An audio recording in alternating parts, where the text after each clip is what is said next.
Part 27. Everyone knows I'm a good man. Author, Tang Zhonmao. Chapter 261.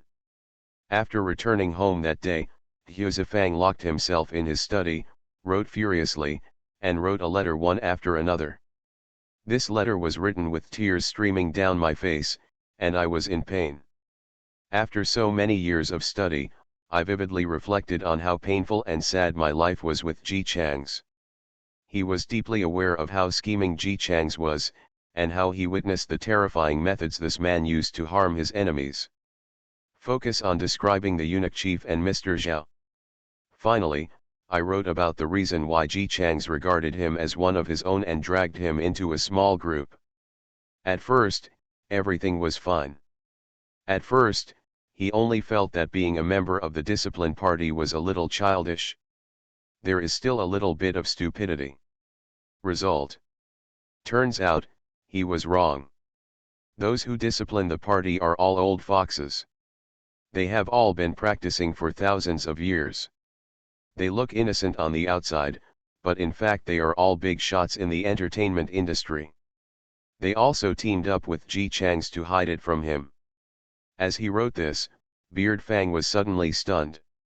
After thinking about it, he crossed out this sentence and changed it to, they clearly did not discuss it, but they had a tacit understanding and pretended not to see it when the spies came to eavesdrop. What a big drama of my eyes are not broken, but I am just blind. Only him. Being kept in the dark. He was incompatible with them and had all kinds of suspicions and looked for evidence. Afterwards, those party members achieved their goal and turned into a fool again in front of him. He was simply being coaxed as if he were a 3-year-old child. Outrageous. Frenzied. After writing a 3-page complaint letter, Huzi put down the pen with satisfaction, sealed the envelope, and asked his servants to send it to his friends in Guizhou. Although he knew that Shenyan couldn't do anything to help him, someone shared that it would be good to scold Ji Chang's with him. And doesn't Shenyan hate Ji Chang's the most? Friends criticizing the same person together is also the sublimation of friendship. Lu Shenjun, who was far away, didn't know what was happening in the capital. After receiving the yellow ginseng, he took his people to Guizhou without stopping. When they arrived in Guizhou, the prefect of Guizhou had obviously received the letter. He had already taken off his official hat and uniform and was waiting for Lu Shenjian's arrival. After Lu Shenjun passed the order, he did not defend himself. He followed the imperial order without saying a word, asked his men to tie him up, and walked out on his own. Looking at the back of the Guizhou magistrate, who seemed to have aged 10 years at that moment, Lu Shenjun sighed heavily. Even if the prefect can survive this time safely, I'm afraid this incident will have a huge impact on him. Huang Jinsen was no longer an official. He was only wearing ordinary clothes and followed Lu Shenjun. After hearing this, he also sighed, it's a pity, he has done a good enough job. If it were the two of them, they wouldn't be confident that they could do better than the prefect of Guizhou. As soon as there were signs of a disaster, he immediately sent an urgent document to the capital. Not only did he send one, he quickly opened a warehouse to release grain. Until the situation finally got out of control and the refugees were out of control, he did not run away directly, but always as a target, he persisted until the end. Officials know clearly how terrible the out-of-control refugees are. Especially when these refugees see the parents and officials who are supposed to take care of them, they also know very well what kind of terrible reaction they will have. At that time, even if the magistrate of Guizhou went directly to Beijing to plead guilty, the risk would be lower than if he stayed in Guizhou. Under the circumstances, he could be torn to pieces by angry and hungry refugees at any time. But he has stayed until now, always sticking to the government office in the most difficult and dangerous times. But for such a good official, His Majesty was thrown into such a big scapegoat. The two looked at each other and sighed in perfect agreement. Because the magistrate of Guizhou failed to report the disaster in time, the disaster got out of control and the people were in dire straits. Therefore, His Majesty decided to let the people deal with it and tied the man in an open space. Anyone can come forward and do whatever they want to him, even if the magistrate of Gazhu died. There, His Majesty will not pursue any further investigation. The news quickly spread throughout the city, and people were talking and looking at each other, not knowing how to react to such a thing. They came there with a tentative mood, and actually saw the prefect being tied up in the sun, his face flushed from the sun, and he looked like he was about to faint from the sun. Is this really the prefect? I have met the prefect before, and this is the prefect. Can we really do anything to the prefect? The prefect is a good official. He was always running around when the disaster was at its worst. How come your Majesty is going to punish him? Everyone was talking about it, but so far, no one had dared to step forward and do something. Lu Shenjun and Huang Jinseng stood together, looking into the distance with a heavy heart. Huang Jinseng asked, "Sir, do you think these people will let the prefect go?" Lu Shenjun shook his head, "I don't know either. In this world, if you are a good person, others will know the good things you have done and be grateful to you. There are so many people who do good things but still get blamed." He said with great regret to Huang Jinseng, the only person other than himself who knew Ji Chang's true face. In his own opinion, I have been thinking about why Nagaze did this and why he gave up his right to dispose of it. Leave it to the people, and after thinking about it, I figured it out. He thought that since the prefect was a good official, the people would be grateful for his kindness and would never do anything to him. Lu Shenjun shook his head and looked at the skinny common people, each of whom looked like a walking corpse. I guess he didn't expect that the situation in Gazhu would be so bad. The prefect, I'm afraid his life is at stake. The people's anger needs an outlet, and the prefect who was pushed out at this time is the best outlet. Huang Jinseng also guessed this. He couldn't bear it, but he had no choice but to turn his face away and said, "Sir, I can't bear to see this. I'm going back first." Before he had taken 2 steps, he suddenly heard a noise from behind. "Someone's up there. There really are people. What's he doing up here?" The people standing below were discussing in low voices, and everyone's eyes fell on the person who came up, including Lu Shenjun and Huang Jinseng. At this moment, it seemed that everyone's heartbeats had slowed down. Quiet. Everyone has a tacit understanding not to make any sound, so that the person who goes up will do what they want. Lu Shenjun and Huang Jinseng were both very nervous at this moment. They couldn't help but hold their breath and stared at the man. The man had his back to the audience, but his voice sounded like a young man. He choked on his words, took something out of his pocket, and actually took out a bamboo tube, opened it and handed it to the prefect who was kneeling under the cool sun, and put it to his mouth. "Prefect, please drink some water. Although I can't read Chinese characters, I don't understand the slightest bit of benevolence, justice, and morality. I can't understand what His Majesty's imperial edict says, but you, the prefect, have always been kind to us. At the beginning, the corrupt official forced, since we are selling our daughters and sons, my lord, after you come, you will punish the corrupt officials, recover the stolen money little by little, and help us redeem the children who were sold at home. If the money is not enough, you will use your own salary to supplement it. In the year of the flood, you let the people run away and stood in the most dangerous place until the end. Now that there is a famine and everything is in chaos, you are still running around helping everywhere all day long. You are only 40 this year. But for us, you are so tired that your hair is white. What do you think of His Majesty? The common people don't know, but the common people know that people must repay their kindness. Today, the common people are standing here. If anyone wants to touch the magistrate on this stage, I will fight to the death. I will never let a good person be bullied for no reason." His long string of words was sensational, full of energy and at the same time tragic and firm. By the time he finished speaking, before the people below could react, there were already cheers from the crowd. "Good. Indeed. That's how it should be. Since the magistrate came to Argus, there is nothing he has done that is not sincerely for the people. If we bully the magistrate, wouldn't we be no different from animals? More and more people are joining the cheering team. Finally, more and more people came to the stage with little food or water, scrambling to feed the prefect who loved the people like his own children. The prefect was already determined to die, but he didn't expect such a turn of events. And this was even more surprising to him than His Majesty taking back his life. As an official who wholeheartedly serves the people, being protected by the people he once tried his best to protect made him happier than gold falling from the sky. Thank you all, folks.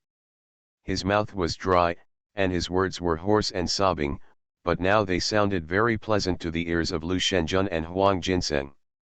They all know that now the people have decided to keep the prefect alive. This is already the best ending, and this incident may become a good story in the future. Lu Shenjun was very pleased. I didn't expect that the folk customs here are so simple. It's because the magistrate harvests melons and beans. Exactly. The two of them were laughing when they suddenly saw the young man who was the first to take the stage turned around and jumped down, then turned to face them. His face looked very familiar. Lu Shenjun. Isn't that the groom he hired to take him all the way? When a few familiar faces left the crowd, he became even more confused. Then, isn't that one of ours? Huang Jinseng was also confused. She turned around and saw Lu Shenjun staring at him for a few seconds, then suddenly realized with a look on his face, and hurriedly waved his hand, "It's not me, it's not me.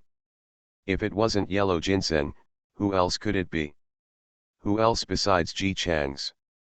In the government office, Lu Shenjun listened silently to what his men were saying. After a long pause, he said, "So, you are not a groom, you are a secret guard." After saying that, he looked at the other person, "You are not a cook, you are also a secret guard. I can't blame you for making such delicious food and dare to be a cook." Both of them nodded respectfully. Lu Shenjun continued, "Master Ji sent you here to do this?" "No, how did he know what would happen in Guzhou?" The secret guard of the cook clasped his fists.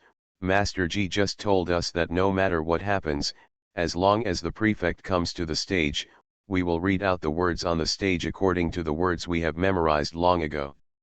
When the time comes, there will be the first person to speak. The people will naturally follow suit." Lu Shenjun, so he had already decided this way when he proposed this method. Chef's secret guard, my lord is always thoughtful. Lu Shenjian's heart was really complicated at this moment.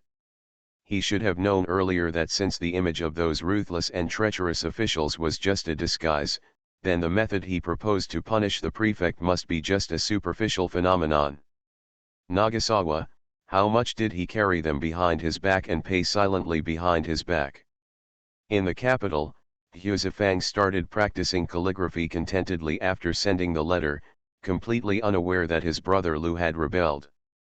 As soon as the morning of the second day was over, Ji Chang's led his team straight to the western suburbs. Naturally, it is impossible for 70,000 people to crowd into the capital. They usually camp and live in the western suburbs. On the one hand, the western suburbs are open to the public, and it is very convenient for practicing martial arts. On the other hand, the western suburbs are directly opposite the city gate. If there is anything, it is also convenient for emergency support. But all of this is based on the health of these 70,000 people. Rao was mentally prepared before he came. When he stood on the stage and looked at the soldiers below, Hu Zifang and others standing behind Ji Chang's were still shocked. These soldiers ranged in age, some looked to be 16 or 17 years old, and some looked to be at least 40 years old. Their clothes had holes here and there, and they were so dirty that you couldn't even see them. Their standing postures are also very uneven, their eyes are dull and their faces are blank. They are not soldiers who can go to the battlefield. They are simply refugees fleeing from famine. The most delicious and best-dressed soldiers in the capital who were supposed to be wearing the Wen dynasty actually looked like this. If someone really comes to the capital, what will they do to protect His Majesty? He looked listlessly, without any energy, and his hands were covered with frostbite. Can he hold the long gun steadily? Ji Changs knew what they were thinking without looking back. Seeing the soldiers like this with his own eyes was definitely a huge shock to them. After all, the Wen dynasty was so powerful. When the late emperor was there, the Hu people robbed a small border village. The late emperor was furious and sent troops to attack the Hu people. They beat them until they begged for mercy and surrendered. They presented many rare treasures and vowed never to step into the Wen dynasty again. It took one step to be let go. Decades have passed since this incident, but even today's 5-year-old children know about it, and it's not because the elders in the family proudly told them about it since they were young. The Wen dynasty had strong troops and no one dared to invade. This was something everyone in the Wen dynasty was sure of. But now, this group of literati, who were confident in the country's military strength, saw what should have been the most elite soldiers of the Wen dynasty. While they were in disbelief, they inevitably became worried. If this is true for even these 70,000 elite soldiers, what about the other soldiers of the Wen dynasty? They can still kill 10 people per person as before. Can they protect the peace of the Wen dynasty? Ji Changs, of course not. There is no doubt that the Wen dynasty was powerful, otherwise the emperor would not have persisted for so long. But no matter how powerful a country is, it cannot survive when it encounters an unreliable monarch. At least in the original timeline, the final outcome of the Wen dynasty was its demise. After all, those little rabbit princes failed to survive their father's victory, and the eldest prince also failed to see the light of day. The soldiers below knew that a new superior officer was coming to take over them, and their hearts did not fluctuate at all. They all looked up with numb expressions on their faces.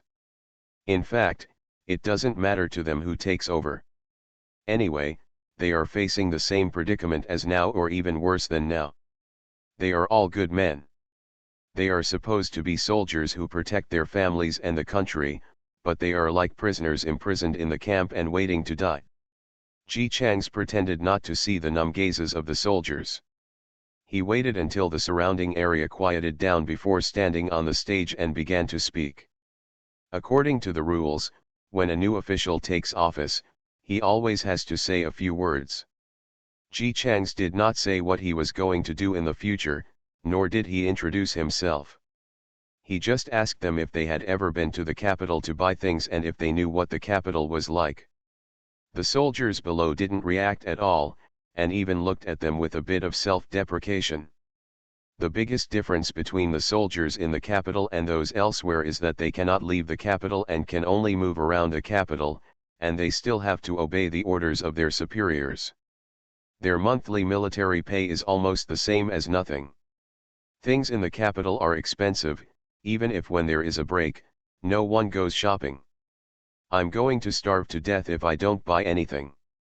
Ji Changs has always been a stable person. Even in such a situation where no one can respond, he can quickly and simply hand over the 70,000 people to him and let him train and take care of them without spending a penny from the treasury. Their affairs were told to them. As soon as these words came out, the soldiers who were still full of "what do you like" expressions immediately showed panic expressions on their faces. The crowd became noisy, and they began to discuss in a panic. People who had not looked at Ji Changs also looked up at him. Does this mean the court doesn't care about us? We won't be given military pay? What will happen to my whole family? Before, I still had some money every month. If half of the money is gone in the future, our whole family is counting on me. Do I want my whole family to die? Even if these people don't know how to read, they still know that 70,000 people a day costs a lot. Without the support of the court, the new Shangguan will definitely not be able to support it alone. When Zhou was in charge of them, many people starved to death. This time it may be even more serious. Ji Changs didn't care what they said. Anyway, even if he promised now, the people below wouldn't believe it. He just had to do it for these illiterate rough guys. While many people were still looking panic-stricken, thinking that they would starve to death in the military camp next moment, they suddenly smelled a fragrance that made people swallow their saliva. Meat. It tastes like meat. Where does the smell of meat come from? It's really meat. I smelled it too. The crowd was a bit more chaotic than before. These soldiers, who had not eaten a piece of meat for at least 5 or 6 years, sniffed and smelled the smell of meat in the air intoxicatedly. Someone with sharp eyes pointed at the stage and shouted, "Look up there. The smell of meat seems to be coming from above." After hearing this, the people around them also looked up, and sure enough they saw a few strong servants carrying a big pot on the table, and then placed the big pot firmly. The cauldron had obviously just been taken off the fire. The soup inside was still bubbling, and the aroma of meat drifted down the wind. The people who were discussing below gradually became quiet, and their eyes were literally glowing green. Staring at the pot of meat, I kept drooling. The new superior officer brought this up. Could it be that he wanted to give it to them to eat? Even if his reason told him that such a good thing could not happen, the superior officials would eat human flesh without spitting out their bones, so how could he buy meat for them out of his own pocket? But his body couldn't help but lean forward, and he looked at Ji Changs with longing eyes, hoping that he would tell him that the meat was for them to eat. Then, Ji Changs waved his hand, and another pot of meat was brought in. Another pot of meat. Another pot of meat. By the end, the stage was filled with cauldrons. The discussion below also went from noisy discussions to whispers, and then to complete silence. At this moment, everyone's eyes are on Ji Changs, the meat behind him. Under their expectant gazes, Ji Changs finally said what they had expected for a long time. "This meat is a meeting gift brought to you by my officer. I don't know what to say to be obedient, so let's be simple. Today, I am here to promise you that if you listen to me, act according to my instructions, love and protect the country, this will meat, we eat it once a month." Immediately there was a loud cheer from below, completely losing the appearance of the walking zombie before. Many ordinary people only eat a little bit of minced meat a year. If they could eat meat once a month, they would live like gods. Ji Changs didn't need to make any tricks or conspiracies. As long as he was given meat, these soldiers would naturally be obedient. With the meat hanging in front, when he rearranged the soldiers and arranged them, everyone cooperated very well, and each followed the order faster than the other. Finally, 70,000 people were dispersed, with one officer for every 10,000 people, and one officer for every 1,000 people, and one officer for every 1,000 people, and 10 people for every 1,000 people. These officer positions were not chosen randomly by Ji Changs, but were good prospects he had sent to find out when he was eyeing these soldiers.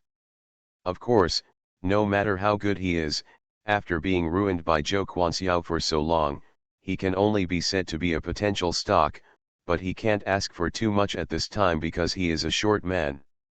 Those whose names were called out were a little panicked at first, thinking that they had done something wrong. When they found out that they had become officers, they were shocked by the huge surprise and were speechless. A dark, tall, thin man due to long-term malnutrition was assigned as the commander of 1,000 people. When he heard his name, his face was full of surprise and disbelief, and he trotted forward excitedly. He received a green sign hanging around his neck from his 10,000 commander. Those were nameplates given by Lord Ji to represent their identities. The ones in Lord Ji's hands were black, red for officers of 10,000 people, green for thousands of people, yellow for hundreds of people, and white for 10 people. Master Ji also said that the name of the owner is engraved on the back of these identity plates. If the people under his jurisdiction have performed meritorious service, then he can also be counted as meritorious service. Naturally, if he makes a mistake, as a superior officer, he will also be punished. Every month, the person holding the identity plate can use it to receive bonuses. The content of the bonus depends on the performance of the people under his jurisdiction. In other words, Ji Chang's delegated management rights to other people, letting them manage one layer at a time. In order to be rewarded, they would naturally manage the people below them well. The soldiers couldn't think of any good things in their hearts. At most, they only thought that the reward would be dozens of pennies or some eggs. But even this is enough to make them excited. On the one hand, they are really poor, and on the other hand, it is also because the rewards and nameplates give them a sense of honor. When the last white nameplate was distributed and the sky was already getting dark, Ji Chang's looked at the disappointed expressions of the remaining people and said loudly, "Those who are not elected don't have to feel sad. Those who get the nameplate must not only be able to fight, but also have the ability to manage the people under them. Every 3 months, the nameplate will be cleaned, and those who are capable will be placed there. When the time comes, if the previous person holding the nameplate did not do well, it will naturally be necessary to select a good one from below to replace him." The soldiers who were not selected were instantly delighted and excited. Can they get a nameplate too? Ji Chang's once again reiterated that the most important prerequisite for getting a nameplate is not that the previous one did not do well, but that he has the ability to replace him. For a time, everyone below began to think about how they could train and become better at fighting. After Ji Chang's finished speaking, he ordered the person with the red nameplate to divide the meat. The red nameplate divides the meat evenly and lets the green nameplate take away. The green nameplate is divided into yellow ones. Finally, Bai Bai took the meat for 10 people and distributed it to 10 people, including himself. The Shangguan who was in charge of them specifically emphasized that everyone should have an equal amount of meat, and no one could get more points based on their status. They had just become Shangguan, and naturally no one dared to step into Master Ji's minefield at this time. So dividing the meat went very smoothly. In the end, most of the people eating meat below gathered around 10 people, chatting and laughing while eating. After all, in the future, at least for 3 months, they will be brothers who share will and woe. After Ji Chang's finished speaking, he sat down and took a leisurely sip of tea. The members of the discipline party who followed him and acted as mascots looked at each other. In fact, they don't quite understand what Mr. Ji just did, and what's the meaning of it, but what does it matter, just praise it. Your Excellency is truly wise and mighty. He is a role model for our generation. Thank you for your hard work, sir. Why don't you go have a meal later? Your Excellency loves his soldiers like his own children, and his clever calculations are admired by his subordinates. They made random boasts based on their previous experiences, and the bearded Fang who was boasting was confused and didn't react for a long time. No, Ji Chang's handling method is indeed good, but it's not as good as it is. It was as if Ji Chang's had done something very, very naughty. His first reaction was that these discipline party members were flattering Ji Chang's. But then I thought about it. No, these people are better at pretending than the last.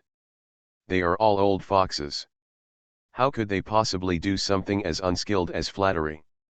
Therefore, Ji Chang's must have done something that he didn't see. What is it then? The beard is not visible on the outside, but deep down he is thinking hard. Finally, he thought of it. Ji Chang's formulated this rule not only to encourage those who have received nameplates to work hard, but also to encourage those who have not received nameplates to work hard and improve. Another advantage of doing this is that it can prevent people with nameplates from gathering people to win people's hearts. After all, if you are only the boss for 3 months, the people below you will naturally be obedient because you have the power to punish you, but if they are loyal, it is still not good enough. The person who controls their status is Chief Ji Chang's, who has a black nameplate and does not need to change it. Everyone knows that in the officialdom, the words of the chief superior sometimes are not useful to the junior officials who have not yet directly managed their own officials. Because his immediate superior can directly control him, the two of them meet every day, and if they offend each other, life will definitely be difficult. Therefore, in the officialdom, many people will hug their immediate superior's thighs, and they will hug each other's thighs. Well, for the bosses who are directly subordinate to their superiors, the prestige in their hearts is naturally not as high as their own. For example, Ji Chang's is surrounded by a bunch of people. These people are the disciplinary party, and even 10 sentences from their superiors are not as effective as one sentence from Ji Chang's. In the military camp, because force has always been used to determine status, the situation in the past was even more serious than in the officialdom. But if Ji Chang's did this in the military camp, the situation would be very different. No matter who is in charge of whom on a daily basis, the most important thing in their hearts will not be their current boss, because bosses will change, but their superiors will never change. As expected, he was very cunning and calculated even against these illiterate soldiers. Huzifang figured out these joints, and when he looked at those members of the Ji party who were surrounding Ji Chang's with all kinds of rainbow farts, he felt very different. Sure enough, you know that they are definitely not aimless. These people must have noticed it a long time ago, so they praised Ji Chang's like that. Bearded Fang consciously figured it out, and immediately squeezed in not to be outdone. That's right, Master Ji's move is really wonderful. In this way, even if you can't control 70,000 people, you can definitely control them firmly in your hands. After he finished speaking, he glanced at the discipline party member pretending to be unintentional. Tisk, did you see it? Even if you are old and cunning enough, I am not bad at it, I can see it. Don't underestimate me, I'm not as stupid as you think. But the people in the discipline party are a little confused. What? What is the bottom line? What is firmly in control? Did Master Ji just say this? Did he say it? How come they didn't notice? After a few people were stunned, they looked at each other and saw from each other's eyes that they really didn't know either, so they didn't care. That's right, Master who is right. My lord is truly worthy of being a lord, you are just awesome. You don't need to tell me, sir, come and have tea. Anyway, that's all right. It's always right to praise someone. As for what Beard Fang said, no matter, who knows what he found. However, their performance made the bearded party even more sure. Sure enough, these treacherous disciplinarians had noticed it a long time ago, and they couldn't blame them for blowing the rainbow fart so hard just now. Gee, that's really treacherous. The disciplinary party member who was looked at by the bearded party several times said. What are we doing? Still with this strange look in his eyes. They smiled politely back at Hu Fang. After all, they were guests, so they were very friendly to the bearded party. Hu Hufan snorted in his heart. Isn't this smile a typical old fox smile? Tisk, can you say anything to this group of people? Is it interesting to make these false moves and follow the same routine all day long? He took another look at Ji Chang's, who was smiling and drinking tea. It's really an old fox bringing out a bunch of old foxes. Fortunately, he was witty and smart, otherwise he wouldn't have been able to see through their code words. Pooh. Treacherous. Everyone knows I'm a good man. Author, Tang Zhonmao. Chapter 262. Ji Chang screwed up Zhao Ziwajian's conspiracy and got a hot potato like 70,000 personal soldiers. This matter was the understanding of many people in the court as to the reason why Ji Chang's gained military power. Naturally, everyone wants military power, but if they can take care of their own food and accommodation, no one wants to get their hands on it. Food and drink for 70,000 people is not a small sum of money. People who can only eat food every day will go bankrupt. Lord Ji is a scheming person, and he has always been the only one who plots against others. This is the first time that he has been tricked so miserably. But no one dared to laugh at him. Didn't you see that Zhao Ziwajian, who had tricked him, was already dead? He said that when he wanted to go to see the Holy Emperor, he slipped and fell down the stairs and died on the spot. But he had just tricked Ji Chang's in the front leg, and died in an accidental accident in the back leg. Who believes it? Ji Chang's. It was definitely Ji Chang's who did it. Most of the courtiers said nothing on their faces, but in their hearts they were even more afraid of Ji Chang's viciousness and cruelty and the power of his men. That's the royal palace, His Majesty's territory. Think about it, Ji Chang's can actually kill people in the palace. How terrifying is his power? Zhao Ziwajian had just deceived him with his front foot, and he killed the person with his back foot. Who could retaliate so quickly like him? The kind of official who would rather break than bend and throw his life into the clouds has long been gone now, except for the lucky Lu Shenjun. After all, His Majesty doesn't like to see this type of person the least. After so many years, if there is an official who puts life and death at risk, then His Majesty can make the other party directly do it. Therefore, the remaining officials still cherish their lives very much. I knew that Ji Chang's would be dissatisfied after being cheated this time. Even if he killed the culprit directly, he might still be angry. In order to avoid this scene, Ji Chang's has been in power for a month, and there is no splash in the court, as if this incident has never happened. Many people have made plans in their hearts. When Ji Chang's couldn't hold it anymore and begged His Majesty to take back the military power, they would look at each other and pretend that they were blind and deaf. They would never give him a look anyway, so as not to arouse the hatred of the other party. However, I don't know if it's because Ji Chang's family is rich. It's been a month, but he doesn't seem to be in a hurry at all, and he has no intention of asking His Majesty to take back his military power. What's the situation? Doesn't it cost money for these 70,000 people? If Ji Chang's knew what they were thinking, he would definitely answer them kindly. Of course, it's still very expensive.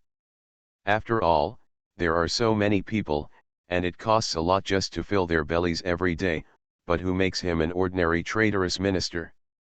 As a traitor, how could he have no money? Just selling off any of the gifts the original owner had received would be enough to last for a while. What's more, he doesn't really plan to use his own assets to support these 70,000 people. Only children have to be taken care of by others, and of course adults have to fend for themselves. Who said soldiers can only be used during war? The soldiers of the Wen dynasty, taking the example from the border area, were usually self-sufficient and worked part-time growing grain and raising livestock. In other words, the 70,000 soldiers in the capital did not farm or raise livestock. It was not because the area in the western suburbs was not large enough, nor because the livestock could not be raised. But it was just a rule set by the previous Emperor Wen dynasty, so they didn't have to do these things. Originally, the previous emperor set this rule so that the 70,000 personal soldiers who were specially used to protect himself could devote themselves wholeheartedly to improving their own force value.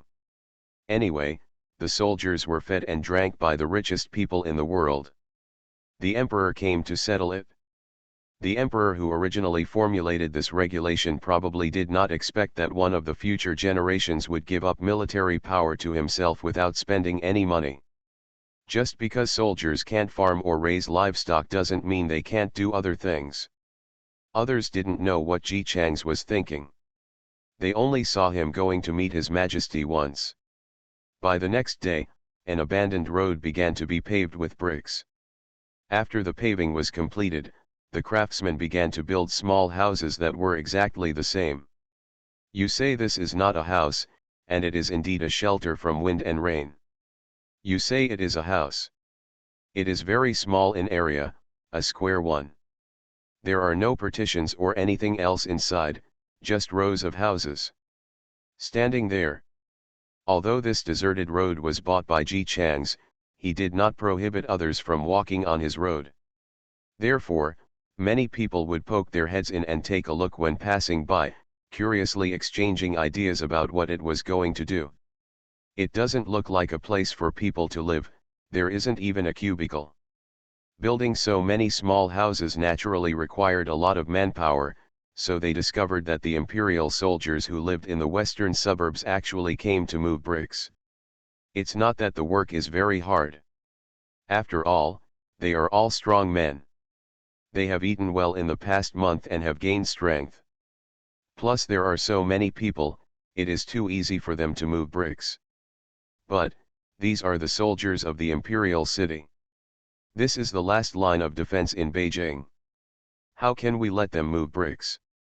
The above thoughts were naturally beyond the imagination of the common people, but some court officials who discovered the matter caused some turmoil again in the originally quiet court. Some people were eager to read Ji Chang's book, but they thought that Ji Chang's had met His Majesty before, so maybe His Majesty agreed. If he didn't agree, Ji Chang's wouldn't let these soldiers move the bricks so openly. And although moving bricks seems like hard work, it is also a way of exercise, self-comfort. Because of the glorious history of someone messing with Ji Chang's on the front foot, and Ji Chang's on the back foot, killing people, even if many people murmured in their hearts that it was against the rules to let the imperial soldiers carry bricks, they still didn't dare to jump out and beep. Other dynasties are fine, but this dynasty is in the difficult mode. Those who are brave will be dead long ago, and those who are not brave can survive. Coupled with the attributes of Ji Chang's and His Majesty, neither of them is very reliable, there was no ginseng book in the end. However, an official asked Ji Chang's in a slightly cautious and tactful manner. How can we get the imperial soldiers to carry bricks? They are not the type to do such a thing. Ji Chang's didn't feel that he was being swayed, and replied with a very good attitude, moving bricks is also an exercise in strength. If this gentleman feels that they are not suitable to move bricks to support themselves, why don't you help me and tell His Majesty say? Let your Majesty take care of the expenses of the 70,000 soldiers. The officer immediately shut up. Ji Chang's hadn't stopped yet, otherwise, that's fine. Sir, you see that your family is in a good situation. How about you contribute to the country and donate some money so that these soldiers can just train and do nothing else? Official, I suddenly remembered that something happened. Master Ji, please go slowly. He retreated quickly. Ji Chang's looked at his back with sighing eyes, and sighed with regret. Why don't you just leave? We haven't said how much we will donate yet. We are all the pillars of the Wen dynasty, and we should contribute to it. The imperial soldiers contributed their efforts. After saying that, he turned his eyes to an official who was passing by and eavesdropped, and his eyes lit up. Sir, do you think it is against the rules to move bricks by hand? If not, please donate some money. The official who originally only wanted to eat the melon never expected that the melon would actually come to him while he was eating it, and his expression froze. The lower official is from a poor family. No matter how small a mosquito is, it's still meat. Even if you donate it, I won't laugh at you. But I don't think there is anything wrong with these soldiers moving bricks. I heard that they are all working very hard. After saying a few words, he quickly slipped away. 70,000 soldiers, this is a bottomless pit. He was crazy to donate. He also knew that if he gave money today, it would be equivalent to becoming a money bag for this bottomless pit in the future. Ji Chang's could really do such a thing. Some people had imagined how Ji Chang's would deal with other people's objections before. They thought that he had already discussed it with His Majesty, and they also thought that he would rant as usual. But no one thought that Ji Chang's, who had received 70,000 burdens, seemed to be a different person. If you tell me what I did wrong, I will listen with a smile and a good attitude, but I don't listen for free, you have to pay. And it's not enough to pay less, and it's not enough to pay once. Not to mention that the personal soldiers are not used to do chores, but are they used at critical moments? Then I guess you don't mind helping to raise soldiers who can take action at critical moments. Why do you let me raise you? You can't stand it when people want to make money with their own hands, so why don't you support them? Reasonable and convincing. Master G, who once criticized the sky, the earth, and the air, has changed. So soon, everyone knew it. Since he had 70,000 more mouths to feed, Mr. G was no longer interested in criticizing others. He would listen to them, but he had to pay for it. Within 3 days, the voices that tried to express opinions on Ji Chang's in the court disappeared without a trace. It was calm, as if this had never happened. Ji Chang's naturally wouldn't tell them. He had indeed complained to the emperor before that it was too difficult to raise 70,000 people, so he decided to build a shopping street to raise these people. Some training could also be used in this shopping street. On the one hand, it can not only train people, but also let them do more things, so as not to just eat and work all day long. The words just eat but not do anything are really too much to poke fun at the emperor. That's right. This group of people just eat and do nothing else. He spent all the money in his treasury all day long, but it was of no use at all. If the opportunity he found hadn't been passed on to Ji Chang's, the person with 70,000 mouths would be the emperor himself. Of course, the emperor would not think about the problem that these people themselves did not want to just eat or not. In short, Ji Chang's didn't even mention it when these people were asked to move bricks. Although the emperor was reluctant to part with money, he also wanted face, so he would most likely not agree. But this is not important. There were only a few close confidants around the emperor who held real power. Zhou Quanxiao had fallen, the eunuch in charge was gone, Zhao Ziwajian had just died, and the remaining people were useless at all. He is no longer the smart emperor he used to be. He sits in the palace all day long without going out. As long as the people below him don't tell him the news from outside, he won't know. The courtiers would not say anything either. After all, this was the emperor's own fault. The things he did before laid a good foundation for today. Everyone agreed that their majesty could do any ridiculous thing, and he could even commit 70,000 personal soldiers to when the ministers take care of things. It doesn't matter if they agree to these soldiers to move bricks. So, under the threat of Ji Chang's money, no one even mentioned it to the emperor. Bearded Fang, who was watching the whole process, was terrified. He really didn't know why Ji Chang's told him about plotting against his majesty. And it was such a blatant calculation without any cover-up. The key is, his majesty actually didn't notice it. While he felt relieved, he couldn't help but said to Ji Chang's, "Sir, this is too risky. If something goes wrong, His Majesty will definitely be angry if he finds out." I know Ji Chang's was looking at the soldiers training below. It was different when they were full. The situation of most of them was completely different from a month ago. Although the long-term malnutrition was not the same as a month ago. It can be replenished quickly, but the mental energy is completely different. When practicing various weapons, the roar coming from the chest was very loud. Ji Chang's was very satisfied with the results.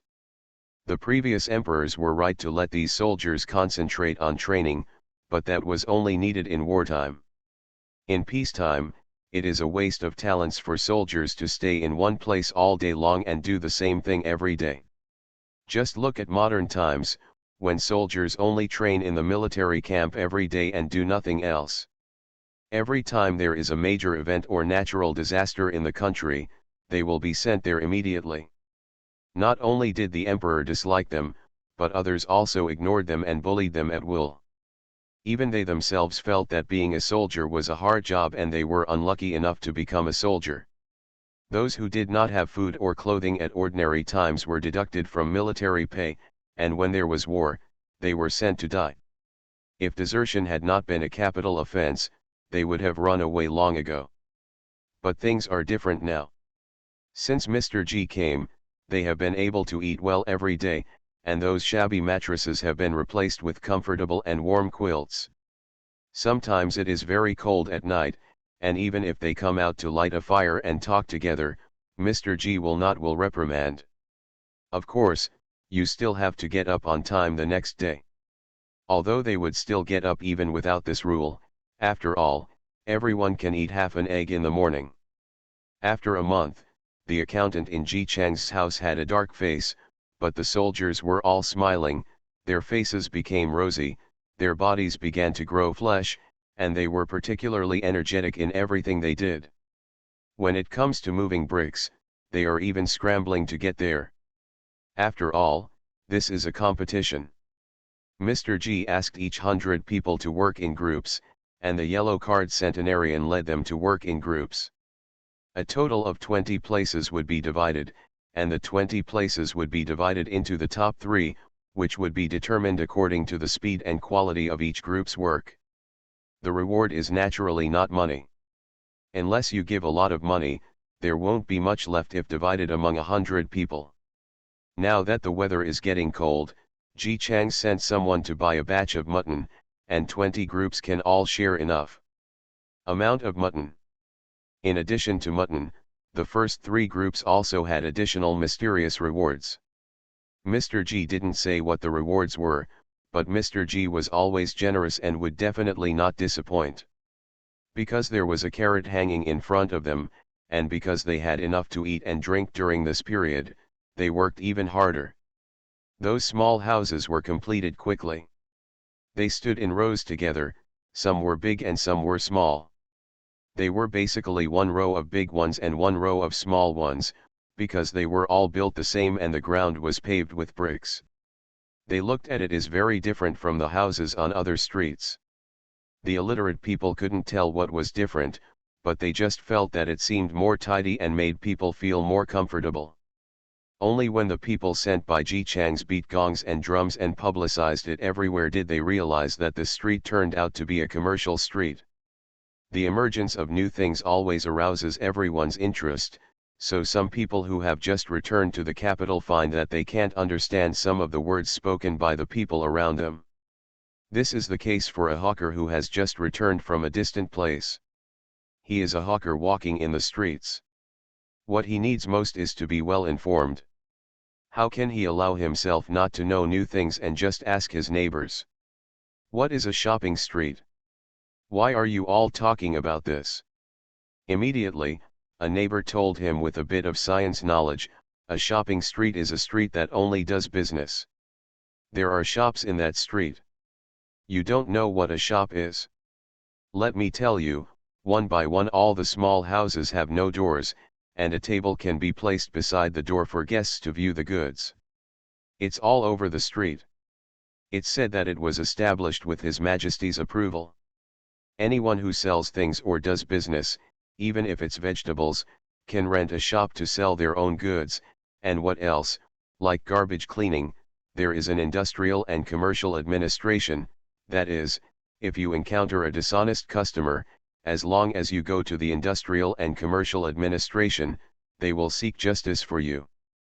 Naturally, if the seller deceives the customer, the industrial and commercial administration will also punish the seller. People. She said a long sentence in one breath. I heard that the Imperial City Guards will have a special place in the shopping street to train. The Imperial City Guards are there. Who dares to mess around? Ahu, haven't you been robbed several times before? It's getting more and more chaotic outside, and there are robbers in many places. Otherwise, it's better to rent a shop in the shopping street than to run out alone and lose your life. The salesman named Ahu had some hesitation on his face. Vendors like them, who carry a basket of things to sell, are not allowed in the capital. Ahu's family is only half as wealthy as the common people, and he can't afford a shop. Only then does he know that his family is in the capital, but he has to travel far away to make a living. If he could sell things locally, he would naturally be willing to do so. I just don't know if people are willing to rent to me for a small business like mine, and how much the rent will be. Small businesses are fine, too. People have said that as long as they sell things, they can rent everything except people and livestock. I think I heard about the rent last time. It's not very expensive, but if you rent it yourself, naturally it's not cost effective. You can rent a small shop. Ahu asked, what is a small shop? Does it mean a smaller house? That's not true. Small shops are those separated by normal-sized shops. One shop can be divided into 3 small shops. The price is cheap. It's just because the place is narrow and the goods are placed inside, so people can only stand, there's no place to sit. It's a bit harder than an ordinary store, but this small store only rents for 5 days. Ahu smiled, I have never suffered anything. I just stood there for a day. Thank you very much. I will go and find out. If the rent is really cheap, I will rent a small shop and try it. When he said this, he felt very relaxed. Because this is not buying a shop, it's just renting it. No matter how expensive the rent is, it's not that expensive. He's going to try the water. If the business doesn't work, he can just stop renting it. Ahu went to the shopping street according to the address given by his neighbor. There were already many people there. In addition to ordinary people watching the excitement, some people who wanted to rent shops were inquiring. There were tables there at regular intervals, and there was a person sitting behind the table. Ahu noticed that people who wanted to rent a shop were queuing up in front of these people, and he quickly found a group with the fewest people to line up. When he finally arrived, the man asked him, just ask me whatever you want to ask. Ahu swallowed his saliva and said slightly nervously, I would like to ask how much the rent of a small shop is, and how many days can it be rented for at least? Can I rent it? The man quickly answered him that the rent was as cheap as the neighbor said. The minimum rent is 5 days. After you make sure you rent, we will hand over the shop to you cleanly. There are also rental shelves that you can choose and try. When the lease is over, if you don't want to continue renting, you have to clean the shop. Clean and restore it to the way we gave it to you. Ahu nodded quickly, yes, it should be. The small shop is shared by 3 people, so it is best for the tenants to live in peace with each other. They must not bully the co-tenants or deliberately rob customers. If such things happen, the Industrial and Commercial Administration Commission will intervene and fines may be imposed at the earliest. Take back the small shops and decide how many days in the future the shops will not be available for rent depending on the severity of the situation. These words made Ahu feel at ease. If he shared the same place with others, he would naturally worry about meeting someone who was not easy to get along with. It would be nice to have this rule. With this rule, if he can't be offended, someone will naturally take care of him. Do you want to rent now? If you want to rent, you have to go to the place with the red plaque over there to pay and choose a shop. Someone will take you to choose one. You just pick the one you like and rent it. Is it still an option? Ahu was full of surprises. He quickly thanked him and walked quickly to the red plaque that the man mentioned. The layout inside was like he had never seen before. Large windows were opened one after another, and people wearing exactly the same clothes were sitting inside. Outside is a hall with benches lined up. Some people were sitting on a bench and calculating without knowing what they were doing. Others were holding 2 pieces of paper and were hesitating. A man in uniform came forward and said, "You are here to rent a shop, right? You know how to read. If you can't read, I'll take you to the counter." Ahu knows Braille. He suffered the disadvantage of being illiterate, so he is now an adult. He even bothered to pester a neighbor who knew how to read to teach him. After giving him some goods sold by him, he took some time to study hard every day. After a few years, he knew some daily words. After knowing that he was literate, the man said, "Then just read the writing on the counter. If you want to do anything, just go to the counter." He quickly thanked him and stepped forward to take a look. Sure enough, there was writing on the front of the counter. When he found the counter of the small rental shop, there was a chair in front of him, and there happened to be no one in line. Ahu sat on it with some anxiety. The people inside smiled at him, and his nervousness immediately disappeared.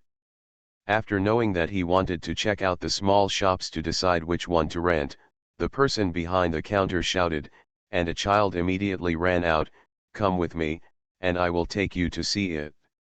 The child didn't just show him the small shops. He also said something else from time to time along the way, such as the place just now was called the Central Hall. If you want to do anything, just go to the central lobby. Renting and returning a shop, reporting someone making trouble, buying or selling things for use in the shop, paying a deposit and returning the deposit are all done in the central lobby. Ahu was stunned. Do you still need to pay a deposit? Yes. Otherwise, if you rent a shop, damage it, and run away, we won't be able to chase you back. Although you have to give your identity when renting a shop, the world is so big and you can't run out of the capital. We can't catch him either. Don't worry, the deposit will be refunded. The owner of our shopping street is Mr. G. Do you know who Mr. G is? A second-grade official. His Majesty values them very much. This shopping street was built with His Majesty's permission. This was the first time Ahu heard about Master G.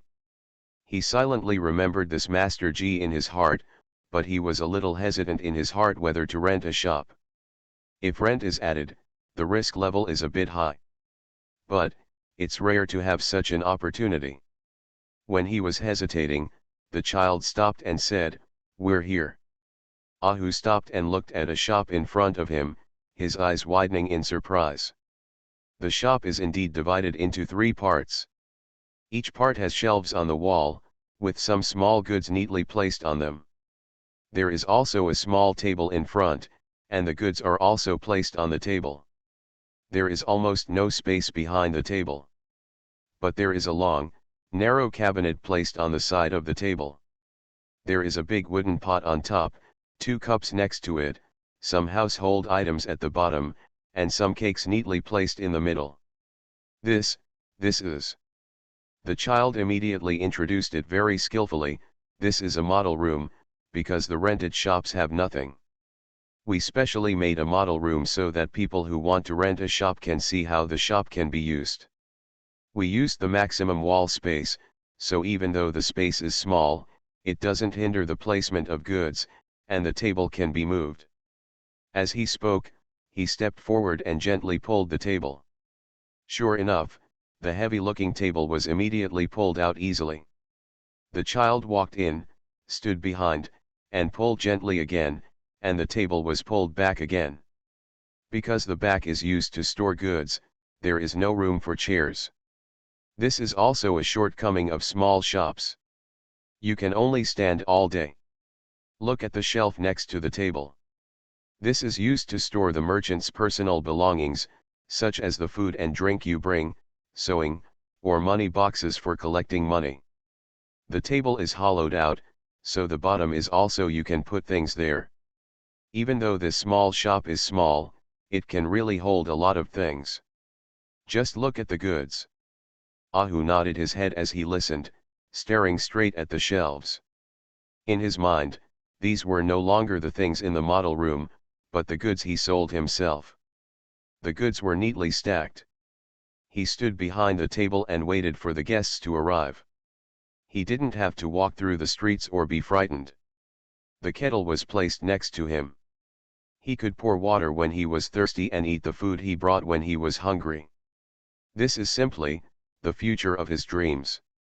He was excited, and no matter how hard he tried, he could not calm down. His hesitation about the rent disappeared all at once. When he saw the empty small shops for rent and learned that shelves could be rented at a low price, Ahu couldn't wait to go to the central hall to sign a contract. Pay the money, give proof of identity, and press fingerprints. There are 2 copies of the contract, one in the central hall, and he gets one. He rented the same shelves as the model room, and the child promised that they would be installed tomorrow morning, so he could just come directly tomorrow. Until he got home, he was still immersed in excitement. The fatigue of running errands just after returning home disappeared instantly. As a salesman carrying goods through the streets, his biggest wish was to have his own shop and not be chased away by officials. Who would have thought that now he not only has such a shop, but it is also so good. The news that Ahu signed the contract and paid the rent deposit that day after hearing the news soon spread throughout their small alley. Some people think Ahu is courageous, while others think Ahu is too impulsive. Opening a shop is something we ordinary people can't do. Even if someone rents you a good shop, if you encounter a rogue, you're still a loser. Previously, the son of the old Zhang family used the money his father had saved all his life to buy a shop and open a shop. As a result, didn't gangsters come to the door with excuses every day and ask for money? In the end, he didn't make any money, and he even charged a lot. If the store hadn't sold out early, it might have suffered even more losses. Ahu didn't care about their gossip, and only explained, the commercial street has the industrial and commercial administration to take care of these things, and I heard that the imperial city soldiers will also train there, so no one should dare to cause trouble. Just listen to them fooling you. These people want to rent a shop for you to make money. Of course they have to say some nice things to fool you. Your parents left early and you have managed to survive by yourself. Why did you suddenly do this? Confused. Ahu didn't know how to refute, so he just smiled and said nothing. He didn't think Shangja would lie to him. He is so grand, and there is a second-rank official, Mr. G, behind him, and His Majesty personally gave him permission. How could he lie to others? And he asked the child that day, and the child said that he was a refugee from Guizhou. His parents were dead and he couldn't survive. When he was about to starve to death, he was taken back by the people from Shang Street. The people from Shang Street Lord Ji felt pity for children like them who could not do hard work to support themselves, so he asked them to do the work of introduction. Food and accommodation are provided, and there is also money every month. Although it is not much, for children like them, it is already a favor that can keep them alive. Ahu didn't understand the truth, but he felt that it was cheap to buy people nowadays. If Mr. G really wanted to find cheap manpower, he could just buy people directly. But he didn't. Instead, he chose to hire these children without fathers and mothers. He gave them food, a place to live, and paid them. No matter what, he was definitely a good person. He believed that such a good official would not go back on his word. Ahu fell asleep with great expectations for the future. At night, he had a beautiful dream. He dreamed that he was standing in the model house he saw during the day, but the goods on it were all sold by himself. He stood there, many customers came forward. He sold many goods and received a lot of money. He laughed out loud in his sleep, turned over happily, and went back to sleep. The next day, Ahu got up early and couldn't wait to go to the shopping street. He walked to the shop he rented and found that it was already well arranged. Yesterday, the child said that there are still 10 days left for the official opening of the shopping mall. During these 10 days, he can come to the shop to decorate it. There is a door above the shop, which needs to be pulled down. The key was given to him yesterday. Ahu was a little afraid to do this. The shopping mall has not yet opened. What if he brought the goods and a thief came to break the door and steal it? Just as he was thinking this, he suddenly heard a loud and very rhythmic sound in the distance. Dong dong dong, I don't know what it is. He had never heard such a sound before, and was startled. His first reaction was that he was a robber. He subconsciously hid and looked forward, and saw that there were rows of neatly arranged soldiers. They stepped and ran in unison, and there were people beside them shouting slogans. 121. 121. When that man shouted, all the soldiers shouted in unison and with such force that Ahu was dumbfounded. This looks really shocking. The soldiers ran past him, and no one glanced at him from beginning to end. After they ran to the front, they turned around and headed to another place.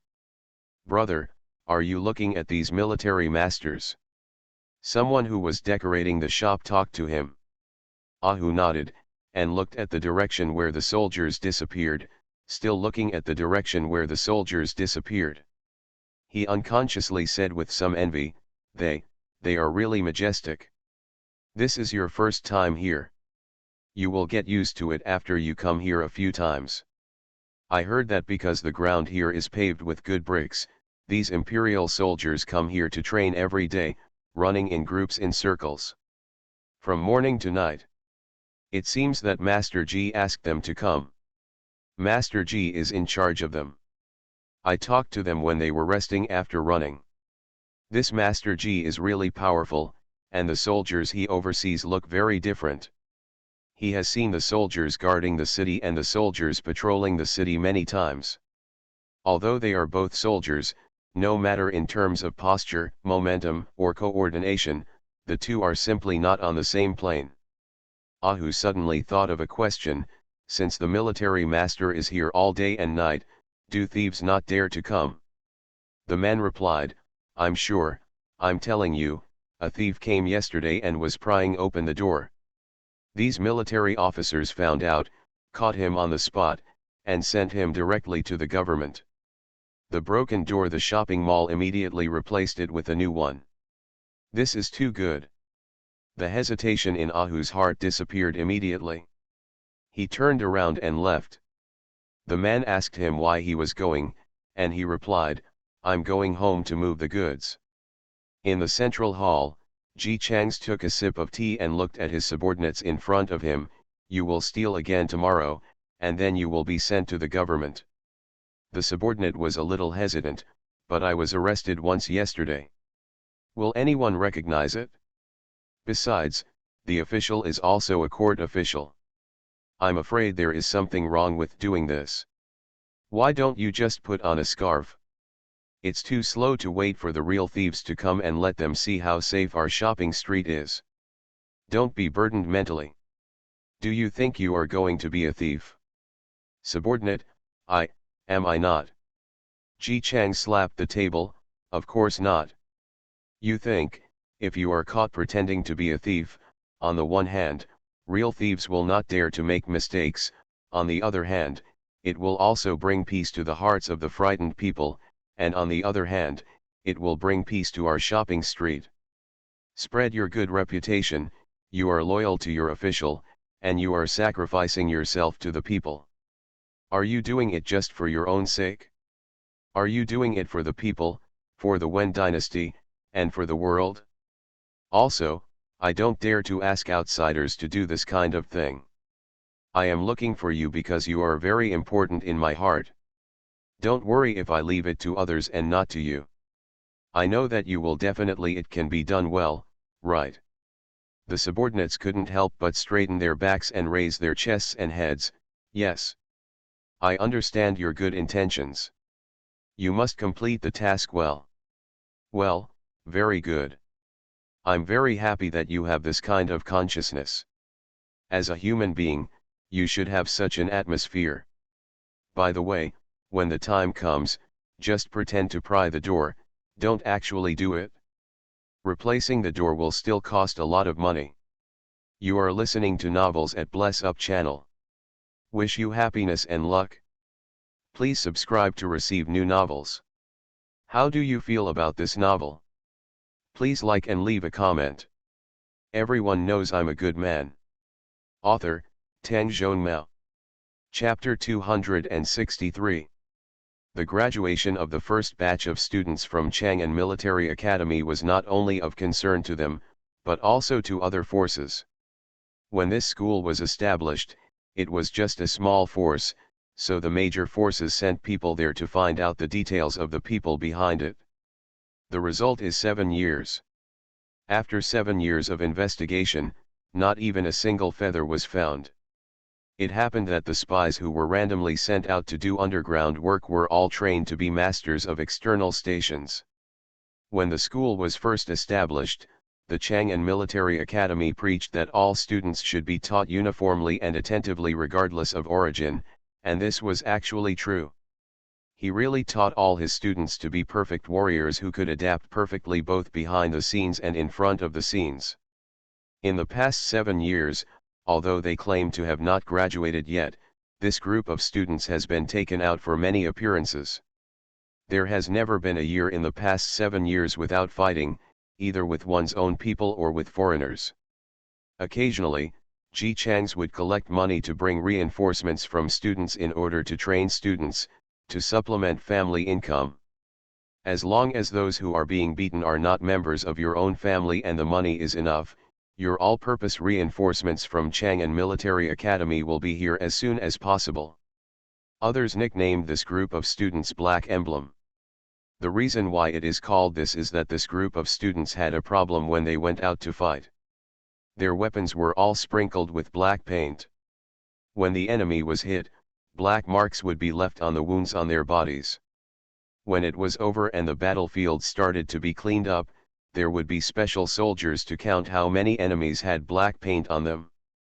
At that time, depending on the number of people, the people from the mercenary military academy would have to pay an extra amount.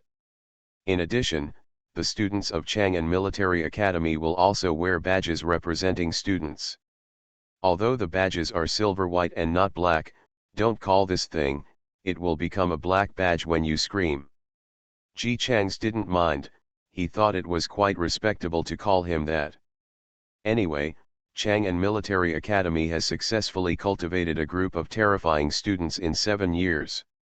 Don't worry, many of these students were sent by other forces. Aren't there still a bunch of ordinary students left? In addition, he has made various weapons and sold them in the past 7 years, and he has abundant resources, which can be said to be a fat soldier and a strong horse. Now, Ji Changs no longer needs to be mysterious, and those who know his true identity no longer dare to provoke him. However, because he is a low-key person, he never takes the initiative to show force to others. After all, these days are very chaotic, but there are many people who play the trick of robbing. Ji Changs is a law-abiding and good citizen. How can he be embarrassed if others don't robbing him? To rob someone else? Of course, he would definitely not admit that he deliberately pretended to be a pig and a tiger, waiting to be cheated. So how can we call it a crime to take advantage of others? That's called self-defense. In the eyes of many ordinary people, Chang'an Military Academy is still an ordinary military academy. The only unusual thing is that as long as the age and physical fitness are qualified, this school will accept them. And it also includes distribution, dear. Ever since, the old students left and new students came. The new students were very excited and full of longing for the future. They had no idea that their seniors were the talents that all the major forces were vying for. Ji Changs was upright in class. He never played the trick of "you are a graduate of our school and you must work for our school." He taught how to teach anyway. Of course, he wanted to stuff the words patriotism into the students' minds, and other needs. The talent forces themselves are Chinese, so naturally they don't mind this. Isn't it a pity to use such a good talent for others? Of course we have to grab it. Anyway, Chang'an Military Academy has a clear attitude.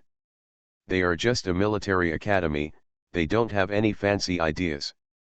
If they really had that kind of intention, in 7 years, they would have expanded their territory and recruited more people, and they would not only be working on their own 1/3 of an acre. Of course, others would not know that Ji Chang's little territory had long been dug like a rabbit hole.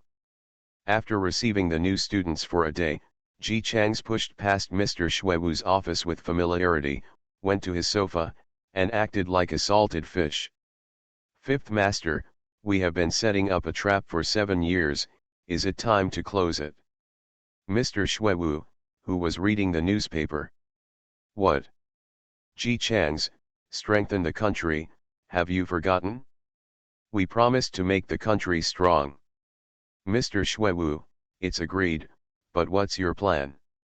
"There's a fight between that side and that side." Isn't this the wealth I've worked hard to save for 7 years? Now it's time to put it to use. Mr. Shuiwu. He looked at Ji Chang's, whose cheeks were flushed from drinking the Xinjiang wine, and felt that this kid was probably too drunk and was acting erratic. To strengthen a country, does that mean that a strong country can make a strong country? Hey, although this kid is almost 16 years old, he is still too young after all. Bang bang bang.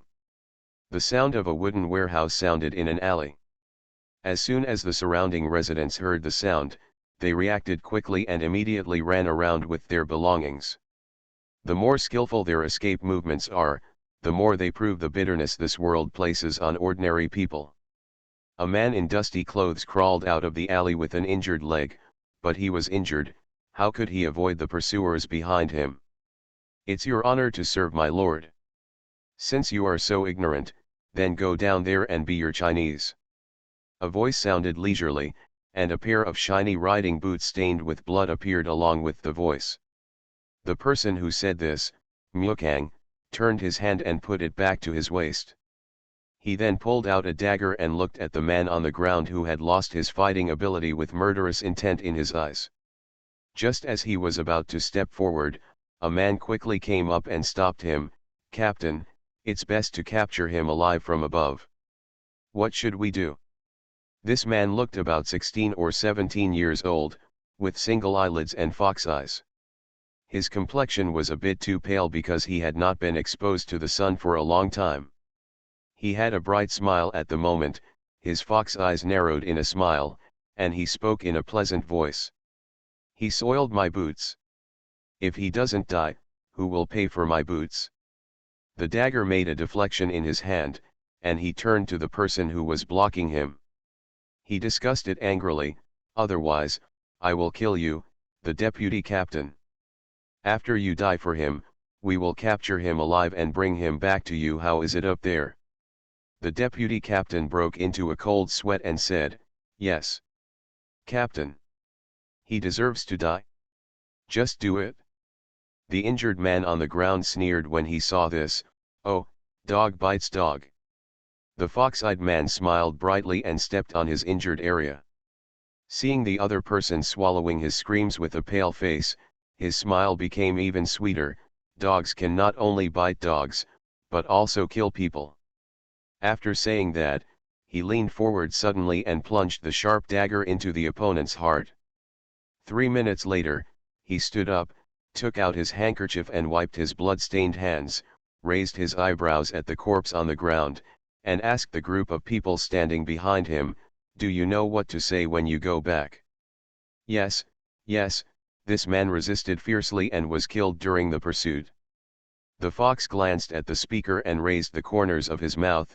Yes, you are very sensible. From now on, you are the vice captain. The man was just excited for a second, then suddenly woke up and looked at the original deputy team hesitantly.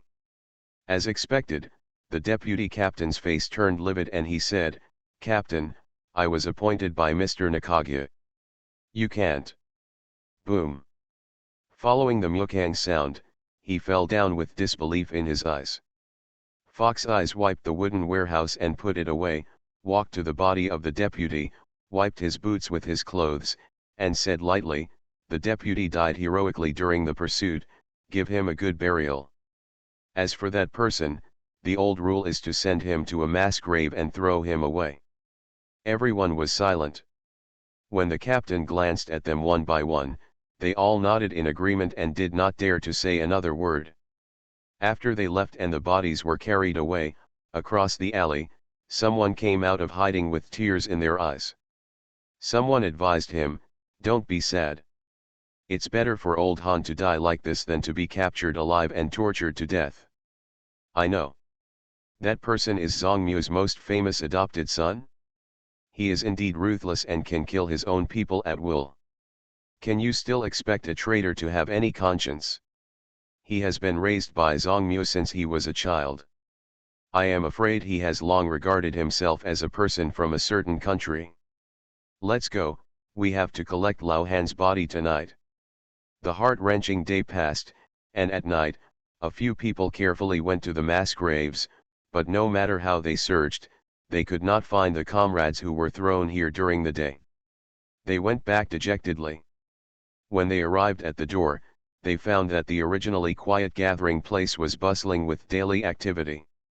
They could still vaguely hear the cries inside. It sounded like the families of comrades who had died before.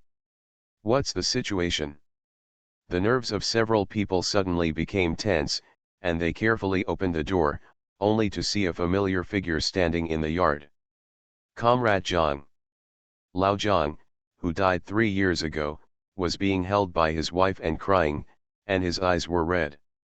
Looking inside the house, there are all the people who have sacrificed their lives. Their families are overjoyed and are pulling them to cry. What's going on? Several people were still immersed in grief, but now they can no longer grieve. They stand at the door with confused faces and don't know what the situation is now. You are back. Pack your things quickly, we will retreat to the base camp tonight. When the leader saw a few people, he came over with joy on his face. Look at you, you are stupid, haha. I was shocked when I first learned about it. I really didn't expect that all our comrades who were caught sacrifice in the past few years have been saved. What he said could no longer be heard by a young man who had just come in. He stared straight at the middle-aged man who was striding this way with a smile on his face. The other person stood upright and had a resolute face. When he saw him, he came over and hugged him. Good boy, grow up. His face gradually resembled the last one he had seen 4 years ago. Son, Daddy is going to the labor force to rescue people. They are all a group of kids your age. Just wait and I will rescue them. Then you will have someone to talk to. You are not allowed to bully others, you know? Okay, I'm leaving. Then he never came back. The uncle who went with him said that the labor camp was a trap. After his father found out, he was arrested in order to hold back the traitors. They watched him be killed by Mukang with their own eyes. Tears flowed down the young man's face. In the past 4 years, he had dreamed of his last meeting with his father countless times. In the dream, his father was not dead and their family was still fine. But when he woke up, he could only wipe away his tears. Accept this reality. And now, the dream has come true. Dad, Dad, is it you? Dad, are you not dead? Dad, is it really you? Listening to his trembling voice, the middle-aged man's nose felt sore. He let go of his hand and patted his son on the shoulder. Dad, can you still be fake? I've heard what the leader said, you did a good job, why don't you kill me, you've saved a lot of people, you're worthy of me. Father. He was hugging his biological father and crying when he suddenly saw a familiar figure from the corner of his eye. He was so frightened that he immediately stiffened. He took out the wooden warehouse and pointed it at the fox's eyes over there. We are our own people. Fox Eyes, that is, Wan Ki Eye, was so frightened that he hid behind the pillar. I said you are ungrateful. I saved your father, why are you trying to kill me? That's right, he, Wan Ki Eye, relied on his superb acting skills and the boss's wise leadership to sneak into the enemy and became the biggest enemy among them, Xiaotu. Everyone knows I'm a good man. Author, Tang Zhonmao. Chapter 264. Chapter 9. The speed of the cultivators is naturally very fast. After Ji Chang's led them, this group of kids in Linhai went crazy since they were freed from the control of their elders. But this did not prevent them from listening to Ji Chang's words. After all, at the Dandong city stop, Nagasawa, as a medical cultivator, single-handedly defeated the tens of millions of demonic troops. The grace of the sea of arrows behind him made many disciples yearn for him. Especially after the incident in Dandong city, they originally thought that they could witness the scene with their own eyes and then go back to the True Fire sect to brag as witnesses. That's it? Did not expect. Master Nagasawa actually joined their True Fire sect. Although I am just a guest. Although Master Nagasawa said that he would continue to travel and would not stay in the eastern continent, this still made a group of young disciples of the True Fire sect excited. Mr. Nagasawa. After the Battle of Dandong City, Master Nagasawa became famous almost throughout the eastern continent. Although they have not returned to the eastern continent yet, just seeing the elders of the big sects being polite to Master Changzi and asking him to join their sect in a friendly manner, one should know that since the incident in Dandong, Changzi Genren is simply the one that all the sects want. And such delicious food belongs to their True Fire sect. Every time I think of this, these young disciples feel happy. Didn't you see that the Tianyun sect next door was so envious that he almost cried with envy? Especially the expression on the Tianyun sect's elders' faces when they heard Master Nagaze proactively told Wang Huli that he wanted to join the Tianyun sect, but were directly rejected by Wang Huli. Although it seems that the laughing people are a little bit successful now, they are really happy, ha ha ha ha ha ha ha.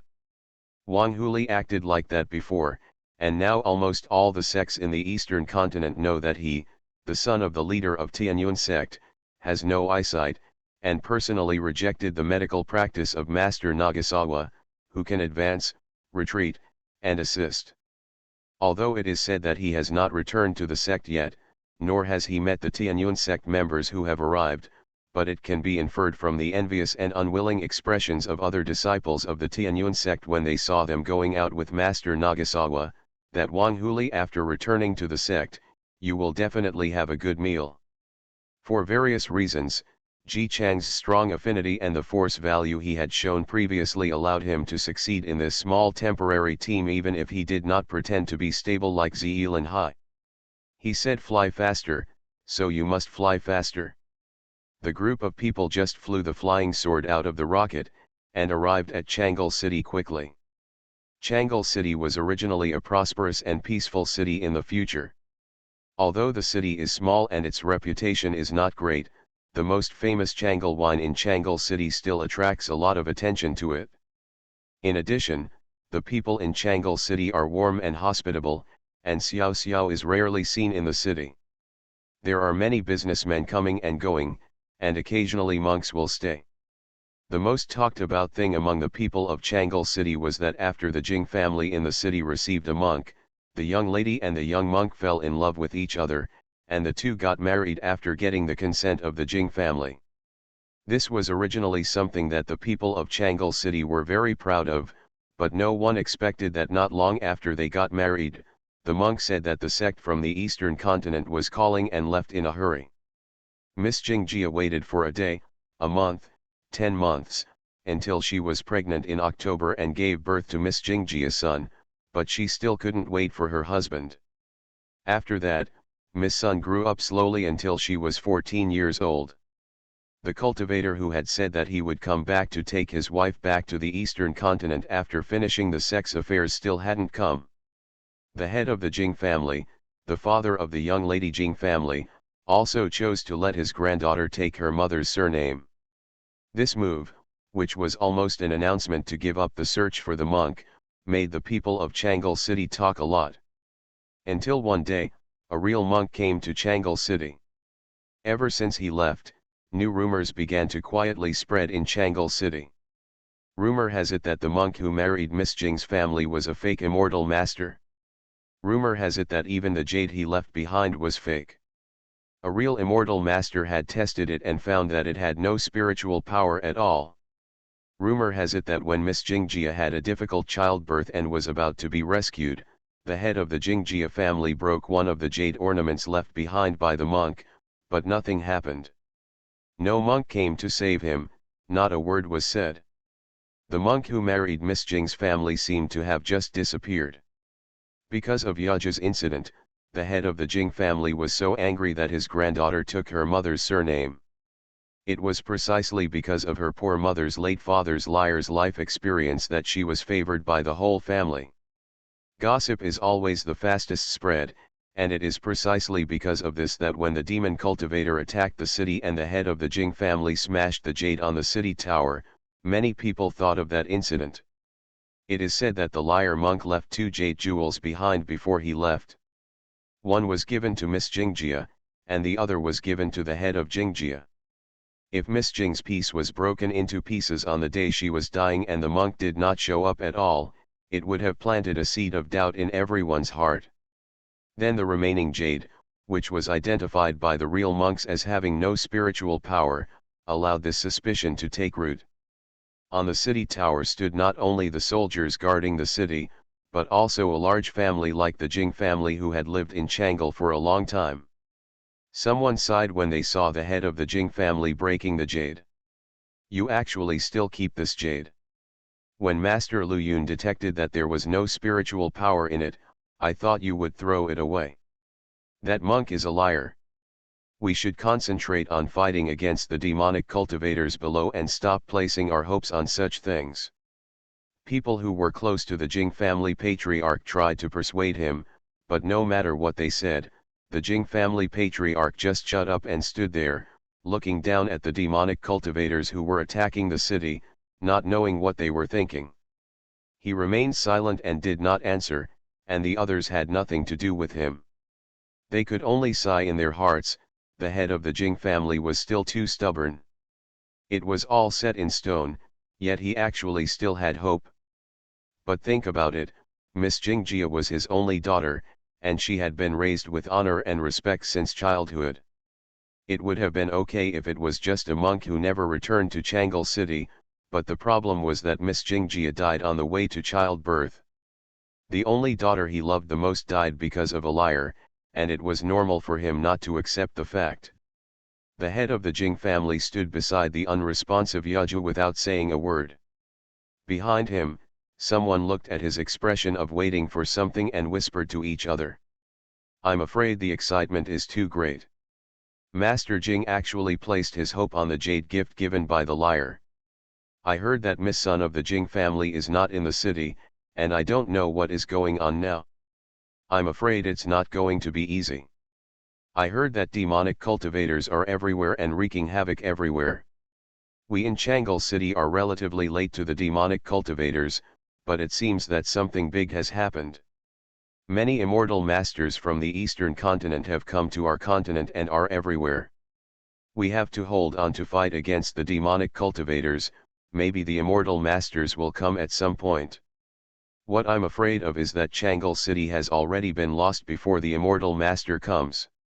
That's better than waiting for that liar to come to save you. The immortal masters are real after all. Now everyone's lives are about to be lost, and they no longer have the scruples of the past when talking about these things." The head of the Jing family heard it, but he didn't react at all. He looked at the demon cultivators below with heavy eyes. His expression was in a trance, and he felt as if he had returned to the day when his daughter passed away. She originally listened to Po Wen's words and tried her best to breathe and not scream loudly, but then the pain became severe and she couldn't control herself and screamed miserably. The head of the Jing family was panicking. He had never been so panicked.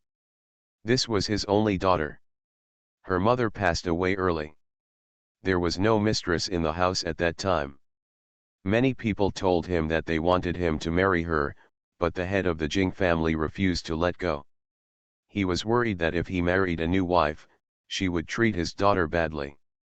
"I am also worried that if I have a new wife and a new child, my love for my daughter will gradually diminish. People's hearts will change. Jing family master cannot guarantee that he will not change.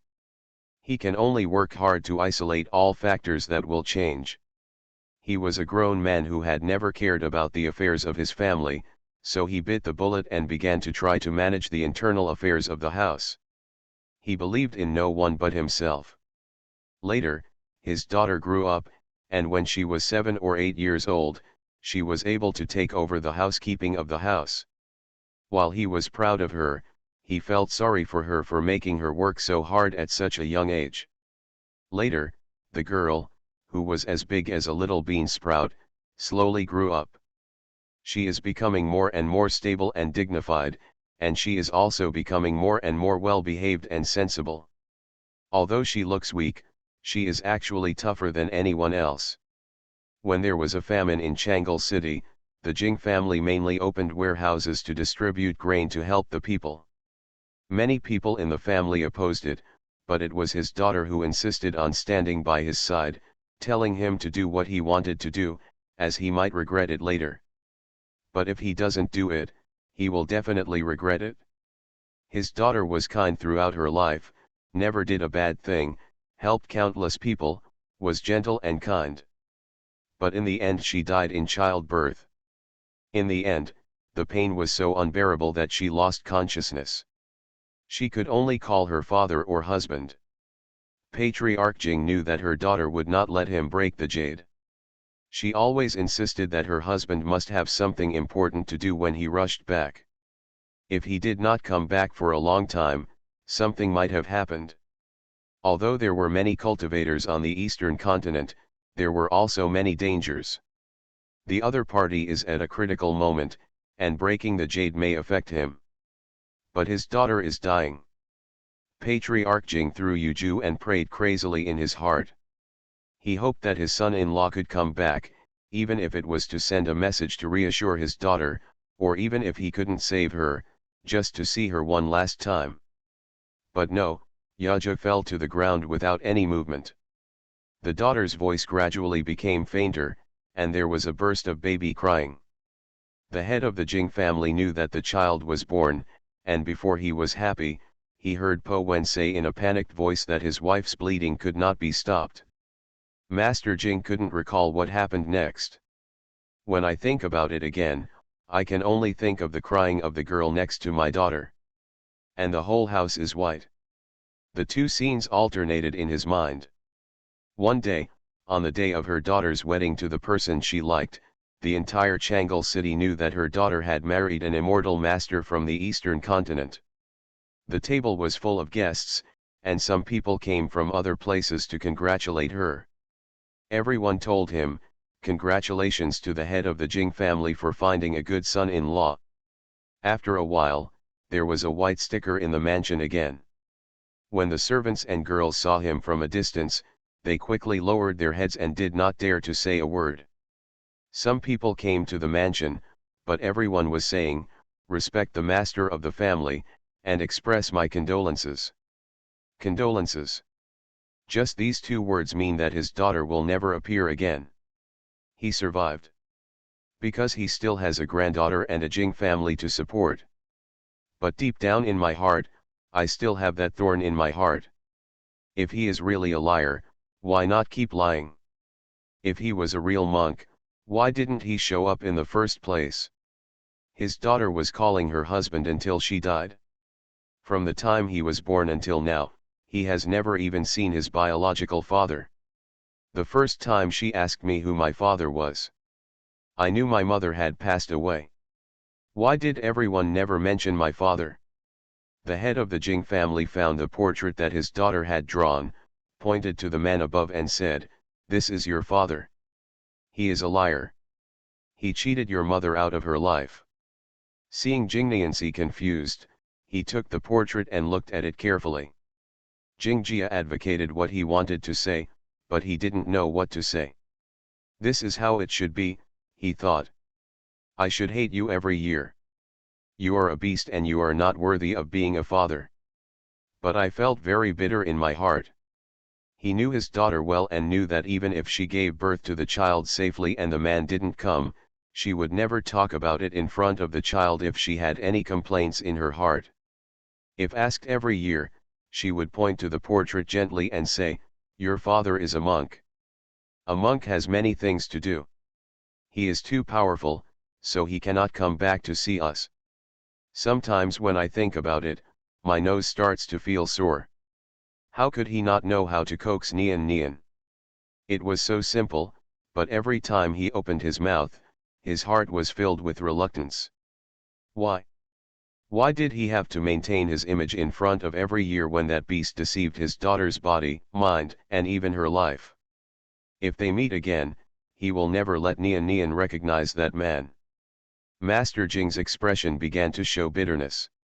He looked downstairs at the demon cultivators who were about to break through the city wall, and his heart was full of desolation.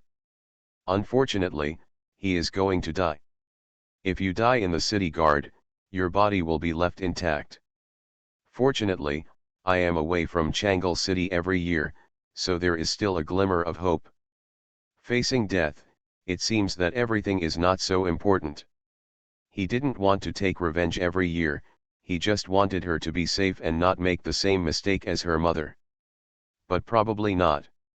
After all, he has been instilling in her since she was a child that men are unreliable and that she has to rely on herself. If there is a chance in the future, he will send her to the eastern continent to become a monk. But this girl is so out of touch every year, she probably won't be able to become a cultivator. What is that on the horizon? Is it an immortal master who flies with a sword? It's an immortal master. It's really an immortal master. I saw them coming. They are coming towards us. The immortal master is here. We are saved. The people on the city wall first noticed the monks flying towards the side with their swords, and then the people in the city. They cheered and were extremely excited because they saw the hope of saving lives. The demon cultivators surrounding Changle City were a little panicked at first. When they squinted their eyes and looked up, they saw that there were not many cultivators, and there were many young faces. At first glance, they looked like junior disciples with little experience or ability. The waist suddenly became hard. What are these mortals so happy about? Such a few monks are not even enough to fill the gaps in our teeth. I came just in time. Look at Grandpa, I'm going to kill 2 of them. I'm not good at killing mortals. It's not bad to use these monks for surgery. The demon cultivators sneered, not taking the monks in heaven seriously at all. Just 2 or 3 kittens, no matter how many people there are. The smiles on their faces gradually disappeared when Ji Changs drew his bow and created thousands of spiritual arrows out of thin air. The demonic cultivators who were still rampant just now. Then, that couldn't be that person from Dandong City. He must be right to create arrows out of thin air. I heard that he was the one who killed King Nai and took his head without even taking a breath. I heard that he can breathe fire with 3 heads and 6 arms. As long as the spiritual arrows behind him enter the demon cultivator's body, it will immediately kill the demon cultivator. Moreover, these spiritual arrows can be recalled again to continue killing the demon cultivator. My cousin's message is that he gave birth to a green-faced fang.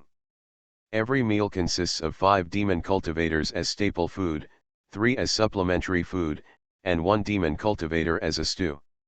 It is said that he eats demon cultivators without blinking an eye, and he likes it the most.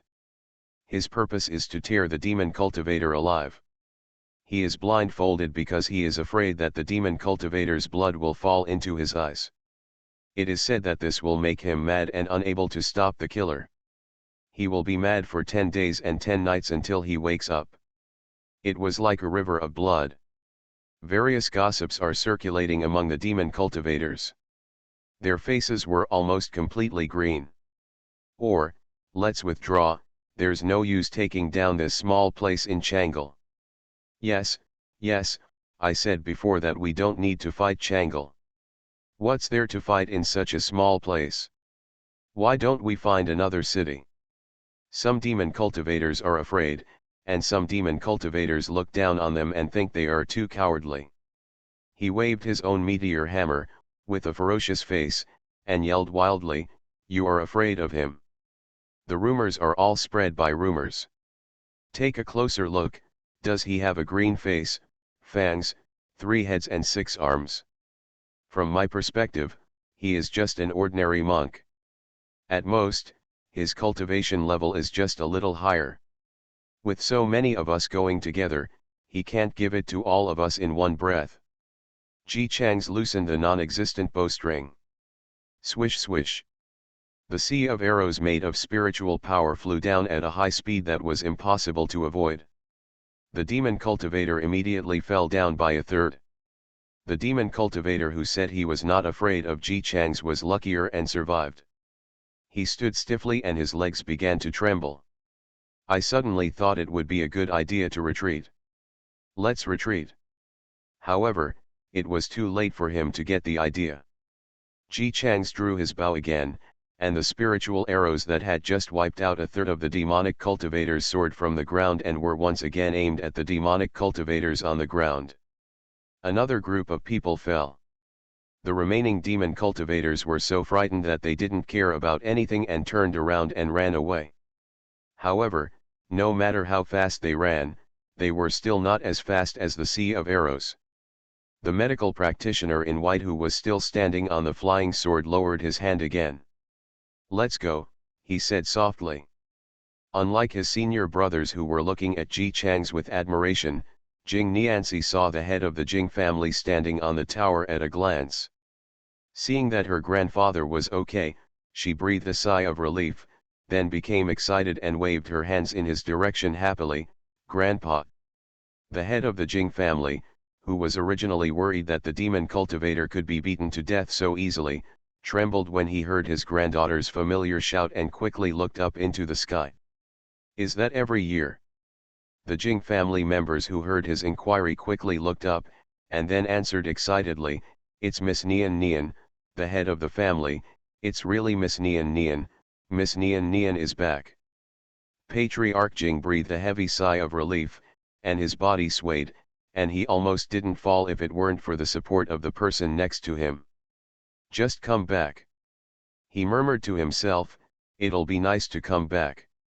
The Jing family members next to him didn't seem to relax immediately after knowing that Jing Nianzi was also back, but they continued to look up with their heads raised.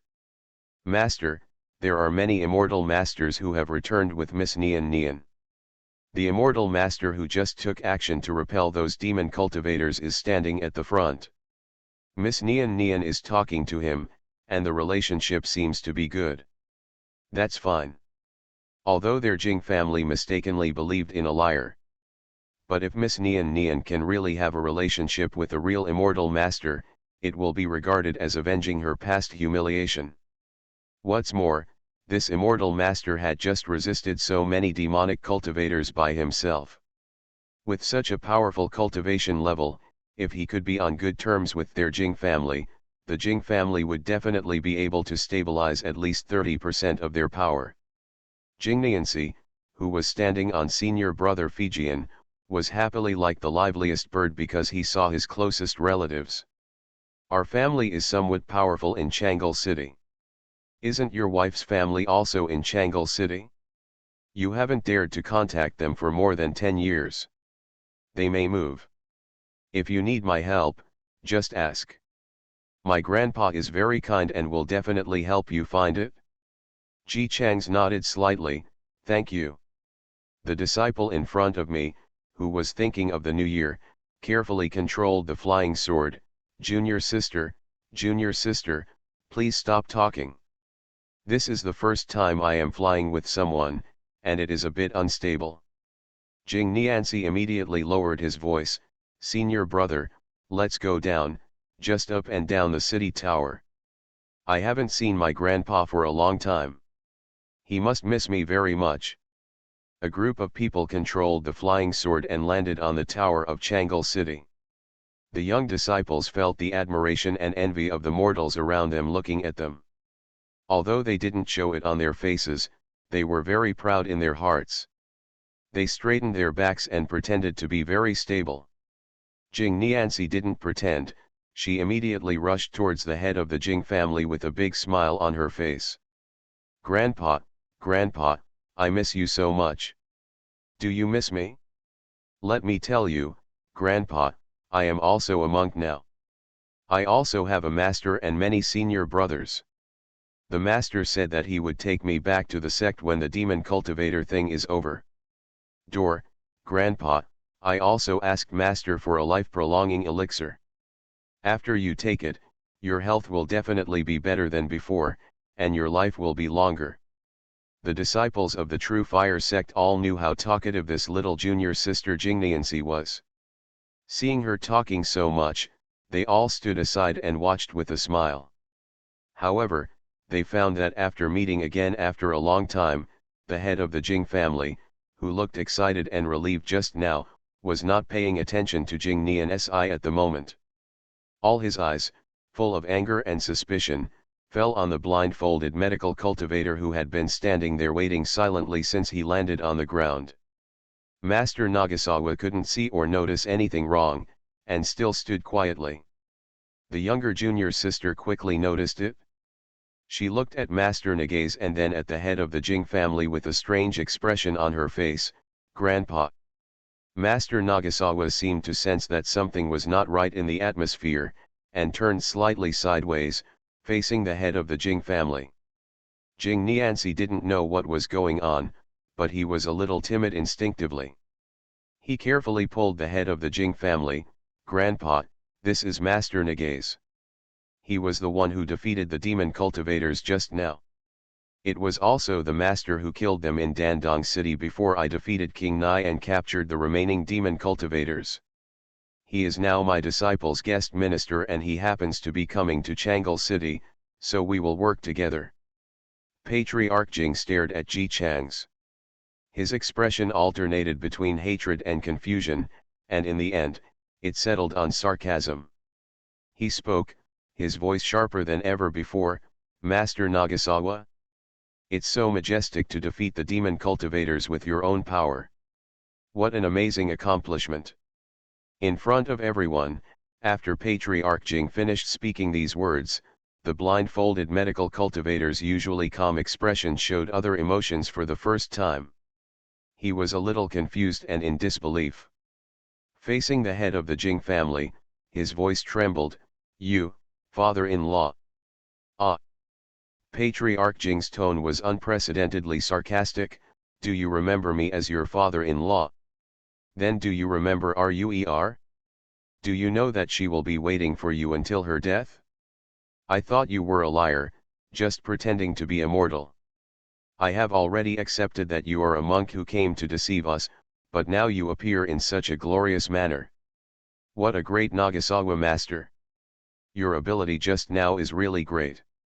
You can defeat thousands of armies with the power of one person, but you can't even return. I, the lady in Changle City, who worked so hard to conceive your daughter for 10 months, can't even do it? Master Nagasawa? What kind of real person are you?" Everyone was confused. The disciples of the True Fire sect looked dull. They looked at the indignant Master Jing, and then at the doctor who looked pale even though his eyes were covered with white cloth. What's the situation? Why did the plot take a turn for the worse all of a sudden? I was also confused when I was thinking about the new year, etc. What Grandpa just meant, that is to say, her scumbag father who deceived her mother is a long-term. Ji Chang's had already asked in a trembling tone, "Ruer gives birth to a daughter, you mean, Nian Nian is mine?" Patriarch Jing was so excited that he was a little unsteady on his feet for a moment, but seeing Ji Chang's shocked look as if he had been struck by lightning, he felt a little better. "Yes, Nian Nian is your daughter, your biological daughter. Ruer worked hard to give birth to your daughter. After 14 years, being able to rebuke this guy in front of him made Patriarch Jing feel extremely happy, but at the same time he was too emotional. His eyes were going dark and he was about to collapse. Plop! Hearing the sound of someone falling, everyone looked at the position of Master Jing. The head of the Jing family stood there calmly. Next to him was Jing Nian Si, who was so stimulated that he fainted. Every year. Little junior sister, little junior sister. A group of people, even the head of the Jing family, who was angry just a second ago, no longer cared about being angry, and hurriedly stepped forward to help Jing Nian Si up. Ji Chang's took the lead and placed his hand on her pulse accurately. "It's okay, it's just that her cultivation level is too low. She was flying with her sword before and her body couldn't bear it." He stretched out his hand and squeezed out a bit of spiritual power. "Put the spiritual power into your body and you'll be fine." Ji Chang's prestige in the hearts of this group of True Fire sect disciples was definitely top-notch. After hearing him say that Jing Nianzi was fine, the True Fire sect disciples all breathed a sigh of relief. However, the head of the Jing family was very vigilant and snatched his granddaughter back into his arms, looking at Ji Chang's with repulsion as he still maintained his posture of injecting spiritual power into Jingniancy. Don't touch her. Back then you left your wife and daughter and never came back. When Ruer passed away and I threw Yaja down, you didn't show up. Now you pretend to care about Nian Nian. She has been without a father and a mother for 14 years. As an old man, I won't need you anymore. The disciples of Zhenhuo sect were still stunned, but Master Nagasawa said nothing after being accused like this. His whole body became stiff, and there was no movement in the same place for a long time. Although he said nothing and had nothing on his face, they could clearly feel the strong aura of sadness on his body. When Ji Chang's fought against King Nai, so many people in Dandong City were watching. Afterwards, he interrogated the demon cultivator and found out the murderer who had destroyed his section. This happened under everyone's noses. Everyone knows that Ji Chang's sect was wiped out and he was hunted by demonic cultivators. In order to save his life, he had to bear the pain and disperse all his spiritual power. For the next 14 years, he only used a mortal body to walk in order not to be discovered by demonic cultivators. You can't stop chasing after you, you can only go from city to city like this. In the past 14 years, he has lost all his spiritual power. He has just gained a little bit of practice and will immediately dissipate. Practitioners all know what it feels like to have your spiritual power dispersed. It's like cutting flesh with a knife, but Master Nagasawa doesn't cut it just once, but almost every day. He had to save up his spiritual power for more than 10 years before he could kill King Nai with his own hands. Naturally, these young disciples don't know about his personal affairs, but they all know that Master Nagaze comes here to find relatives in Changle City. Coupled with some scattered rumors, it does not prevent them from passing by on their own. Think about the current situation and come up with the right answer. This, Grandpa Jing, you may have some misunderstandings about Master Nagaze. When the sect of Master Nagaze was destroyed, he was chased by demon cultivators, and he could only lose his spiritual power. After the spiritual power was dispersed, the soul in Yaja, the spiritual power will naturally dissipate along with it, and the real person must not have failed to come on purpose. Yes, that's right. In order to avoid being chased by demon cultivators, Master Nagasawa had no spiritual power like a mortal for more than 10 years. It was only during the battle in Dandong City a few days ago that he regained his spiritual power. As soon as Master Nagaze recovered it, he will come to Changle City soon, and he must be thinking about you and Nian Nian's mother. Patriarch Jing's brain was in a mess at the moment and he couldn't hear anything. Without spiritual power, couldn't he walk back with his feet?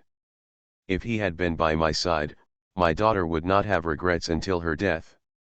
At that time, the demon cultivators were chasing us, and the real person was also afraid of bringing his pursuers to Changle City.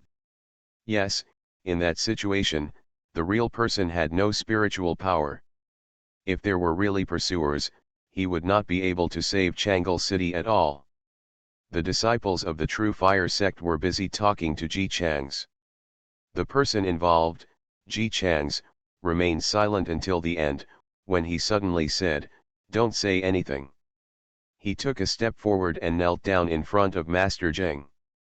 Although the blindfolded cultivator is kneeling, his body is straight. "I'm sorry for Ruer, I'm sorry for Nian Nian, and I'm sorry for my father-in-law. You should punish me no matter what." Patriarch Jing took a deep breath and pointed at Ji Chang's with trembling hands, not knowing what to say. There was still a disciple of the True Fire sect who was clever. Seeing that something was wrong, he quickly and quietly walked around Jingniancy. He took her hand and injected spiritual power into her, asking her to wake up and rush to the rescue.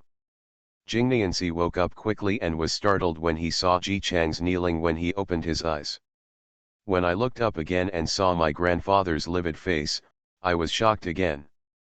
The head of the Jing family was saying, "Do you really think I don't dare to hit you? You haven't come back for more than 10 years, and now you expect me to forgive you just because you have troubles. I tell you, unless RUER comes back, I will never come back for the rest of my life. I won't forgive you. Seeing him tremblingly stepping forward to fight, Jingniansi quickly jumped up and stopped him. Grandpa, don't be impulsive. Don't be impulsive. Master Nagasawa, no, my father, he's not right either. Anyway, he really didn't mean not to come back, Grandpa, with a reason. The head of the Jing family angrily pointed at his granddaughter and scolded, even you want to stop me? No, no, I won't stop you. It's just this matter. It's a bit complicated. Why don't you listen to me explain it in detail before calling? Patriarch Jing sneered, no, I will fight him first. Jing Nian jumped to his feet anxiously, and accidentally told the truth. Master Nagasawa has the lowest cultivation level in the Mahayana stage. You are a mortal, and he won't feel anything if you hit him. To the head of the family, I'm going to fight anyway. Get out of my way. No, Grandpa, please listen to me first. Master Nagasawa came back this time to send my mother to the Shura path. Oh, I don't care what you say, today I have to. Your mother? What happened to your mother? Didn't your mother pass away? The angry and unconscious head Jing came to his senses as he spoke. He immediately no longer wanted to hit or curse anyone. He put down his hands and stared directly at his granddaughter. Jing Nianzi looked at the dumbfounded mortals on the left and right who had witnessed the great drama. He took the head of the Jing family by the arm and whispered in his ear the matter of the Azura Deo. That's why Nagasawa Master came back. The body protecting spiritual power he left on my mother has protected my mother's soul. He wants to personally go to the Azura path and send my mother to reincarnation. Ji Changs, who had been kneeling on the ground in silence, suddenly said, send RUER down to Shura Deo. I can wake her up and tell her that I have never abandoned her. It is not difficult for Ji Changs to awaken a soul. A woman who died in childbirth could not enter the Azura path in the first place. Because they died during childbirth, they ushered in a new life at the same time they died, somewhere between life and death. Azura Deo can feel the breath of life on their bodies, and this kind of breath has always been the most repulsive thing to Azura Deo. She died in the Jing family, so her soul must still be in the Jing family. All Ji Changs needs to do is find her, wake her up, and escort her down the Azura path. Master Jing's expression was blank. He wanted to see his daughter so bad. 14 years. He hasn't seen his daughter for a long time. If he can no longer see her, he is afraid that he will forget what his daughter looks like. There is also Nian, and I haven't seen my mother since I was born. She left too early back then, and she didn't even get to take a look at the child she worked so hard to give birth to. He is her father and he understands her. RUER must also want to see her child. After standing in a daze for a long time, he slowly lowered his trembling hand. It better be so. I'll wait until I see RUER before I hit you. Everyone knows I'm a good man. Author, Tang Zhonmao. Chapter 265. Everything is going according to Ji Chang's plan. The cheap shops have attracted a large number of merchants. Because these merchants rented the shops at cheap prices, they do not need to increase the price of goods to reduce costs. In addition, the shopping street has just opened and encourages everyone to use various forms of shopping. This way attracts customers and attracts a large number of customers. These customers automatically form the impression in their minds that the shopping street has everything and is cheap, and they should come to the shopping street if they want to buy anything. In addition, the reputation has spread, and even without the lottery, the shopping street is still bustling with people coming and going. Because the customer flow is so large, expensive shops that could not be rented out before are still being rented out. Those expensive shops were originally located in the best locations, and they were built in the largest and most luxurious buildings. In just a few days, a lot of them were sold. With the first customer, the rest of the shops were quickly rented out. The remaining people were a step slower and could only sigh. Some even waved their banknotes and came to see Ji Chang's, trying to get Mr. Ji to open the back door and free up a shop for themselves. Of course, he would definitely not say that he was here to bribe the imperial officials, and only found an excuse to donate materials to the imperial soldiers. Mr. Ji was very moved and accepted the banknotes, and enthusiastically took the other party to drink tea for half an hour. Finally, he regretfully told him that he was really sorry and that all the shops had been rented out. However, it is not impossible. There is some news that I think may interest you. After saying these words, Mr. Ji took a sip of tea and stopped talking under the expectant look in his eyes. Merchant. What are you doing? Don't half speak. When he didn't know why, he saw Ji Chang's took another sip of tea, coughed dryly, took out a small silver ingot from his arms, touched it gently, and asked in a calm tone, "This silver ingot looks good in my hand bar." Merchants understand instantly.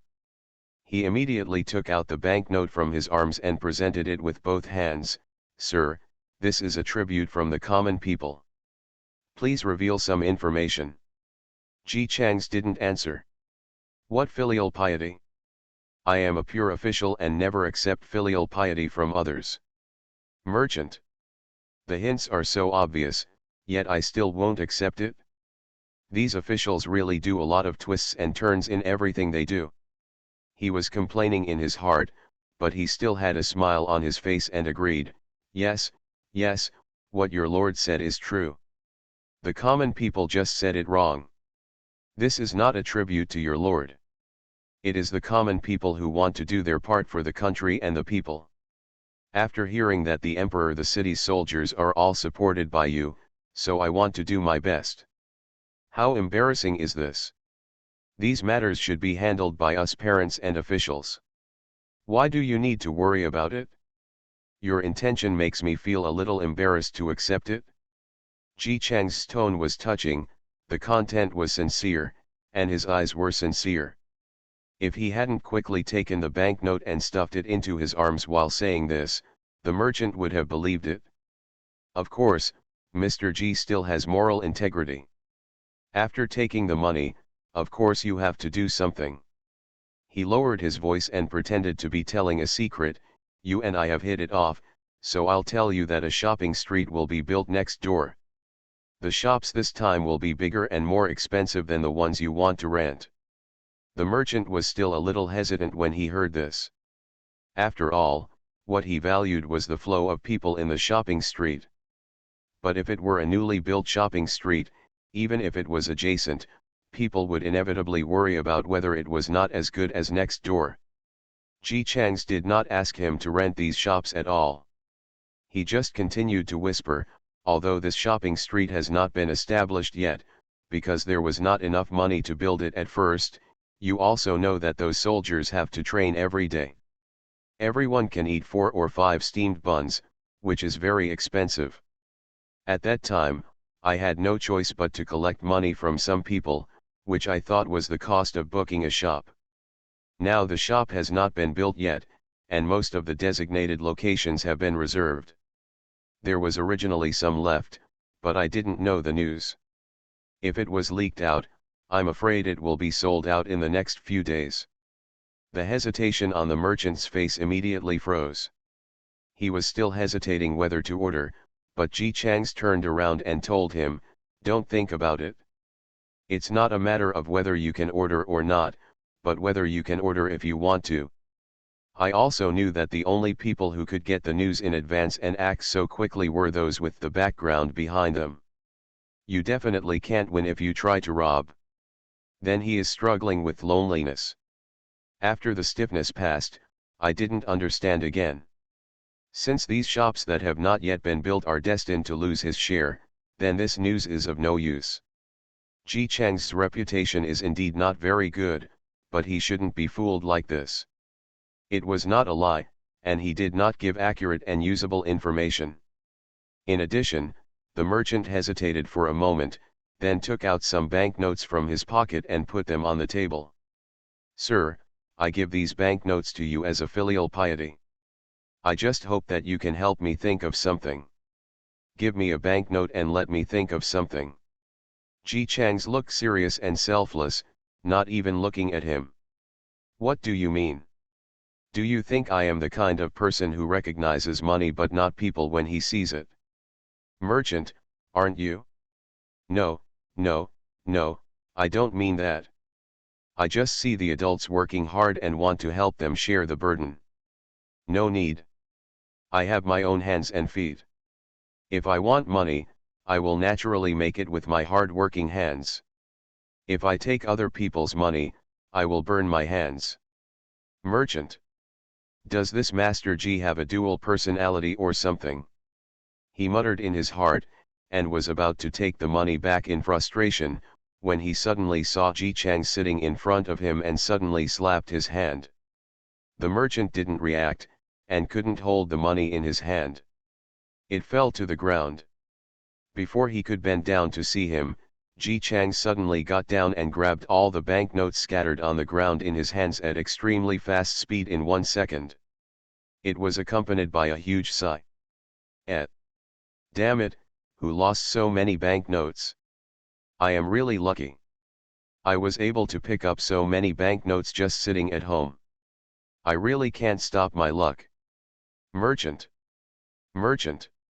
Seeing Ji Chang's boasting about his good luck, he smoothly put the banknote into his arms. He was a little confused for a moment and tentatively asked Ji Chang's, "Sir, you also accepted the banknote? It's about the store." Then, he was reprimanded. "What does it mean that I took the banknote? With either of your eyes, you saw that I took your banknote. This banknote was clearly picked up from the ground by me. Damn it, don't talk nonsense." Merchant. He looked around and became even more speechless. As for what, aren't there just the two of them here, why are they pretending?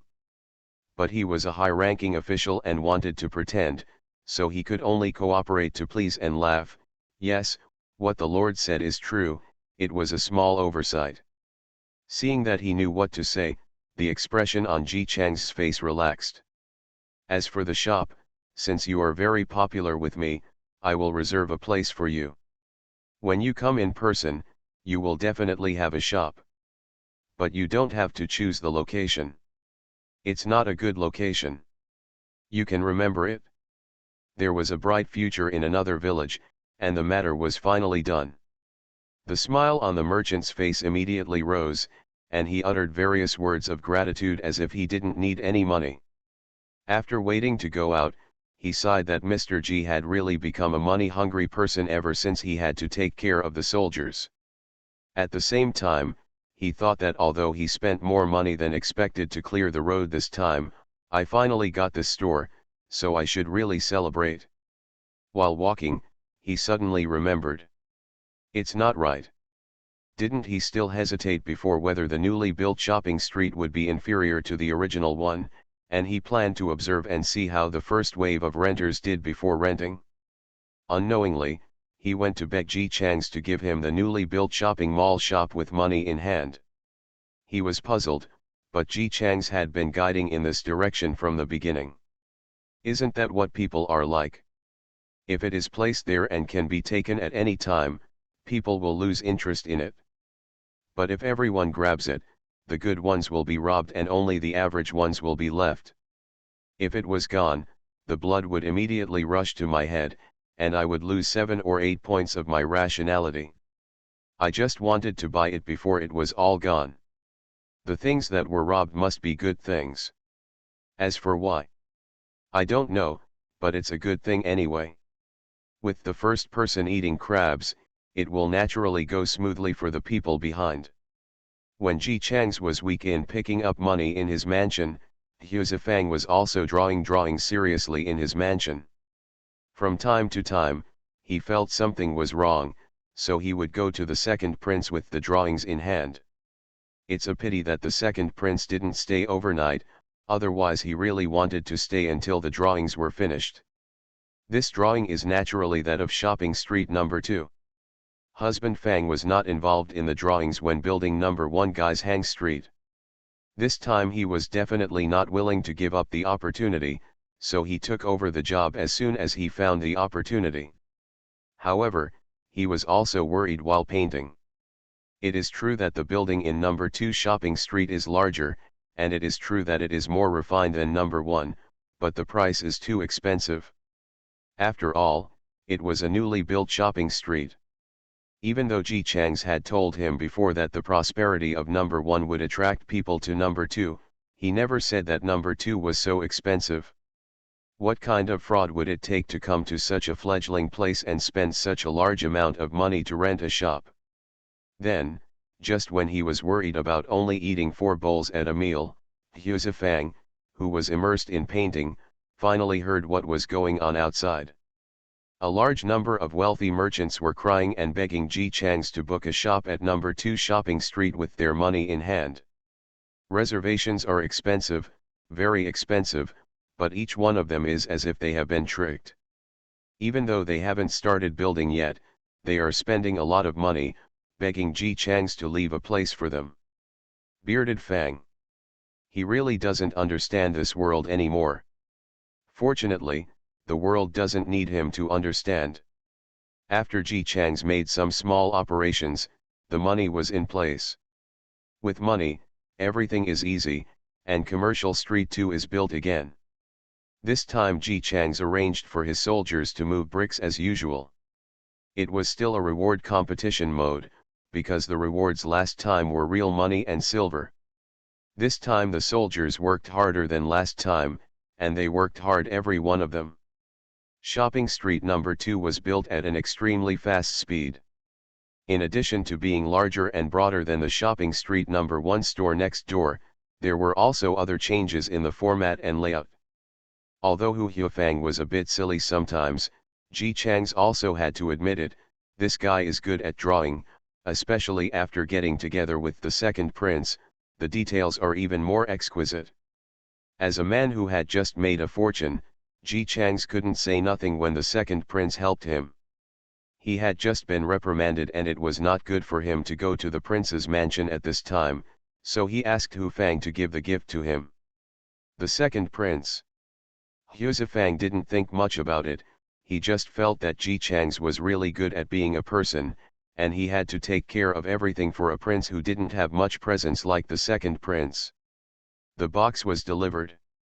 The second prince opened it and was a little confused. Is this? I saw a neatly folded quilt inside the huge box. Bearded Fang was also confused. Who would give gifts or quilts, especially high-ranking officials like Ji Chang's, who would always give valuables? But he felt that Ji Chang's didn't seem like the kind of person who would make mistakes. It would be okay if he didn't give a gift. Since he gave a gift, it meant that he wouldn't do such a thing as giving a worthless gift to the prince. There must be something else going on. After saying this, I found a small box under the quilt. When I opened it, I found a small gourd inside and an introduction to the quilt written next to it. It is said that this is a silk quilt, which took a lot of effort to make. It covers the body lightly, but is much warmer than ordinary quilts. And that little gourd has an even bigger inner world. Even though it looks ordinary, its core is full of heat. If you wear it close to your body for more than 3 hours, you will feel how warm it is at night. Can warm the whole body and bring hope like a bonfire in winter. But this little gourd is also a bit strange. If it is worn by one person, it will not work if others wear it. Only the first person who wears it can keep generating heat. This is a rare treasure. The second prince is not related to me, so he is so concerned about the shopping street. I am very grateful, so I can only use these to repay His Highness. The second prince was extremely surprised. The weather has been getting colder and colder recently. After all, the eldest brother still has someone to look after him. He can't burn coal from time to time. He has nightmares about the eldest brother getting frostbite every night when he sleeps. But now, this silk quilt and this fever gourd, if it is sent to the eldest brother, wouldn't that just solve an urgent need? Bearded Fang also watched together. After reading it, he looked confused. According to his research on Ji Chang's couldn't get out of his cave without prey. If he suddenly gave such an expensive gift, he must have been eyeing the second prince and wanted to plot something against him. He also had a very good relationship with the second prince. He couldn't bear to see him fall into the trap, so he persuaded him, "Your Highness doesn't have much friendship with Lord Ji, so why don't you accept such a precious gift from him? It doesn't matter, doesn't Mr. Ji love money?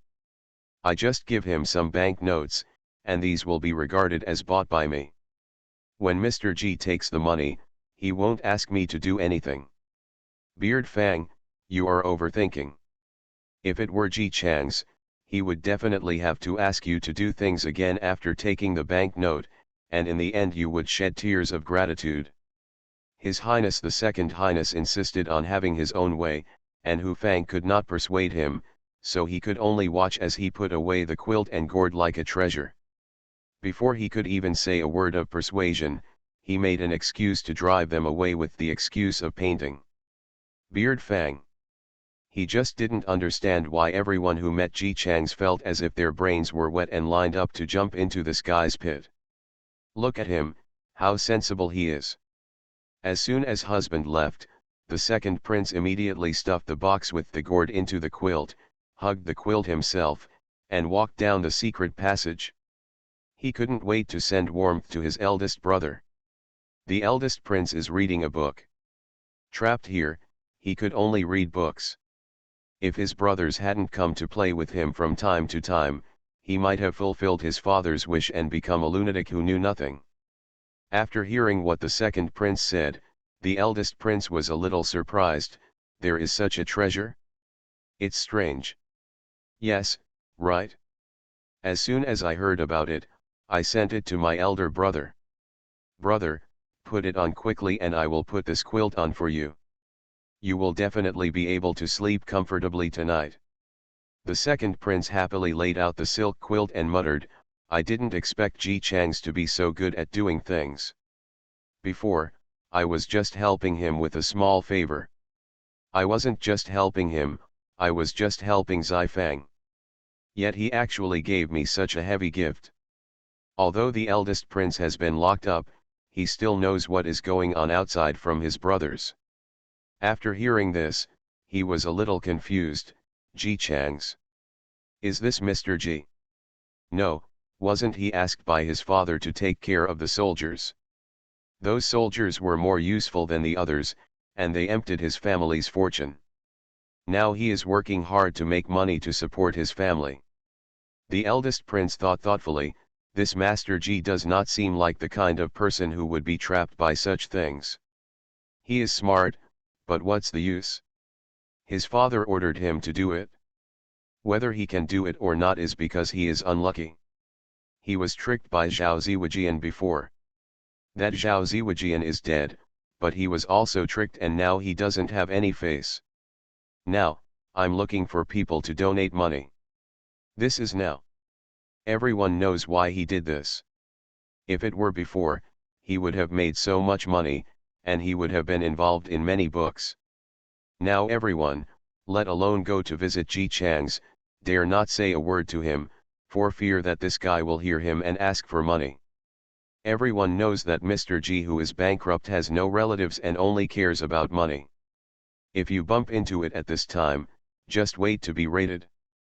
The second prince only told it to the eldest prince as gossip, but the eldest prince frowned slightly when he heard it. Although he has never gone out, he knows a lot about Master Ji. Mr. Ji is very methodical in doing things. He has always been the only one who cheats others. If there is any chance of others cheating him, then Zhao Ziwajian has no brains, otherwise he would not have made his reputation so bad. Look at Ji Chang's. I heard that the civil and military officials of the dynasty thought he was a traitor, but no one in the common people said anything bad about him. This shows that he deliberately maintained his reputation. How could Zhao Ziwajian, two people with completely different IQs, trick Ji Chang's, especially when he died on the spot right after he tricked people, and died in the palace, and he took the military power because of tricking Ji Chang's. Unlike Ji Chang's, his handwriting seems to be that of his father. The more the eldest prince thought about it, the more he felt something was wrong.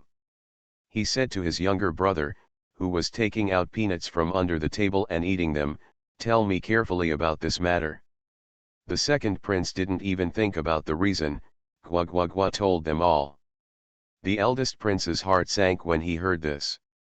The more he listened, the more he felt that this military power was not forced on Ji Chang's by Zhao Ziwajian, but that Ji Chang's wanted it from the beginning, to trick Zhao Ziwajian and let the enemy act according to his own wishes. Now the whole world feels that Ji Chang's has obtained a hot military power that he does not want, but if it was really hot, Ji Chang's would have found a way to give it away long ago. From the beginning, he pointed his sword towards military power. Naturally, it is impossible for a minister to go to great lengths to gain military power just to enjoy the pleasure of being a general.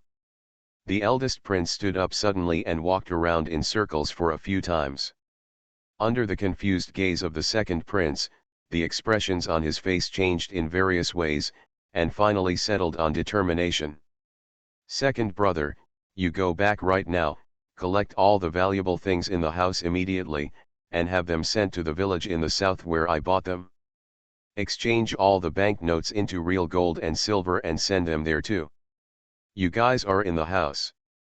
Continue to dig the secret passage all the way to the outside of the city gate. You can also ask people to dig it, but remember, no one is allowed to leave until the digging is completed." The second prince still had peanuts in his mouth and looked confused. "Huh?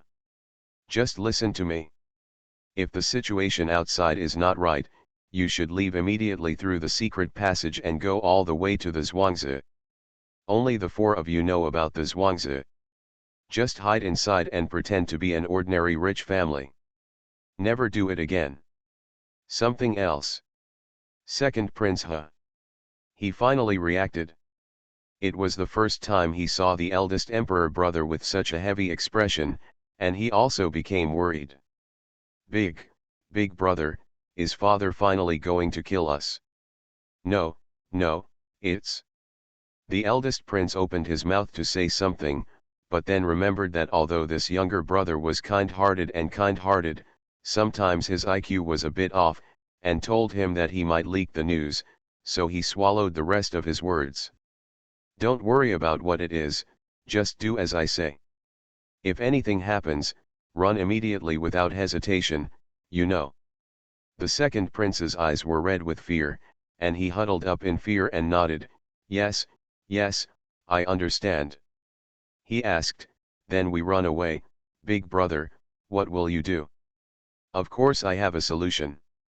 "Okay, go back quickly. Brother Huang has something to think about."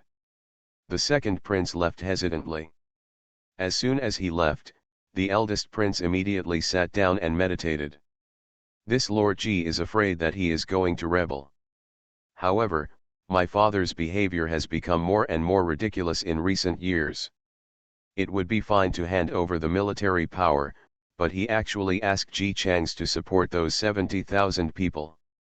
It has always been whoever feeds whom is called mother, and Ji Chang's is a powerful one. Since he can use tricks to make his father hand over the military power to him without knowing it, he can also use tricks to make those 70,000 people side with him. Father. According to his temperament, those soldiers probably had a hard time in the past. When he was under the control of the emperor, he did not have enough food and clothing. When he was under the control of Ji Chang's, he did not have enough food and clothing. In addition, because Ji Chang's was reprimanded before, he replaced the original fish and meat with ordinary meals. This is explained. The reason is that they will naturally not blame Mr. Ji who was scolded just to give them food and drink. So, who is to blame? Just imagine, if the eldest prince himself is a soldier, he has no food, clothing, or warmth under the emperor's hands. He lives a painful life every day. In the end, he finally changes to a higher official and provides for them on his own. Life is just a little better, the emperor, so he scolded the Shangguan because the food he gave them was too good. What will they think? When I ate your food before, you thought I didn't deserve it? Now I'm eating Master G's food. It's Master G who worked hard to make us eat and drink well without costing you a penny. Why don't you? What to blame? Are you the emperor? A person who doesn't know how to read and doesn't have enough to eat doesn't care about this. Ji Chang's, this was intended to make the soldiers hate the one sitting on the dragon throne. Of course he didn't just do it for fun. He's afraid, he's going to rebel. The eldest prince has no feelings about the possibility of his father being killed, but if the rebellion succeeds and the new emperor ascends the throne, his 4 younger brothers, as princes, will definitely be eradicated. But if they intervene in this matter now, the military power is already in the hands of Ji Chang's, and any change at this moment may only turn into an early rebellion. It would be fine if the father trusts them, but the father not only distrusts his own sons, but also guards against them. They are like guarding against their enemies. After all, it's a dead end. Now, the only thing left is to save the 4 younger brothers. More than 10 years ago, when he sensed his father's inexplicable hostility towards him, he bought Zhuangzi as a way out, but he didn't expect that his father would sacrifice the lives of tens of thousands of soldiers to convict him. Zhuangzi didn't use it. He was also imprisoned here for more than 10 years. Unexpectedly, more than 10 years later, Zhuangzi would still be useful. But he couldn't escape. There are guards outside. He can eat the food and cover the quilts given by his brothers every day, but he can't really escape. He can escape on his own, but his relatives who are still imprisoned in the first prince's mansion are afraid that they will not escape. Heads are about to fall to the ground. The eldest prince sighed and smiled bitterly at how dramatic his life was. Once he was high-spirited, then he was in despair and hardship, then he was hopeful, and finally he was peaceful. Now, he is still going to end up dead. Not bad, at least I saved my brothers. It's just that the girl may be able to keep his child, but the boy, I'm afraid he will also go to hell. It's him who is useless as a father. The eldest prince sat steadily at the table, watching the sky outside getting darker little by little, and something suddenly flashed through his mind. When my hand touched the gourd hanging around my neck, it was still the same as it should be. There was no sign of heat. It's already dark, isn't it said that it will be hot for 3 hours? It should be almost time now. He took off the small gourd and suddenly looked startled. He took off the small stopper on the top of the gourd and poured it on the table. Sure enough, a very small piece of paper came out. When you look at it, it's completely blank. The eldest prince was not surprised. He took the teacup on the side and poured water on the paper. The handwriting is revealed bit by bit, starting with Wang Jia. Your Highness, there is no need to panic. I have never thought of rebellion. The eldest prince. Because I was so shocked, I didn't know for a moment whether I should be surprised that Ji Chang's had predicted that the gourd would be sent to him, or whether he should be surprised that Ji Chang's had the right time, place, and people and didn't plan to rebel. He looked carefully, and the expressions on his face changed in various ways, and finally settled on relaxation. After breathing a sigh of relief, the eldest prince looked at the sky outside, feeling hot inside and full of energy. He thought, Mr. G was right, this gourd can indeed make the wearer's whole body warm and his heart hot. The next day, several princes came out of the secret passage like dumplings. Brother, we have been thinking about it all night and feel that we still can't leave you alone. Let's run away. We'll run away first. The 5th prince, who was the first to speak, was talking. When he raised his eyes, he met the eyes of the eldest brother, who was sitting at the table writing. The eldest prince smiled at them. You are all here early in the morning. Big brother. The 4 princes stood together like quails, looking at their eldest brother, and felt that there seemed to be something different about the eldest brother today. I can't tell what's different, it's just that the dullness in my body seems to have disappeared, and what's left is only full of vitality. Brother Emperor, why are you looking at me? You look a little happy? Then should we run away? The eldest prince pulled his youngest brother to sit down and said with a smile, I won't run away anymore. We don't have to run away anymore. He didn't expect that Mr. G, who was not well known, would have such an innocent heart. I didn't expect that after being trapped here for more than 10 years, I would finally be able to turn around. The eldest prince pulled his younger brothers who didn't understand why they came to him, and patted their shoulders one by one. They were still very immature in his eyes, but they were trying hard to carry his eldest brother. In my heart, I felt calm. His brothers had protected him for more than 10 years, and it was his turn to protect them. That Master G is truly magnificent. The glorious Master G was sitting in the study with a sullen face. Boom! He slapped the table, and everyone in the discipline party sitting below trembled in fear. The Hu people invaded Gazhu, but no one reported it to the court. The members of the discipline party were also very confused. They shrank their necks and whispered, I heard news came here before, but His Majesty was busy with the palace, it seemed, delayed. Who is asking your Majesty? I am asking about you. What's so surprising about your Majesty's delay in important matters? It's you. I asked you to collect intelligence. Where did you collect it? Discipline party members, downgrade to official positions, lower down to official positions. Never mind. Ji Chang's was angry and no longer blamed them. He knew that these salted fishes were unreliable, and it was also because he had not improved his favorability points with the Emperor recently. The Emperor did not even tell him such a thing. Of course, it was not ruled out that the Emperor did not think it was a big deal.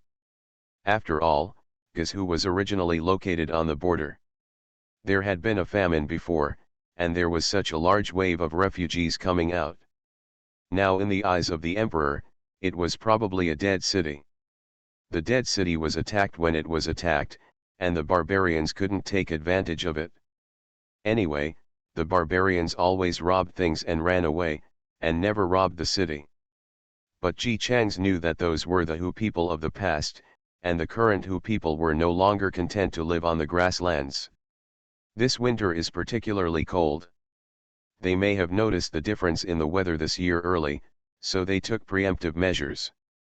In the original timeline, due to internal and external troubles, the Wen dynasty was destroyed like this. I am afraid that even the barbarians did not know that the Wen dynasty, a huge country, was so fragile and vulnerable. It was just a casual attack, but it turned out that it was really able to defeat the Wen dynasty.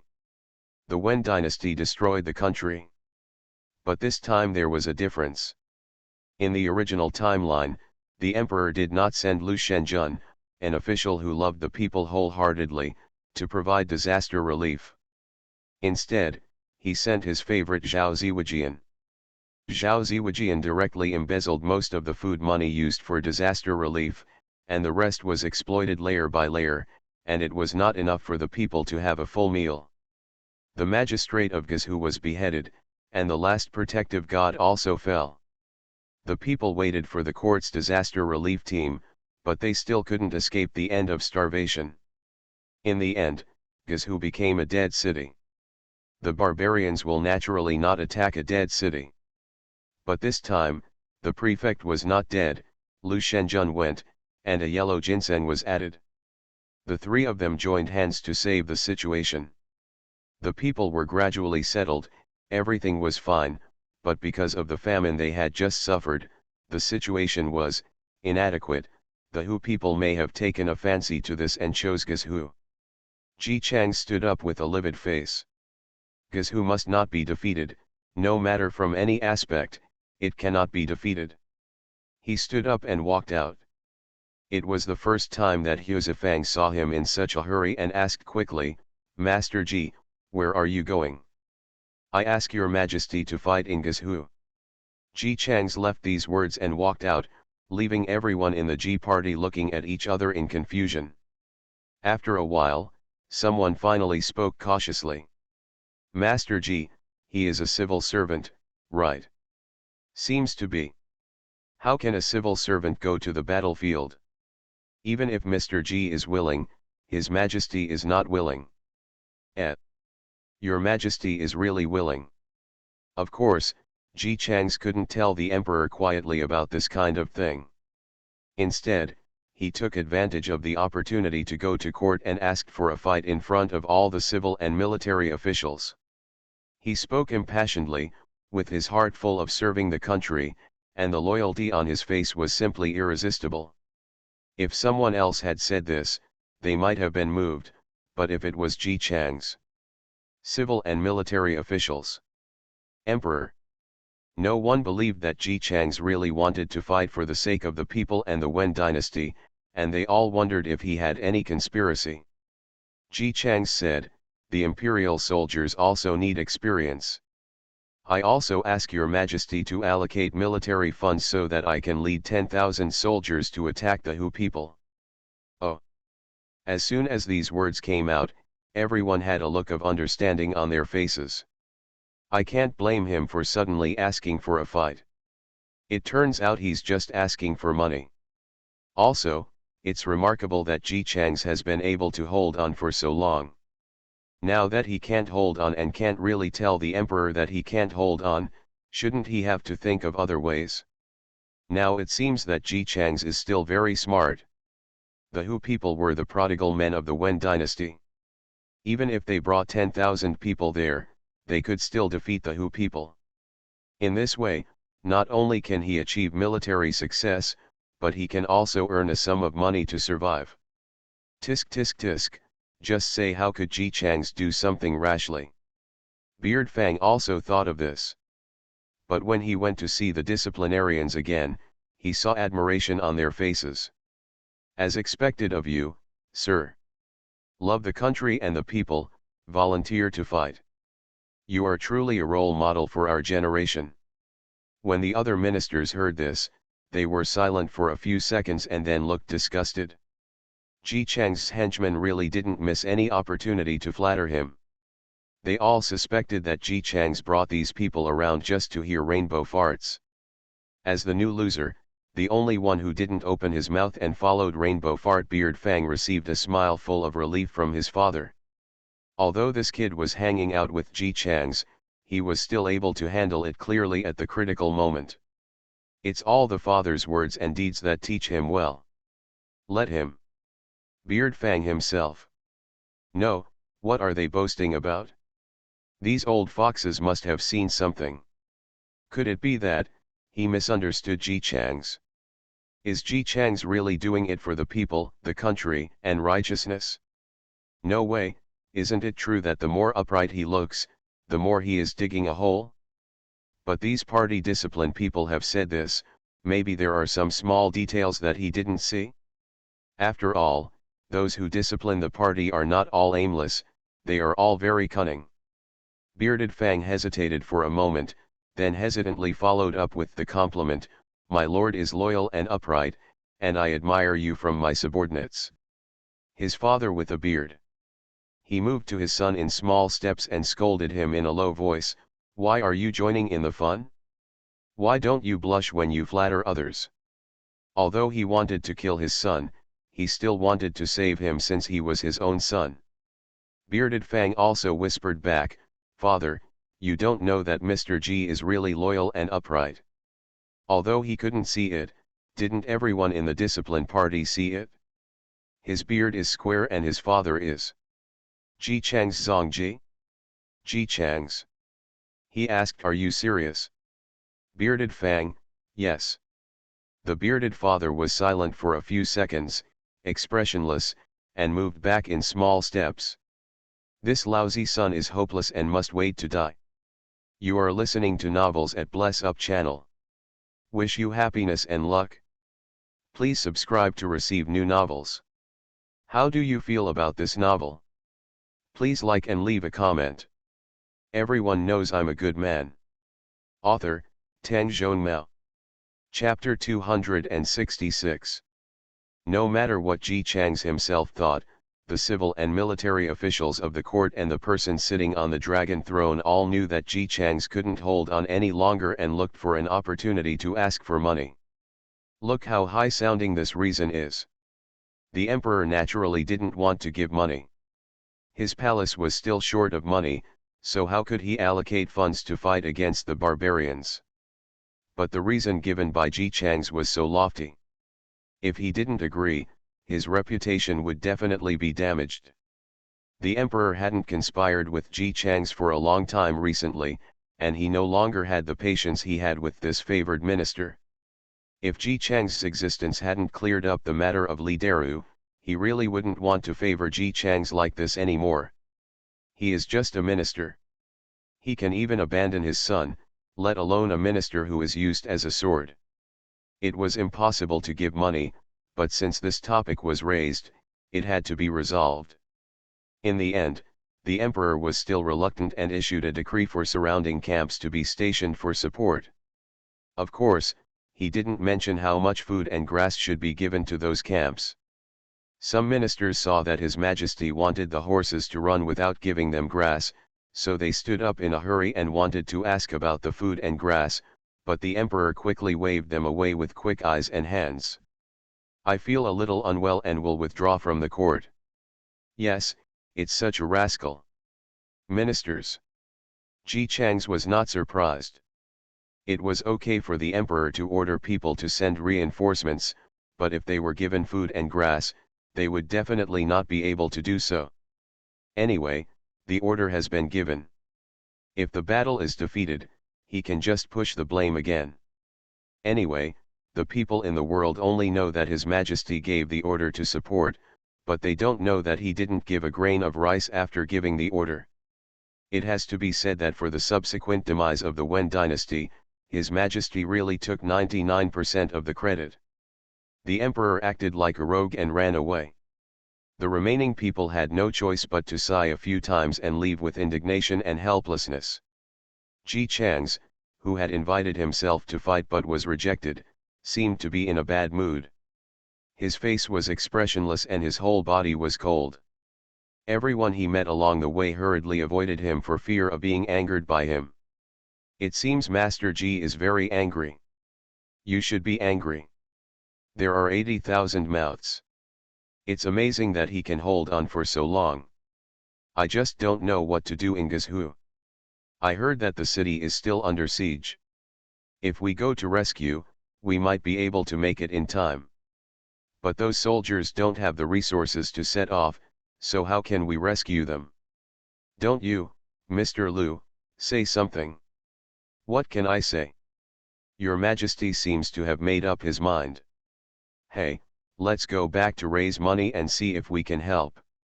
The courtiers dispersed one after another. Even if they went out, they were far away from Ji Chang's. Don't be upset, sir. The battlefield is dangerous. It's a good thing if you don't go. Yes, sir, don't be angry. Husband Fang also joined in to persuade Ji Chang's. His father was passing by and saw this scene. He was so angry that his beard was almost crooked. He blew his beard and stared for a while, but found that his son didn't notice him at all. Then he threw away his sleeves angrily and left. The bearded Fang, who didn't see him at all, was still advising Ji Chang's, "Sir, don't be angry. The sword has no eyes on the battlefield. It's a good thing not to go." Ji Chang's remained silent and allowed them to chatter around him. When he got on the carriage, the gloomy expression on his face changed to Shi Shiren, who stroked his sleeves and said, "That's right, stop pretending, you guys just cooperated very good. Now, I'm afraid everyone thinks I want to go to Guizhou." Beard Fang. Other people. Ji Chang's looked at them, "Why aren't you talking anymore?" Them. "Sir, you have too many tricks for us to follow. Either way, people like Ji Dang deserve to be with Ji Chang's for so many years. Their quick response is far beyond the reach of Hu Zi. Immediately, a new wave of rainbow farts was born. If we don't cooperate, it's because of your leadership. Adults are adults. Under the leadership of adults, we can respond so quickly. As a result, the carriage, which had been silent for a moment, was once again happy and peaceful. The only beard that doesn't fit in is. What are you guys saying? We were together just now, right? We've never been separated, right? Why does it feel like they are not from the same world as him? After the already experienced husband Fang was stunned, he still swallowed a mouthful of blood and forced out a smile. Yes, yes, you are worthy of being an adult. As for why he deserved it, he didn't know, and he didn't dare to ask. Anyway, just live strong. After Ji Chang's returned, he led a group of people to settle the accounts. After calculating that they had almost enough food and grass, he ordered them to buy them and send them to Gizhu. You definitely can't count on the emperor, so you might as well do it yourself. There were quite a few courtiers who had the same idea as Ji Chang's. After an adult named Lu took the lead, the ministers who had spare money at home sent money to Lord Liu's house one after another. In the end, the money collected was used to buy food, and Mr. Liu arranged for his own bodyguards to escort him all the way. When everyone donated money and food, no one asked Ji Chang's if he wanted to donate. In addition to character issues, everyone also knew the reason why Ji Chang's was short of money. Didn't you see that this guy is willing to take risks personally for money? And Ji Chang's. Let him donate money. It would be good if he doesn't take money from others. Ever since, everyone had a tacit understanding not to go to poor guy Ji Chang's. Only on this day, the food delivery team arranged by Mr. Liu to leave the city saw the same teams transporting many carriages with heavy objects on them. After asking again during the break, they found that the destinations were all the same. The journey was not peaceful, so it was good to have more than one person taking care of them. The two parties hit it off immediately and simply left together. Halfway through the journey, one day, Master Liu's people were chatting with the team next door as usual, and they were chatting all over the place. This food convoy actually belongs to Master Ji Changziji. Moreover, the food given by others is much more than what you and I can put together bit by bit. However, he has also been with Mr. Liu for a long time, and he knows more or less about the affairs of the DPRK. Ji Chang's. Isn't it true that he gained a high position by flattering His Majesty and betraying his mentor through ruthless means and insidious means? He is a sinister person and is an out-and-out villain? He would actually secretly donate food and grass to the army. If they hadn't happened to meet each other this time, I'm afraid Master Liu and the others wouldn't have known about it in the end. The man thought about it, and finally decided to pass the news to his master, wrote a letter, and had someone send him back to the capital overnight. When the letter was delivered to the capital, Master Liu was playing chess with Master Hu. These two people are both famous scholars and good friends, but their temperaments are very different. Mr. Hu is indifferent and only active in his own house on weekdays. If you want to play chess with him, you can play chess with him, but you can't go out. Mr. Liu used to have a fiery temper, but he has become more and more peaceful over the years. If before, the emperor had directly made it clear that he did not care about military expenditures, he would be able to jump up. But now, I can calmly raise money to buy food by myself. You couldn't beat me no matter what you did before, but you have made some progress today. Master Hu laughed at Master Liu. It seems that you are turning 60 this year and you have developed your temper. It's been hard work. I'm getting old and I can't get tired anymore. Both of them knew that he was talking about the current emperor's ridiculous behavior. Master Hu asked, "Are you going to continue like this? Just leave it alone. Otherwise, what else can I do? Even if it means death, it will also affect my family. After all, I am so old and have only a few days to live. One day, let's count it. There is something before I die, and I will live and die with Wenguo. If there is a flood after my death, I won't be able to care about it anyway. Mr. Lu did not shy away from old friends, and said bluntly, I sent people to buy real estate and land in Zheng State, which can be regarded as leaving a way out for my descendants. He added, I also bought it for your family. Although your younger generation is mediocre, your grandchildren are pretty good. Master Lu obviously thought that the Wen dynasty would end up in ruins. Mr. Hu smiled, and while dropping the sunspot, he said slowly, the real estate in Zhengguo is not cheap. You have also invested a lot of money. Aren't you afraid that you bought the house for nothing? Just do what the person above did. That house will be used sooner or later. I don't plan to leave, but I will definitely not let these children in the family wait to die. As he spoke, Mr. Lu suddenly paused and looked at Mr. Hu, who was smiling suspiciously.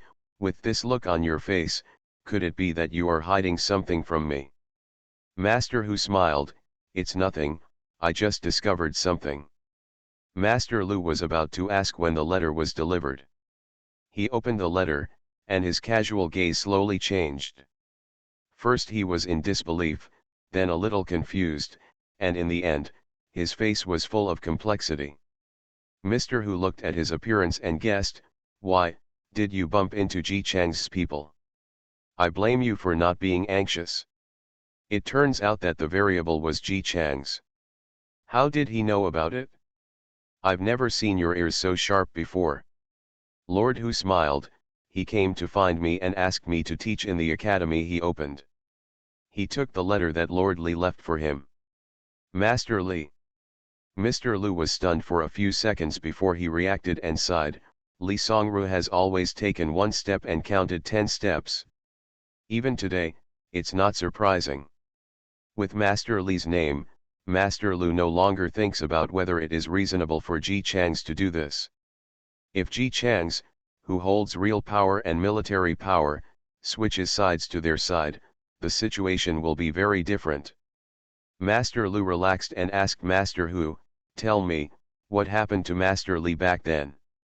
I asked, but Ji Chang's didn't say anything, but thinking about it, he has his own reasons.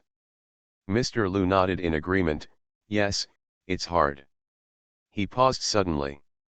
If Ji Chang's had been pretending all along and now he showed his talents, wouldn't Wen Chao be able to survive? If he could keep it, wouldn't the house he spent a lot of money to buy become useless? Hey! He spent a lot of money to buy it? Master Lu felt heartbroken and stood up suddenly and walked out. Master Hu called him, what are you going to do instead of playing chess? You can do it yourself. I want to go back to my hometown and write a letter. Let them sell the house quickly. That's a lot of money. Everyone knows I'm a good man. Author, Tang Zhonmao. Chapter 267. Everyone who was paying attention to this matter was stunned. No, is there still such a cool operation? In order to make the anchor he likes pentakill, he actually goes out to throw deep water on the anchor he hates? They all hate it and have to rush to send money to each other. Are you threatening your favorite anchor, or are you disgusting yourself? Ji Chang's brushed 5 deep waters in a row. The contents are all the best in Shulin. Many people thought this looked very familiar. Before, wasn't the last straw that broke the anchor's forest the deep water in the sky that time? The same words were spoken to the same people. But because of what Ji Chang said when he hit Xie Lin in the deep water, the word CAI seemed to have become taller. Ji Chang's hit so many deep waters that he quickly entered the rich list. In addition, every deep water will be placed on the homepage, and a large number of viewers will flock in. Some anchors with a keen sense of smell have already begun to divert traffic, quickly find various posts from that year, and start the live broadcast to explain how the father of the August 18th rich gold owner gave a lot of deep water to Anchor X to explain the anchor Shulin K. Anchor. He is still very popular. There are many recordings and broadcasts circulated on the internet. After finding those clips and editing them, and matching them with the current scene, It really makes people want to laugh. Yes, he guessed it right. He does appear only under special circumstances, and he is indeed a true fan. But it's not his true fan, but the anchor Shushulin whom he always thought was stepping on him. He thought it was his fans who were helping him crowd out the host Shushulin. In fact, the host Shushulin was the protagonist. He was just a sentimental passerby, and he was still the kind to be hated. Awkward or not. Everyone watched as every time the anchor Shulin made a mistake, the wealthy man from the G family would immediately hit anchor X with water. After such a live broadcast, he spent at least 30,000 yuan on the other side. Many young anchors looked at it and even felt a little envious. Although Mr. G said that he gave it to anchor X because he hated it, it was 30,000 yuan. 1 point was divided with the platform, but 15,000 yuan was very profitable for a small anchor who did not make much money. Thinking about it this way, anchor X is quite lucky. Although he is said to be the most annoying, he has money. That's not what anchor X thinks. He has become quite famous now, and has accepted many advertisements. Does he lack the 30,000? To him, these 30,000 yuan were a clear stain and dark history. Klexco fastest release. Especially since he had always regarded Mr. G as his true fan. He mentioned him several times during live broadcasts, and was very careful that Mr. G was silently watching his live broadcast and flattering him from a distance. The results of it? He is the most hated person on the entire platform. The reason why I gave him a deep dive was just because I didn't see the pentakill of my favorite anchor. Awkward or not? If this were replaced by a few anchors who were more generous or focused on the overall situation, they would smile and say, if hating is a deep water, I hope everyone can hate me. I don't ask too much. Just one of you can hate me and a deep water, then I will definitely make a fortune. This matter passed like this. After all, even though Ji Chang said he was annoying, the benefits were indeed real. If he had said that, there might be a lot of people who would envy his good luck. Black fans are all such money-splitting people. It's a pity that Anchor X is a petty person. If he wasn't careful, he wouldn't have hired scumbags to destroy Xie Lin's live broadcast room just because Xie Lin blocked his good deeds, and hired trolls to pour dirty water on the internet. As a result, Ji Chang's, the wealthy father who was originally the biggest financial sponsor in his mind, suddenly plummeted in status and became the same garbage that people wanted to step on like Xie Lin. 30,000 yuan? Who do you give alms to? He looked at his bank card balance and smiled disdainfully. It's as if the Ji family master is the only rich man in the world. In fact, the master of the Ji family seems to be rich, but if you calculate carefully, the last time he hit Shen Shui, he only spent more than 200,000. Counting this time, the full amount will not exceed 500,000. Although 500,000 may be a lot for an ordinary family, there are many people in the news who use their family savings to reward anchors. This Ji family master might be like this. The more Anchor X thinks about it, the more he feels that this is true. It's not that he made a blind guess, but based on the fact that Mr. G's father never showed up after smashing the deep water last time. Who hasn't seen a few rich dads? Generally speaking, this kind of really rich tycoon will not disappear after only one hit of deep water. Most of them will hit their favorite anchors from time to time. Looking at their deep water rankings, many of them have been hit by anchors of all sizes. Look at Master G again. It looked like a violent storm, but in fact the total amount was not that big. How could a wealthy man who likes to watch game live broadcasts and has spent money on Shen Shui endure no action for so long? Although Anchor X is small-minded, he will not do anything rashly based on his own guesses. He just went and asked. Of course, he would definitely not inquire in the live broadcast room, but would inquire in private with the wealthy viewers he knew. Under normal circumstances, anchors have a fan base. Many anchors will add each other privately in order to consolidate their rich audience, and they will chat with each other from time to time. Anchor only 1 or 2. The local tycoons are not the tycoons against him, but they are just spreading the money. The total amount is more than Ji Chang's. Although the ex-anchor has made a lot of money, but in the face of this kind of generosity, it seems that there are many connections in reality. He would still find a way to join the rich tycoons privately, so that he might be able to ask them for help when something happens. But many of these rich people will add friends to each other. You may know who the master of the G family is just by asking. Anchor. Mr. G, I know who he is. In reality, he is not in the same circle as us. Who is this person in reality? You can't say this, it's revealing other people's secrets. But isn't he short of money? Why did it start raining water again? I gonna go see. Oh.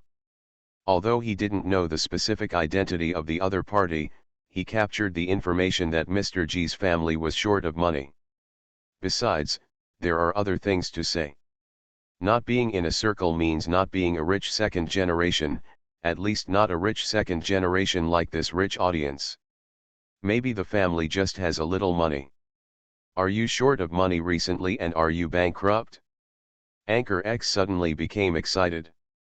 You're short of money, you're still pretending to be an uncle when you're short of money? Helping a loser to fight against him. He looked at the chat history and thought about how to slap this master of the G family in the face through the internet. If he didn't make up for it this time, how could he still be in the live broadcast circle?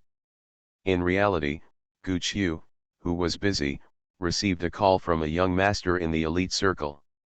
Gu Qiu, I remember that Ji Chang's had a good time with you, right? Didn't he look for people to invest in and look like he was very short of money recently? Why did he start giving rewards on the live broadcast software? He spent almost 300,000 yuan in one go. Gu Qiu. He just got investment from MRSGN, and then he turns around and spends 300,000 yuan on the live streaming software? He also said that investing is not just for fun. He really wanted to ask Ji Chang's what was going on right now, but because he couldn't say too much, all he heard was a brief rhetorical question. Oh. You still don't believe it? Back then, Ji Chang's was throwing deep water at some ex-anchor. His name matched his temperament so well. I always thought it was him. I met him once and asked him, and he immediately admitted it. No, last time I know, it's the beginning of the month and there's a lot of pocket money, I understand. Gu Qiu breathed quietly. Isn't he going around crying this time and saying he has no money? He said he was soliciting investment, but he didn't mean to spend all the investment he solicited. Well, I invested 200,000 yuan before, but this guy said he didn't have any shares. But for the first time, I will be given money in proportion to my earnings. Will my money be wasted? Gu Qiu breathed silently. No, the more I think about it, the more I feel like it's all over the place. This guy Ji Chang's talks a lot about cheating, but the key thing is that he also says it in a serious way, you know? As he said that, he deceived people into lameness, and transferred the money in a daze. Although 200,000 is not much, this is the first time I've made a loss since I started my own company. Why don't you say anything, are you listening? Gu Qiu, yeah. Forget it, why am I telling you this? If it doesn't come out in one sentence, I might as well ask him directly. The chatty guy hung up the phone. Gu Qiu immediately found the other party and sent a message on WeChat. Please send me the details and I will ask him. Within a minute, the other party sent me several posts about this incident. By the way, I also intercepted the chat history between myself and Anchor X and sent it to him. I'm going to work, tell Ji Chang's yourself. Compared with the dudes who have a lot of time to eat, drink and have fun every day, most people in the elite circle are busy every day. After all, they are relatively young and have not yet reached the stage where they can sit firmly on the Diao Tai. Gu Qiu turned around and went to find Ji Chang's. Fortunately, in order to make it easier to look after the seemingly unreliable hairboy, Gu Qiu specifically considered the distance from his company when looking for a building under his own name. The two companies were facing each other on similar floors. If they were willing, they could stand on the same floor. It's not impossible to communicate on the phone with a telescope by the window. Of course, Mr. Gu, who was past the age when he used paper cups as phones when he was a kid, didn't do that. He simply took a step forward and went downstairs to find someone on the opposite side. When he found the person, Ji Chang's was lying on the huge sofa in his office with his legs crossed and making a phone call. His tone was lazy, as if he was too lazy to be enthusiastic about getting investment. Don't worry, I'm already looking for someone to do research and development, and I'm definitely looking for one in a million talents. You should know very well that once my project is completed, it will be such a sensation in the world, right? You've also seen the sample, and there's absolutely no problem. Yes, in the early stage, let's recruit a few anchors to build up popularity. That's the money, it's a bit lacking. Money is no problem, right? Good. I know you are the most generous, madam. Then you can come over and we can discuss it later. Okay, hang up. Gu Qiu.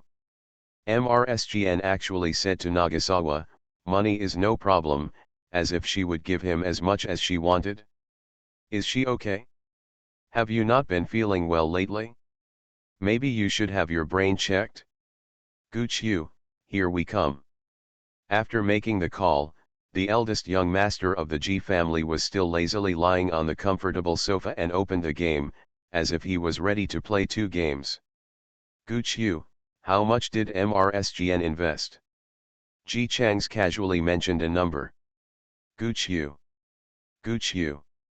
Is MRSGN crazy? Invest so much money in Nagasawa? They all grew up together. Doesn't she know what kind of urine Nagasawa is? Are you worried about spending money? At such a moment, Gu Qiu began to wonder if his family had bewitched MRSGN. Otherwise, how could the lady, who has always had a vicious vision and never failed in her investments, make such an unprofitable investment? He couldn't help but ask Ji Chang's, what exactly did you promise her? You didn't promise anything? I only gave her 7% of the shares, and I didn't give you much. Gu Qiu. Mr. Gu, who had an investment amount of 12% of the shares but could not even reach 1/10 of MRSGN, was silent.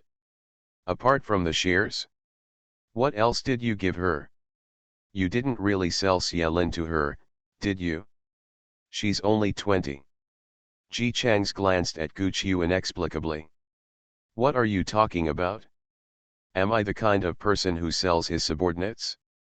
I just sent Xiaolin's photo to MRSGN to look at, and said that if she likes it, I can introduce it to her, and what else? Didn't say anything. I don't know what I'm thinking about every day. Also, why did you come here again? Don't you have a job? Look at me and learn from me. How hard I work, if my parents see it, I will definitely be moved to tears. Gu Qiu looked at Ji Chang's who was playing games while beeping. Your job, is to play games. Ah, that's right. As a game company, you should always play more games to see the market. Ji Chang said confidently, I decided to sacrifice for the company. I will play games all day today. If necessary, I can work overtime to play games. After all, I love labor so much. Gu Qiu. He looked at the laptop on the coffee table, which showed the recharge page. The domineering president, who was shocked by how could my little boy be so shameless, finally remembered why he came here. You just play games. Aren't you going around trying to get investment? Why are you going to give rewards? Aren't you short of money? Ji Chang stared at the game screen and played the game seriously. Isn't it just a matter of crying about poverty to attract investment?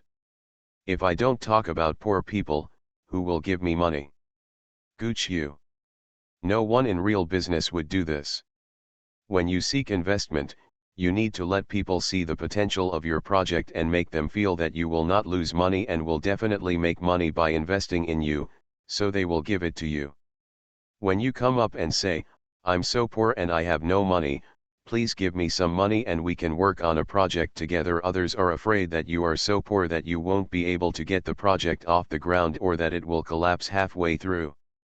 However, considering that the people Ji Changzella invested in were all second-generation people, and they had all grown up together, Gooch you could barely justify being a child.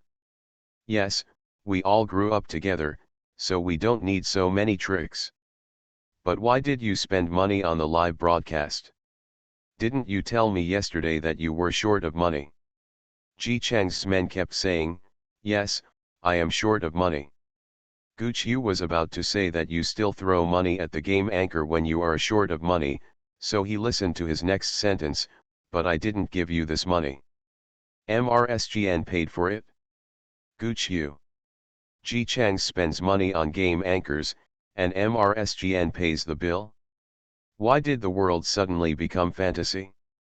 No, wait a minute, you asked me to ask you, why would MRSGN give you hundreds of thousands to reward the anchor?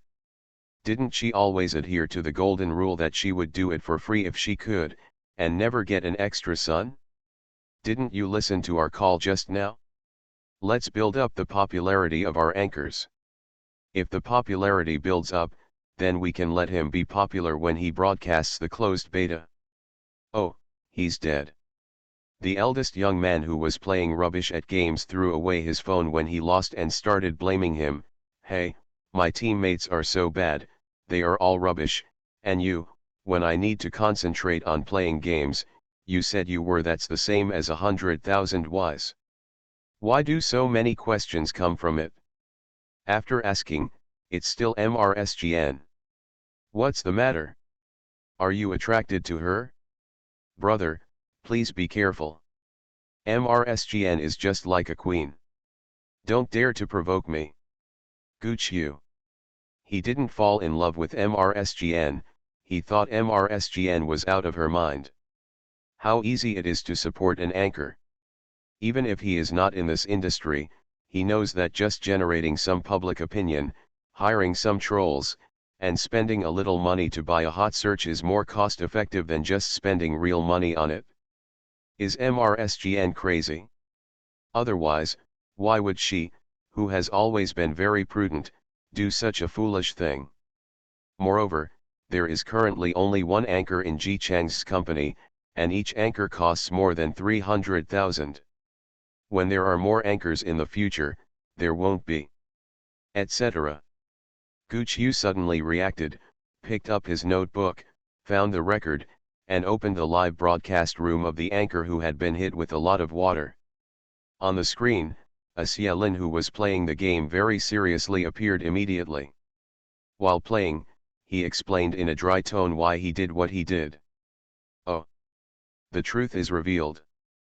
MRSGN is not cultivating the anchor's dementia career brain. This is clearly a sane love brain. Look at this guy, he takes advantage of the convenience of his job and throws money at him to be flattered by a handsome guy. No wonder when she was about to break up with her ex-boyfriends, those young lovers were so sad that they returned all the gifts she gave out. The handsome boys were afraid that if they accepted the gifts, MRSGN would think they were what I like is not her as a person but her money. Gooch Yu knew this because one time he and MRSGN had a work relationship, and the two met again, so they simply found a restaurant to eat and talk. Then, he witnessed a handsome young man appear out of nowhere and walk in front of the two of them, crying like a pear blossom. While crying, he said that he really liked MRSGN and he didn't want a penny. He can sign the agreement to prove it, he just hopes that MRSGN will not break up with him. Gooch Yu still remembers that MRSGN took the paper first, lifted her chin with her index finger, and wiped her tears with her other hand in a teasing manner. After wiping, when the other person still had hope in his eyes, MRSGN said, "Of course I believe you are not with me for my money. But I am with you just to be fresh. Look, we have been together for 3 months. You are no longer fresh to me. Why should I still be with you? Be good, don't make trouble. Okay, let's get together and relax. Gu Qiu was shocked at that time. He watched helplessly as the tears that had just been wiped away from the little fresh meat came out again. He looked at Jian Tainu, who was still gently wiping his tears in disbelief, and then turned around and ran away. It's the same as watching the 8 o'clock show, Gu Qiu's psychological activities. Anyway, since then, Gu Qiu has always admired Mrs. Jian's free and easy relationship.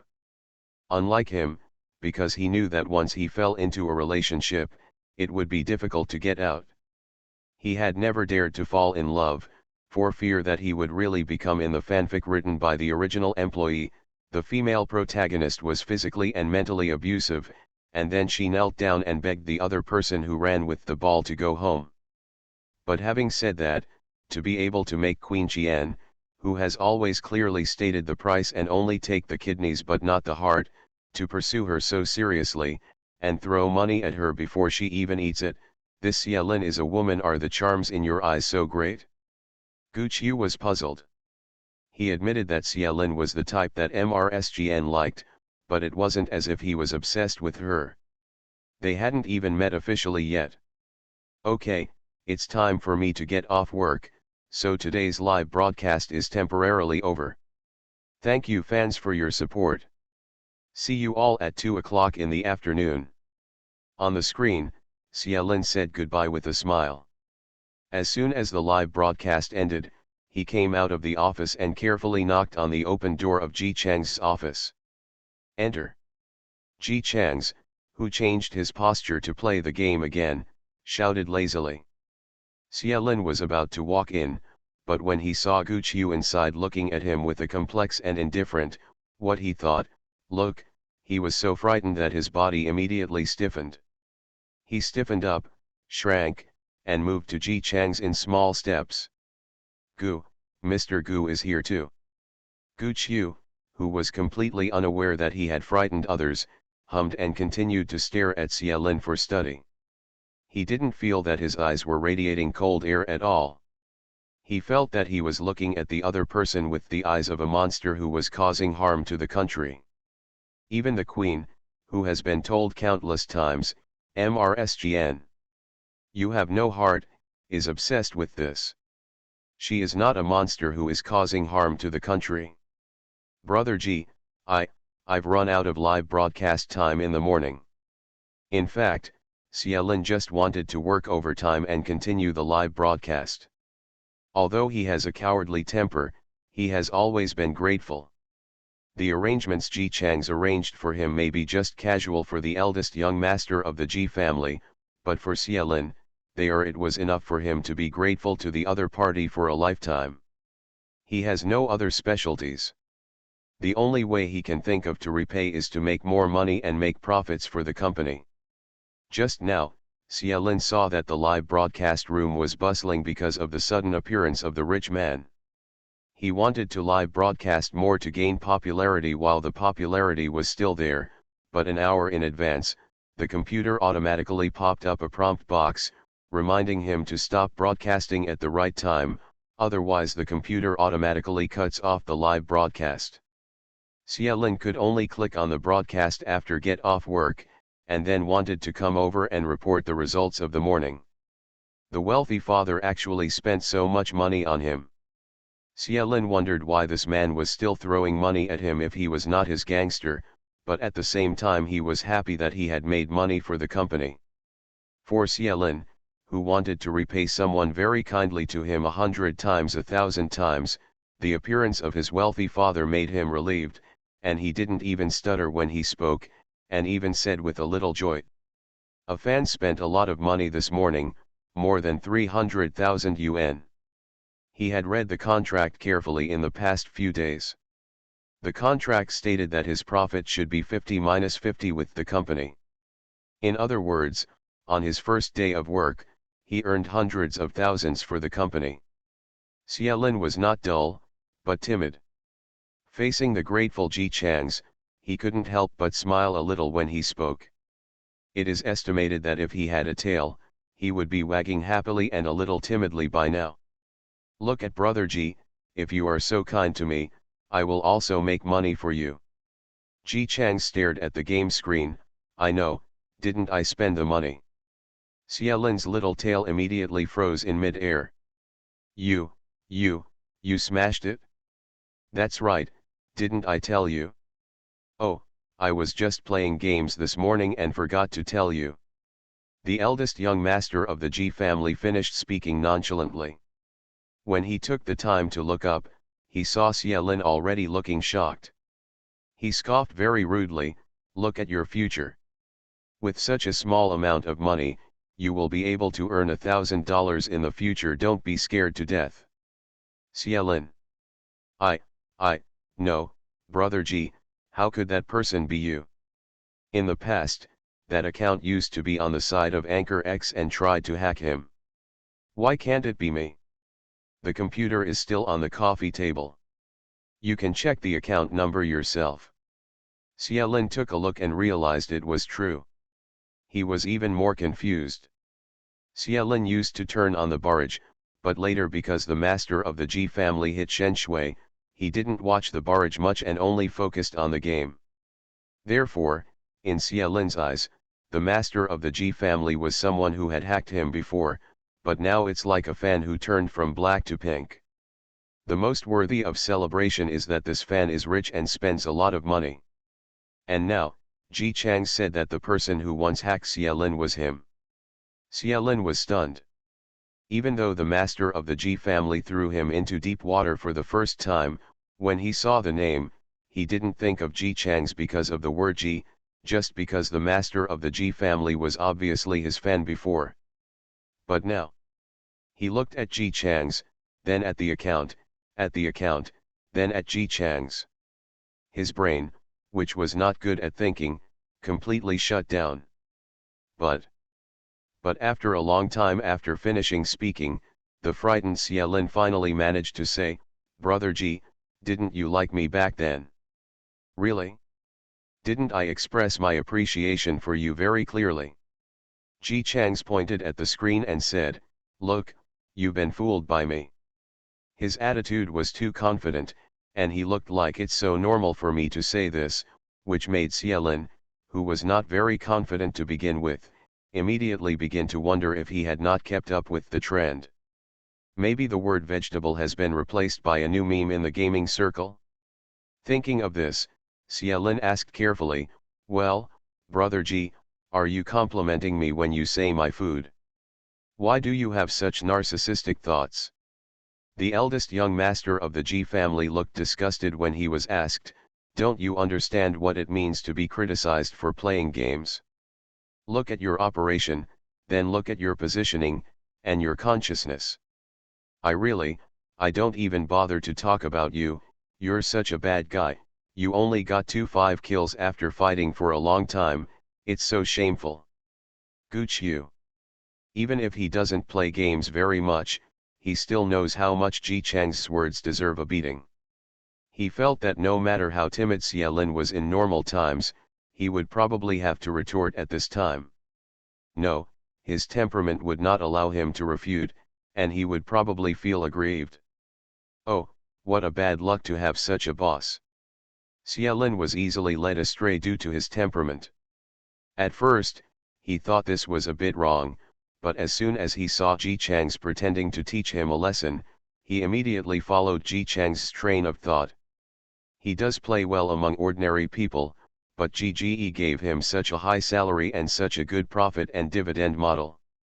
Naturally, his gaming skills, which are relatively good among ordinary people, are not enough. What kind of price, what kind of technology should be used, logically? Xia Lin lowered his head guiltily and apologized very hard, I'm sorry, Brother G. I will practice hard and I will never embarrass you with only 4 kills next time. Gooch you. Gooch you. It's over, and Xia Lin's brain is gone. Looking at him again, he is already so arrogant that he wants to raise his chin to the sky. Well, it's good that you know. You know, As a professional game anchor, you must refine your skills. Now it's so CAI, how can I safely let you test the new games developed by our company in the future? Xiaolin nodded quickly. It seemed that he was even very grateful to Ji Chang's for giving him the opportunity to improve. He couldn't say it with excitement, "Thank you, brother Ji.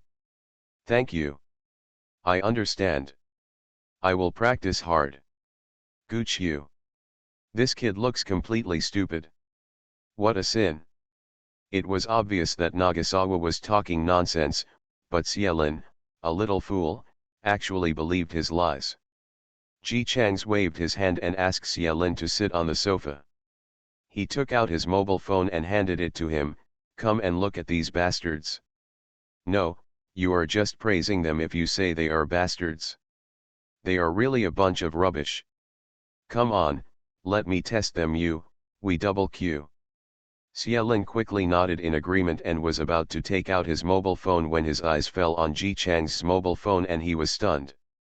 Above that, beneath the huge failure, is the record of this game. Ji Chang's is a rare 3-pointer or less, with 21 points. And every one of his teammates is above 10 points. The person who cheated was obviously Brother Ji. Xiaolin already had a bad premonition in his heart at this moment. Soon, his hunch came true. It seemed normal at first, except that the eldest young master likes to swing his body left and right while playing games, just like a real person fighting. Then as he fights, it becomes clear how bad he is. For the first time, Ji Chang single-handedly turned a crushing game into a difficult one.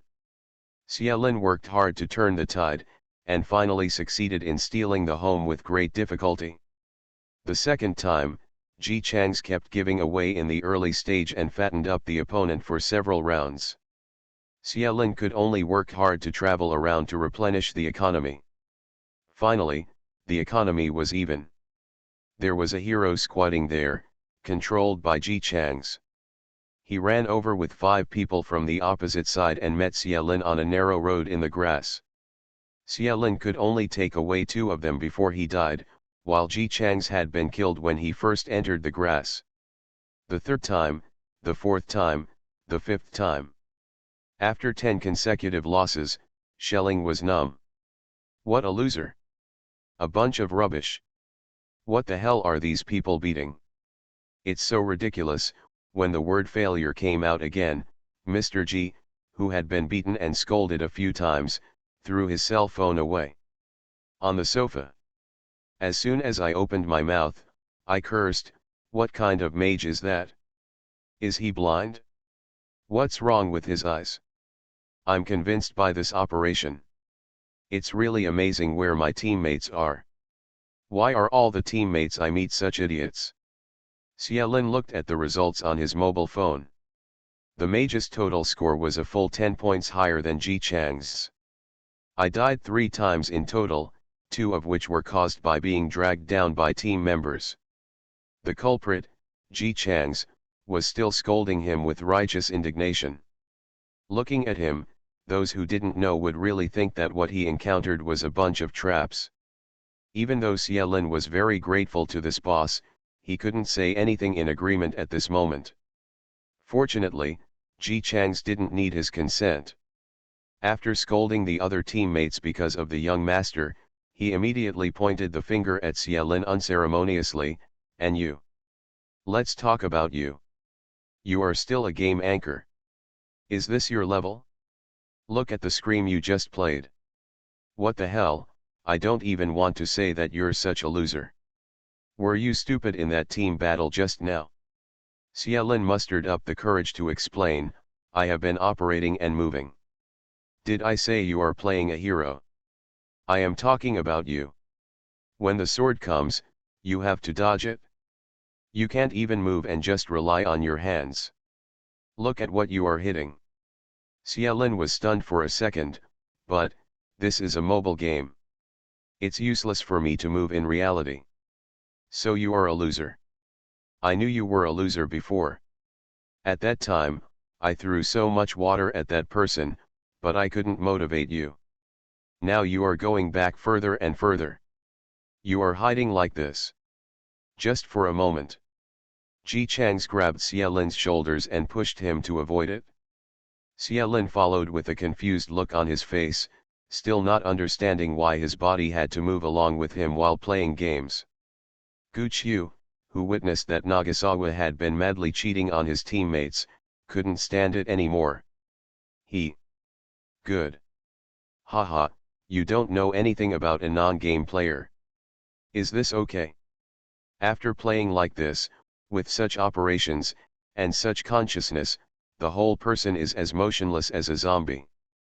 How can I safely let him go to the closed beta? What can be measured? Xie still didn't understand, but because of his cowardly nature, he was afraid that Ji Chang's would get angrier the more he spoke, so he weakly whispered, "Brother Ji, I know I was wrong. I will practice hard." Practice. Practice now. I'll teach you. Xie. Gu Qiu. A person who can score less than 3 points in playing games needs to teach someone who can score no less than 13 points. Finished. 30 minutes later, Xie was panting heavily, sweating profusely, and running on the treadmill with his shirt completely soaked. Ji Chang stood next to him with a broom, urging him run, from time to time. Lift your legs. You said you are so weak, but you still have the nerve to be a game anchor, hurry up. Seeing that he was running slowly, he hit his leg with a broom and said, "Hurry." Xie has always been a homebody and has never run since graduation. After running like this, he almost died of exhaustion. But Brother Ji, well, playing games and running don't seem to have anything to do with each other, Who says there isn't? If I say there is, there is. Run quickly. As soon as MRSGN, who has long legs and a slim waist, opened the door, she saw Ji Chang's and Gu Qiu standing next to the treadmill, watching the little weakling game anchor running on the treadmill. "Hey, what are you doing?" She had a bright appearance. She raised her eyebrows high as she looked at the scene in front of her. She folded her arms and watched with interest. "I say Ji Chang's, how come you can pull off tricks wherever you go? What are you doing?" "This is to train your physical fitness for the game. Xie is going to do internal testing in the future. How can he do it if he doesn't know how to run?" Gu Qiu on the side. It's okay to tell them this, but why did he tell MRSGN? Is Nagasawa afraid that MRSGN, a big investor, doesn't know that as the boss, he doesn't understand the game? Are there any connection between playing games and running? Moreover, isn't MRSGN interested in Xie? Seeing the other person running so hard, he must have felt bad. Gu Qiu opened his mouth, wanting to help his brother make amends, but he didn't know how to explain the current situation in 1 or 2 words. He was still thinking about the vocabulary when he heard MRSGN say in agreement, yes, if he wants to test the game inside, he must first develop his physical strength. Gu Qiu. His face was condensed, still looking like a boss, but deep down he was bleeding as he ran past a group of sheep. Does physical strength have anything to do with in-game beta testing? Isn't it enough to just use your fingers on the keyboard or mobile phone to play games? Suddenly, Gu Qiu realized something and immediately looked at Xie, who was still running huffing and puffing on the treadmill, and Jian Tainu, who was standing beside him and watching him. Just as she was thinking about how to make the most profit after the hologram was launched, the Lady Jian suddenly felt something was wrong. She subconsciously turned around and saw Gu Qiu staring at her with a strange look. This guy has been weird since he was a child. MRSGN didn't delve into it and continued to stare at Xie as she planned various plans to divide the interests. Gu Qiu looked at Xie for a while and then at MRSGN for a while. Xie didn't have much physical strength, and he was already sweating after running for so long. The sweat soaked through the white shirt and stuck to his skin. As a man, Gu Qiu thought that his figure was too thin, so thin that he couldn't even see it. But it seems that women like this one now. He automatically completes the setting that wetting clothes with sweat equals vitality. Look at MRSGN, who is staring at Xiaolin with a serious look on her face. Alas! It dawned on him. His eyes suddenly became subtle. I didn't expect you to be such a rich girl. Everyone knows I'm a good man. Author, Tang Zhonmao. Chapter 268. Ji Chang's has never been to his sister-in-law's house, but he can't help but stay out of the house. Outside, while Lu Huifen was still wondering why her husband had suddenly changed his temper, he had already naturally moved a bench and sat down, crossing his legs as if waiting to be served. But his eldest brother was really kind to him. He walked quickly into the house and poured him water and found snacks for him. He just sat there comfortably, and from time to time he would say something without any sincerity, "Brother, don't bother me. We are brothers. You don't have to greet me. Just give me some boiled water and let me sit, that's it." "That's fine." Ji Changguang found some dried sweet potatoes and put them in front of his younger brother with a smile. "You haven't been here before. It's not easy for you to come here. I will definitely take good care of you. By the way, I remember there is some rock sugar. It tastes better if you put it in water. I'll get it for you." Lu Huifen watched helplessly as her husband entered their house, and then saw her brother-in-law sitting in her own home arrogantly and looking like he was enjoying himself, so she suppressed her anger and entered the house. As soon as he entered, he saw Ji Changguang rummaging for rock candy. "Ji Changguang, what's wrong with you?" Lu Huifen is an only daughter, and her father and mother also love her. Therefore, although her temperament cannot be called a shrewd one, she will definitely not keep her dissatisfaction in her heart. She stepped forward and grabbed her husband's arm, asking, "Didn't you go to your parents to ask for money? Is the money coming soon? Why did you bring Nagasawa here? Just bring him here and still serve this bastard like that." He was probably forgetting how much Ji Chang's had taken away from them since they got married. Ji Changguang was searching intently. When he heard his wife's words, he remembered that he hadn't explained the bicycle to her yet. Although he now feels that it is appropriate to give the bicycle to his younger brother, Ji Changguang is not the kind of person who only thinks about his parents and younger brothers and ignores his wife's feelings. He immediately looked a little embarrassed and carefully explained. "Huifen, let's not ask for this money. In fact, it's my fault that Nagasawa is currently weak and has difficulty finding a wife.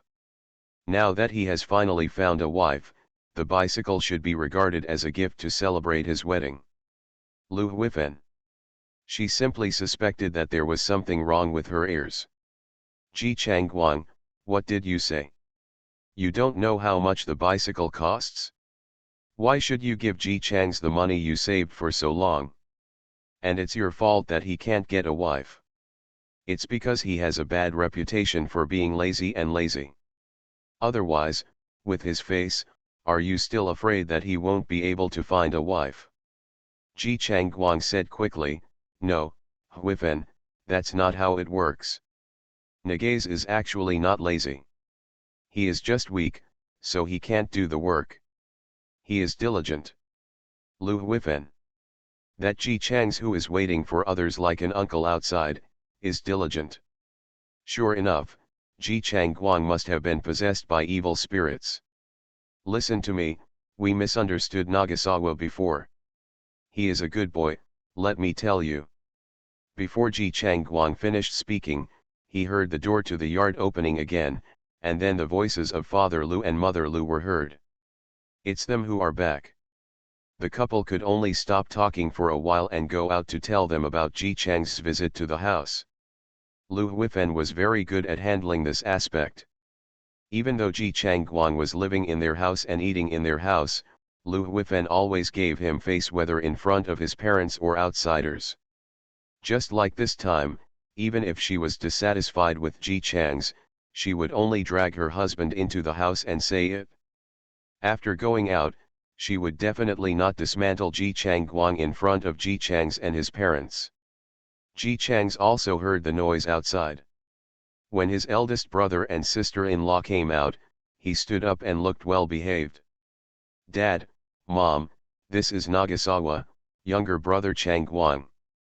Lu Huifen introduced her parents with a smile as if nothing had happened. Ji Chang's looked at Liu's father and Liu's mother. Both of them have jobs. Liu's mother is a worker, and Liu's father works in a state-owned hotel. He also found a job for his daughter as a salesperson in a supply and marketing cooperative. This family was nothing in later generations, but now, it can be called a family. Very good. The two of them were a little surprised when they saw Ji Chang's. After all, there is no holiday during the New Year. The relationship between Ji Changguang and his family was not that good before, especially Ji Chang's. He had always asked for things from Ji Changguang without caring about his face. However, when he suddenly came over this time, it was easy for people to think of other things. Place to go. But both of them also gave face to their son-in-law. Even if they heard their daughter talk about Ji Chang's bad reputation before, they still greeted him with a smile on their faces. Anyway, the worst thing is to treat him to a good meal. Ji Changguang has an honest temper and is good to their daughter and them. Father Lu and Mother Lu are still happy to give this face to their son-in-law. As a result, after saying hello, I saw in front of me that I couldn't tell from the appearance that he was a spirited young man with a low reputation and said with a smile, "Uncle, Aunt, I've actually wanted to come and see you for a long time. Even though the times have been bad these past few years, my family can't afford to bring anything to the door. It's a coincidence this time. I shot a pheasant and was in the river again. I caught a fish and thought it would be good to bring these things with me, so I came with my elder brother." Lu Huifen rolled her eyes inwardly when she heard those words about why she couldn't come to the door because she couldn't get anything out. What a liar, every household is very poor now. Even if he just grabs a handful of wild vegetables and comes to the door, it is not considered to be carrying something, and no one will say anything. It must be an excuse. When she heard about pheasant and fish, she was stunned. No way. Does Ji Chang still have this ability? No, even if he really had the ability, would he catch pheasants and fish and bring them to their house with his bastard temperament? Is that a lie? Ji Chang's turned out not to be a liar. He went outside, rummaged around on the cart, and found the pheasant that had been plucked and cleaned and the fish. Under the not-so-warm sunshine, Ji Chang stood in the yard with a chicken in his left hand and a fish in his right hand, smiling at the Lu family. "I hid it on the way here because I was afraid of being seen, and even forgot about it." Lu Huifen. Isn't she dreaming? Liu's father and Liu's mother didn't know as much as Lu Huifen, and a surprised smile appeared on their faces. Father Lu smiled and said, "We are all relatives. Why are you so polite? It's not easy to come to the door before you have picked up the things. We don't have such rules in our family." Liu's mother also said, "Yes, Changs, these pheasants and fish are valuable, take them back quickly. You are Changguang's brother. Even if you don't take anything, our family will definitely entertain you well. I've already brought it, how can I take it back?" Ji Changs went directly to the kitchen and smiled at the two elders. "Actually, these are of no use at our house. We all eat in the commune, otherwise we would start the fire ourselves. This is not because we think that my sister-in-law's home is in the city. Are you here? It's not cheap for outsiders to eat this meat." Oh, this kid is really honest. Liu's father and Liu's mother immediately changed their views on Ji Chang's. Firefighting is not allowed in the village, so you can open fire secretly, but it is really not possible. Nowadays, you need a ticket to buy everything in the city. Meat is extremely expensive and tickets are scarce. The pheasant and fish add up to so much meat. Ji Changs took it and followed him quietly. People exchange a few things, but they can exchange a lot. As a result, he actually brought them all directly to their house. If you don't value their family, how could you do such a thing? For a moment, the two of them looked at Ji Chang's with a lot of affection. After a while, meat is too expensive, we can't have it. No, uncle and aunt, this is for you, but it's too expensive and your family is not well off, we really can't have it. Otherwise, uncle, aunt, if you feel sorry, don't do it. Well, after that, he took the bowl and asked me to decorate it and give it to my parents to eat and let them have a taste. Ji Chang successfully achieved the achievement of sending pheasant and fish meat but carrying the prepared pheasant and fish meat when leaving. Father Lu and Mother Lu felt that he was an honest boy just like Ji Chang Guang. Look, the pheasant meat and fish he hunted down were delivered to them with all the pheasant meat and fish, even though his family didn't even take a bite of them. Even if he only sends half a chicken or only fish, it is still a very valuable gift. After all, it's so hard to eat meat now. Lu Huifen watched helplessly as Ji Chang sat in the room and chatted happily with her father. Uncle, you like to play chess. Coincidentally, I also like it, but I don't know how to do it. I just like to watch other people play. I think it is played by knowledgeable people. How about you teach me, uncle? Father Liu's only hobby is playing chess, and what he usually likes most is that people say he is educated. But now that he met Ji Chang's, both of his favorite things were scratched. He suddenly became excited and laughed more than he had in 3 days. He pulled Ji Chang's and talked non-stop, wishing that this was his son. Lu Huifen. Ji Chang's likes to watch people play chess, she knows this. But isn't that because the old men in the village always bet on something like peanuts when playing chess? What Ji Chang's likes is to stroll around and see if he can grab some peanuts to eat. She was angrily looking at the two of them while chopping chicken. Mother Lu came in with a smile. Huifen, how can Chang's be what you said before? This child has a good heart. He taught me how to use rice water just now. Washing your face can make your face whiter and smoother. You should try it next time. By the way, I'm telling you, this kid is so funny. He takes one mouthful at a time. If we go out together, people will definitely think that I am his sister. Mom, I am like that. You're young, this kid is really interesting to talk to. Lu Huifen did not miss the fact that her mother was full of love for Ji Chang's. Crazy. Everyone in her family is crazy. This Ji Chang's must have turned into a goblin, how could he deceive people? Lu Huifen looked down at the chicken on the chopping board, thought for a while, then took a chicken leg and put it aside. Mother Lu, what are you putting in? This chicken was sent by someone else. One chicken leg will be given to Nagasawa to eat, and the other will be taken back to your parents-in-law. Lu Huifen. The money and things she and Chang Guang sent to the Ji family were enough to buy several chicken drumsticks. It happened that Ji Chang Guang also came in with water, and Lu Huifen quickly grabbed him. Chang Guang, tell me, what's going on with Nagaze? He is so attentive today, does he need something from you? This is a typical weasel greeting the chicken. Now that the whole family has been deceived by Ji Chang's, she must hold on to the last line of defense. Ji Chang Guang's face was full of doubts. No, Nagaze just said that he hasn't been here, so he wanted to come and have a look. Who are you kidding? Why haven't you seen him before? Lu Huifen narrowed her eyes slightly, feeling that things were not that simple. As she thought about it, something suddenly occurred to her. Wait a minute, do your parents have any objections to these things being delivered to our house? She knew that her parents-in-law had never liked her very much. No, Mom asked me to take good care of you.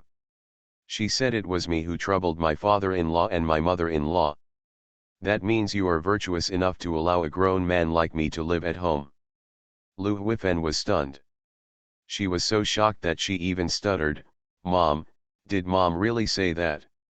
No way, didn't her mother-in-law always have a bad attitude towards her?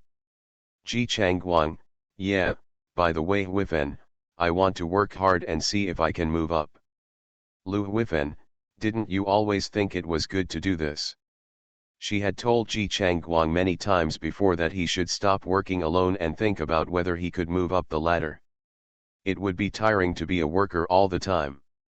As a result, Ji Changguang refused to listen. Did he change his gender today? Didn't Nagaze tell me that it's not okay to keep doing this? He even told me last night, let me be nice to you. These days, it's hard to find a family that can help a son-in-law like me, and Huifen, you're a city guy, you're good-looking, well-educated, and have a good job. How can I be worthy of you if I just stay where I am? Ji Changguang smiled innocently. Nagaze also said that we have been married for a while. Although it seems that our salaries are about the same, in fact you have been working harder at home. We are about to have a child again. When the child is born, it will take more money, and I will have to work harder to make you and your children live a good life. Lu Huifen was shocked by his words. What she liked was that Ji Changguang was honest and kind to her. But of course she would be happier if Ji Changguang could make more money. Ji Changguang took his wife's hand again and said seriously, Huifen, really, you have worked hard. Lu Huifen blinked her eyes, and the ends of her eyes were a little red. She turned her face away in embarrassment and pushed her husband. It's good that you know. Actually, I didn't think of this before. Nagasawa told me. Lu Huifen pouted, your brother sees things more clearly than you. After saying that, she put back the chicken leg that she had taken out separately. It's hard to tell that Ji Chang's is actually quite sensible. Have you really grown up? You are listening to novels at Bless Up channel. Wish you happiness and luck. Please subscribe to receive new novels. How do you feel about this novel? Please like and leave a comment. Everyone knows I'm a good man. Author, Tang Zhonmao. Chapter 269. After Ji Chang's was reprimanded by His Majesty, he lingered on the sickbed and could not afford to be ill. Soon, everyone in the capital knew the news. I heard that the imperial doctor also went to see her, and he said the same thing, saying that it was a disease caused by excessive fatigue. Of course, the sudden onset of the disease, whether there was any reason why he was reprimanded by His Majesty, it is not convenient for the imperial doctor to say. Anyway, everyone knows that before Ji Chang's was reprimanded, he was very lively and running around Changtang Military Commercial Street. As a result, now, he stays behind closed doors and seldom speaks when he goes to court. When asked, he says that he is still ill and mentally depressed, but when everyone looks at him, he seems to be depressed. I can't blame others for being depressed. Regardless of what happened in the past, Your Majesty did indeed do something wrong this time. If you want the horse to run, it's just a matter of not letting it eat grass. Not only did Ji Chang's not let him eat grass, he also threw away the grass he found. This would have been the same for anyone else, let alone Ji Chang's, who could never bear to be wronged. But Ji Chang's is indeed the most loyal person around His Majesty, yet he has been trampled like this and still wants to say good things about His Majesty. I heard that when he was in the military camp, he asked the soldiers to express their admiration for His Majesty every day. When he paid the military salary out of his own pocket, he also told the people in the military camp that these were the money they had because of His Majesty. But who doesn't know that this money was earned by Ji Chang's himself through hard work? The shopping street was built so well. His Majesty did play a role in it at the beginning, but his role was nothing more than nodding his head and agreeing to Ji Chang's construction of the shopping street. Buying a deserted street, spending a lot of money to build houses, and attracting businesses to settle in were all Ji Chang's own methods. People worked hard to plant peach trees, but His Majesty was kind enough to pick the peaches and eat them. That was all. He also ordered the owner of the peach tree to give him all the peaches from now on. Although Ji Chang's reputation is not very good, everyone can't help but feel a little sad when they look at this scene. His Majesty's cronies have all been treated like this. If they encounter something similar in the future, they will not be at the mercy of others. Originally, the emperor had no one who was very loyal to him except his cronies. After all, most of the courtiers who were very loyal to the emperor and patriotic were upright. The emperor disliked them the most. Otherwise, they would be exiled or demoted. The rest are not so loyal to the emperor. If the emperor were not sitting on the throne, they would not listen to him. But who made him the emperor? Therefore, even if many things His Majesty did made them complain in their hearts, they could only endure it. Forget it about those people before. Zhao Ziwajian and Zhou Quanxiao, these two people did commit crimes, and their punishment was reasonable. But Ji Chang's. The atmosphere in the court became dull with Ji Chang's silence. Everyone except the emperor, who was sitting high above, noticed this. Everyone silently kept silent, but they all had some ideas in mind. Ji Chang saw this and knew that the emperor's plan to cultivate new confidants was probably going to fail. The emperor has killed his cronies too many times recently, and the completely innocent Ji Chang's was also scolded for no reason. Those who may have had expectations for the emperor now no longer dare to think about it. Mr. Ji Chang's and Mr. Ji were all chilled, let alone them. Although it is difficult for an honest court official to get promoted, it is not hopeless. However, if you work under this unpredictable emperor who loves to kill his own people, it is simply like having your head in your belt. There were also people who did not dare to go to the emperor and wanted to follow the dragon's merits, so they targeted the four princes. The eldest prince was imprisoned, and there were only 4 princes left in the royal family. With a 1/4 chance, the odds were still very high. It's just that when they first came up with such an idea and wanted to implement it, they failed to succeed in the first step. Although the 4 princes did not usually get along with each other and had a normal relationship, they were worthy of being brothers. As soon as they sensed something was wrong in the court, they immediately closed the door and refused to see anyone. I heard that they locked themselves in the study during the day and only came out at night. They were still princes after all, so people who wanted to see them couldn't break into their study. But, think about His Majesty above. He could inexplicably reprimand and kill a few of his cronies, let alone ordinary ministers like them. The ministers in the court became more and more cautious in their words and deeds, and everyone entered a state where they could talk less and never talk more. The emperor above was thinking about the palace all day long, but he didn't find anything wrong in the court.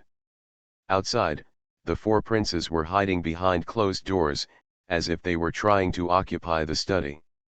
Although some politically insensitive ministers could not figure out these twists and turns, they could still sense that something was wrong. They also imitated the princes and thanked guests behind closed doors after court. It could be considered a chain reaction. When they did this, those who knew the inside story thought they had received the news in advance. Although they did not know what the news was, they all remained cautious and acted in a low-key manner. Everyone in the larger households in the capital is feeling insecure, and they are a little more careful about what they say when going out. However, the common people are still the majority of the population in the capital. Their complicated thoughts and dull atmosphere have not affected the common people whose biggest problem at present is what to eat every day. The streets were full of joy, and the people crowded in the crowd were even happier than during the Chinese New Year. It turned out that the shopping street had officially opened. According to the rules of the shopping street, there was a celebration when it first opened, so many merchants who had settled in during this period tried their best to celebrate. If you don't have money, just throw some snacks. It's not really a lot, but you feel very happy when you see others grabbing it. If the rich just throw money away, it's actually not a lot in total, but if you throw it out in copper coins, it looks very different. The poorer ones, such as Huzi who shared a small shop with others, could only stand in front of the shop and watch others lively. He watched with envy as the people took the snacks from the shop opposite and went in to browse. He hated why he was so poor, otherwise he could have made something to attract customers. As he was watching, a man suddenly walked up to his shop and looked down at a small gourd he placed on the table outside. This little gourd is beautiful, small, and round. It is not carved, but formed naturally. It is no more than the size of a fingernail in the palm of your hand. Ahu bought this from the village below when he received the goods. Because it was not made of any rare items, it was only because of the strangeness of the calculation that Ahu paid a relatively small price for it. How much does your gourd cost? This guest was tall and slender. He was wearing expensive clothes. Because the weather was cold, he was holding a hand stove in his hand. All in all, he has the temperament of a wealthy gentleman all over his body. Ahu was overjoyed and a little timid at the same time. He used to sell things on the streets, and the customers he came into contact with were all ordinary people like him. He never saw a rich man coming to buy things in person. So when he spoke, he couldn't help but feel a little weak. It's not worth any money. It wasn't carved by something, but grew by myself, so it only costs 3 cents. He was afraid that the rich man would think that the gourd was carved and would feel cheated if he bought it back. I bought it. Ji Changs took something from his body and took out a silver ingot and put it on the stall. He picked up the gourd and looked at it carefully. This gourd was indeed small, and it looked small and cute in the palm of his hand, but what he liked was that it was small enough. He watched it for 2 seconds and then heard the merchant standing in the small shop say very embarrassedly, "Sir, I can't find this money in the shop." "Fine." Ji Changs waved his hand, and the industrial and commercial management members who were patrolling in uniforms with serious faces came over immediately. "Grown-ups. I can't find this money, please help me find it." "Yes." The inspector agreed with a serious face, immediately took off the money bag hanging from his waist, carefully weighed the silver ingots, and then took out enough change and put it on the table. "Sir, would you like some more?" "No need, what I just watched you count is indeed correct." Ji Chang smiled very eloquently, found 3 pennies from the money and handed it to Ahu, and said to him smoothly, "The patrol team here has all the money, bring the change to exchange. Sometimes if you need to change money, just go to them directly, no other fees will be charged." Ahu was stunned as he held the 3 cents in his hands. "Yes, sir." In the Wen dynasty, only people with official positions could be called adults, not to mention that it was called by the patrol team. Ji Changs didn't pay attention to his stuttering, and just asked him, "I just saw you looking at others, why don't you spread your joy yourself? This is an adult." Ahu was very polite when he spoke, "My family is poor and I don't have much money to spread the joy, so I can only watch. If you don't have money, you can go shopping. I'll teach you a trick. You can buy 1 and get 1 free, buy 2 and get 1 free, or buy 3 and get 1 free for the items in your store. The items given away are relatively cheap, or, it's better if it's not easy to sell. Otherwise, we can hold a lottery. You can draw as much as you spend in your store. The prizes should be generous. Get 3 prizes. The rest are small and cheap prizes. As long as you count them clearly, you can watch them. It seems that you are giving away the profits, but in fact, more people are attracted to buy your things, and you are the only one who makes money." These words were like rain from the sky to Ahu. He was a quick-thinking person, otherwise he would not have started a business by himself. He figured out the trick in a few moments and quickly said, thank you, sir." "Yes, thank you, sir. I understand." Seeing that he understood, Ji Changs nodded, took the small gourd and turned around to leave. Before he took 2 steps, he saw Beard Fang waiting for him. Husband Fang, this idiot, saw him pretending to be sick, but he still thought that he was really depressed, hesitating, so he hesitantly followed him and became a follower, as if he was worried that he would not be able to think clearly. Ji Changs was so happy. Bearded Fang Gren was a little silly, but his ability to do things was still acceptable. He used his tricks to bring people around and made them do a lot of things. "Sir, I saw everything just now. Since I can't find the little vendor, why don't you just stop him from looking for him? He looks really pitiful, looking helplessly at other people's houses with customers." As soon as Ji Chang's passed by, Hu Zifang immediately started talking. He glanced at the other party. People rely on their own ability to make a living, not beggars or charity. If everyone thinks like you, then who among the people will be willing to work hard to make money?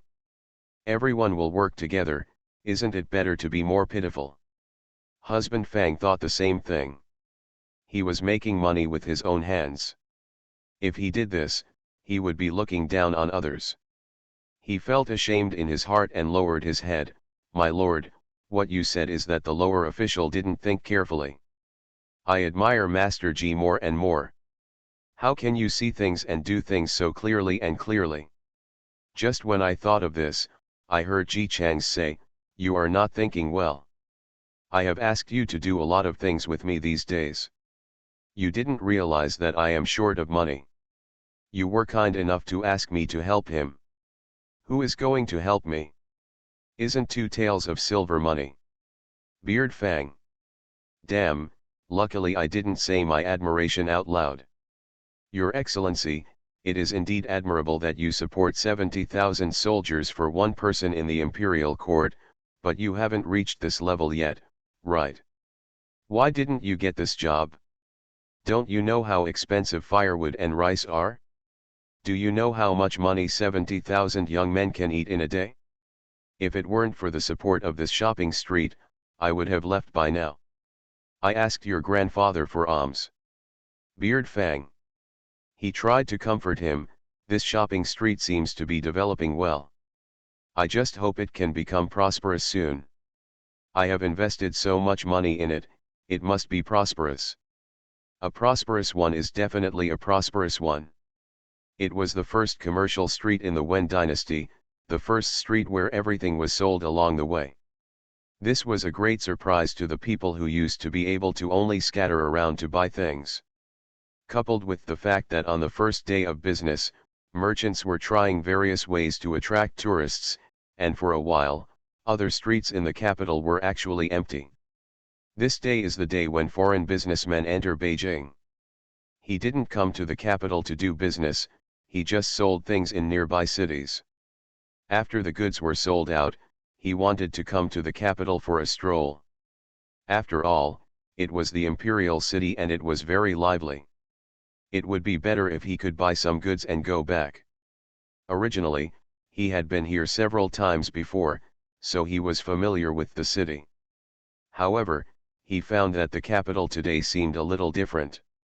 Not to mention the lack of pedestrians, everyone else was also in a hurry as if they were on their way, and depending on the situation, there were still many people running in the same direction. What's going on here? The foreign businessman was extremely curious, and he was used to being cautious when going out. He didn't want to rush over without asking for details, so he asked a kind-looking man to ask. They went to the shopping street to watch the excitement. Isn't there a new shopping street opened there? They sell everything. I heard there is a lottery, and the top prize is a bag of money. Lottery. Commercial street. Foreign businessmen travel all over the country, but have never heard of these words. After asking clearly that it was just a place to sell things, he hesitated and decided to go shopping. After he went there, he was so dazzled that he couldn't even look at it. Such a beautiful wooden bowl only costs so little. Such a solid shoe sole is actually so cheap. The foreign businessmen hadn't even walked far, and they already had more things in their hands than they could handle. When he walked to a store again and bought something but couldn't get it, the store owner suggested to him, I see that you can't get it either. There's still a long way to go. Why don't you get the right cards and wait until you're done shopping, go to the central hall to get your own goods. Foreign businessmen don't quite understand, what does this mean, what kind of card pair? It is the pair of cards used to exchange goods in our shopping street. Every store has it. It is issued according to the number. You see, the number of my store is 8. The starting number of my pair of cards is 08. If you want to use the pair of cards, I have 20809s here, one for you, and one I will put on the goods and give them to the person who collects the goods. When you finish shopping, go to the central hall to pick up your goods. As long as the cards are not lost, you can be redeemed. After all, he was doing business. As soon as he said this, the foreign businessmen understood. Of course, this is not free. In the end, the goods must be weighed, and the person who receives the goods will be paid according to the weight. After all, they have also worked hard to deliver the goods you want to the central hall, and they have also shouldered the burden. Risk, if the goods are lost, they will also have to compensate. If you agree, in addition to giving you a pair of cards, I will also give you a red card. This red card will be your proof of identity in our shopping street today. Every time you want to match cards in the future, you will take out this red card. There is a number on the back of the brand, so that the central hall will put your goods together according to the number, so that it can be easily picked up when you get it. Foreign businessmen understand that, to put it bluntly, this is just paying for services. He spends money, and the people in the shopping mall help him deliver the goods to the central hall. Then he only needs to buy, and he does not have to carry the things himself, which is cumbersome and difficult to carry. This is quite a service. He was a businessman and was not short of money. After understanding that this was an official service of the shopping mall, he nodded and asked if he could also exchange the goods in his hand for a pair of cards. Of course it's possible. The carrier also has a new pair of cards. It just takes some time for you to register. Register. 5 minutes later, the delivery man was stopped when he was pushing the cart this way. He was wearing a bright red suit and was very conspicuous in the crowd, obviously so that the merchants could better see him. The merchant stood aside and watched as the merchant and the carrier checked the items together. What they were, how much they sold for, what size they were, how much they weighed, and whether there were any gifts. These were all registered clearly. After the pair of cards was also registered, the carrier took a rope to tie the items together, and hung the pair of cards taken from the merchant on it. Naturally, the numbers behind the red brand of the merchant were also registered. He looked at it and admired in his heart, this method is indeed good, how did the shopping street owner come up with it? In the end, Hongshang also followed this process and registered all the goods in his hand. Because he had a lot of things, the carrier even took out a large wooden fence to surround it. Seeing that the things he bought were well kept, the merchant felt more relieved and satisfied. In this way, he could go shopping with ease. After he left, the merchant smiled at the carrier, "Look, I pushed out 8 of them today. I know how powerful you are. So far, you are the one who has pushed out the most pairs of cards on our street." The carrier smiled and praised a few words, then handed him a white sign.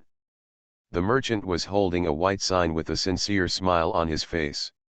A white sign means that a customer has used the right sign under his promotion. If you take these white signs to the central hall, you can redeem them for promotion fees.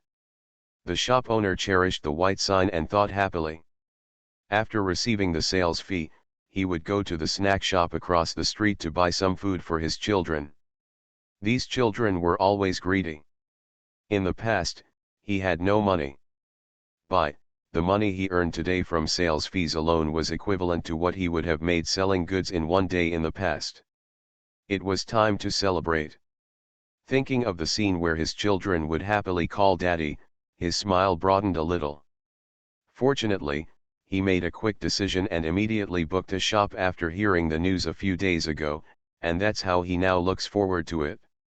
Not only can the shelves in the shop be rented at very low prices, but the management here will also be responsible for protecting them.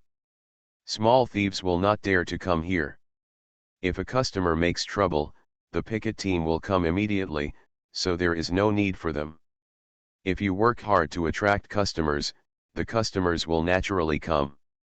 When I was running around a few years ago, I never imagined that I would have such a good life. Moreover, I heard that the shopping street was open to provide funds for the soldiers in the capital.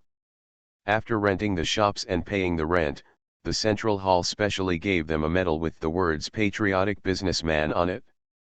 Who would have thought that renting a shop can also get a brand? Who doesn't love their country? After getting this brand, many businessmen feel more confident in their speech. They can also be regarded as people who have contributed to the defense of the country. They are not doing business here, they are clearly contributing to the country. He only hopes that the shopping street can continue to open for a long time. He is willing to stay here for the rest of his life. Not only the bosses of the shopping mall thought so, but the merchant who was shopping also thought so. He had never thought before that shopping could be so happy and comfortable. They sell everything, and the prices are very cheap. The attitude of the store owners is very good. I heard that if their attitude is not good, customers can complain. Of course, the same goes for the opposite. If there are customers with bad attitude, if there is trouble, the merchants can also complain. Along the way, the merchant bought a bunch of things, but he didn't have to hold them himself. As long as he took the light cards, someone would naturally send them to the central hall. He bought them all the way, and the money he brought out for spending was very fast. It was all spent, but the street was less than half gone. The businessman didn't feel at all that he had spent too much money. When he found out that he had no money, he took out the spare money from his pocket. By the time he reached the end of the street, he had spent all his spare money. Thinking about the many cheap and good things he had just bought, Xin Shang felt extremely relaxed, feeling relaxed and comfortable. So comfortable. It's been a long time since I felt so comfortable. Walking down this road, Xin Shang walked for at least 2.5 hours without even sitting down. However, he did not feel tired at all, and even felt refreshed. If he had not reached the end of the street, he would still be thinking about it. It takes another 2.5 hours to walk. Even at this moment, he was thinking about whether he didn't see clearly some stores where he didn't buy anything just now. In fact, he wanted to buy the things in them. Or was there a store that he left behind and didn't go in, or would he have to go back and visit it all over again? In the past, shopping was all about comparisons, and after you finally made your choice, you had to work hard to bargain with others for the price. Unless you bought something you particularly liked or got a bargain, you would definitely be exhausted. But when he arrived at the shopping mall, he became more energetic as he shopped. The businessman smiled, thinking that this shopping street was really good, and he would definitely publicize it among his friends. Many people were like him. They didn't know much about the shopping street at first, but they all got the news because of the opening feast. They just wanted to stroll around casually, but ended up being spoiled for choice. When I finally finished shopping, my wallet was empty, but my heart was very satisfied. After all, there has never been such a large-scale shop in the Wen dynasty, with hundreds of flowers blooming, selling food, clothing, daily necessities, and everything. Only people can't imagine that no one can do it. The key is that you don't have to carry your own things. You only need to pay for the trip. Doesn't it keep your pocket clean? When we got to the central hall, the people who picked up the goods basically came out with carts for them. There is also a little surprise here. The central hall actually made a list for them of the things they bought. Some people are more thoughtful and silently remember what they bought in their minds along the way, fearing that others will take advantage of the things and charge more. Come down part way. Who knows the outcome, others remember it more clearly than they do. After checking each item, ask them to take a look at it, and then press their fingerprints to ensure that the goods have been delivered safely. Then they weigh and pay, and the order is given to them. Does this gentleman have a car? If you can't get it, we have a delivery person in the central hall who can deliver it directly to your home and help you move the goods. If you want it, I will call someone right away, because our shopping mall has just opened, and the delivery price for these 3 days is half the original price. After 3 days, the original price will be restored. Can you also have someone deliver it all the way to your home? And the price is actually half. Looking at the price list handed over by the other party, the original price is not much, and the price of a car is more than that, not to mention it is still half price. People who buy too much stuff and can't carry it themselves are pleasantly surprised. This is an unexpected surprise. Most people chose to let the people in the central lobby help transport the goods. After all, it was the first time to buy here, so they still felt a little worried. They followed them all the way until the things they bought were safely delivered to their homes, and they checked everything. Okay, after putting their fingerprints on the other party's delivery note and watching the delivery person say goodbye, these people who had been shopping for almost a long time sat contentedly next to their purchases. So cool. It looks like I will go to this shopping street often. It's shopping anyway, and since the price is the same, why not go to a place like this with better service? The shopping street was a great success on the first day it opened. After successfully building a reputation, it became more and more prosperous day by day. There were even people from neighboring towns who came to the capital specifically to visit the shopping street. Seeing that the shop owners who rented the shops were making a lot of money, Hu Huifang was extremely anxious. Shopping streets do seem to be very profitable, but the problem is that currently it seems that the merchants are the ones making money. They discipline the party. Ji Chang's and his party members only got rent money, but no other benefits. It's nowhere to be found. After listening to Beard Fang's thoughts, Ji Chang's laughed at him. Have you forgotten that the best shops in the shopping street haven't been rented out yet? The shopping street is very large, but the shops are very small. On the one hand, it is to attract tenants with low rents, and on the other hand, it is also to allow the shopping street to accommodate as many shops as possible. But those shops that are not rented out are different. Most of them are located in the busiest parts of the shopping street. They are not as small and pitiful as those small shops, but are very willing to use the land and are very large. Of course, the rent is also prohibitively expensive. Didn't you say before that no one would rent such a high rent? Do you think so now? After listening to Ji Chang's words, Hu Ziyufang nodded subconsciously. Of course, this is not a good location, and it is not well known on weekdays. With such an expensive rent, those merchants are stupid to come to such a remote and unpopular place. Halfway through, he suddenly thought of something and stopped talking. Yes.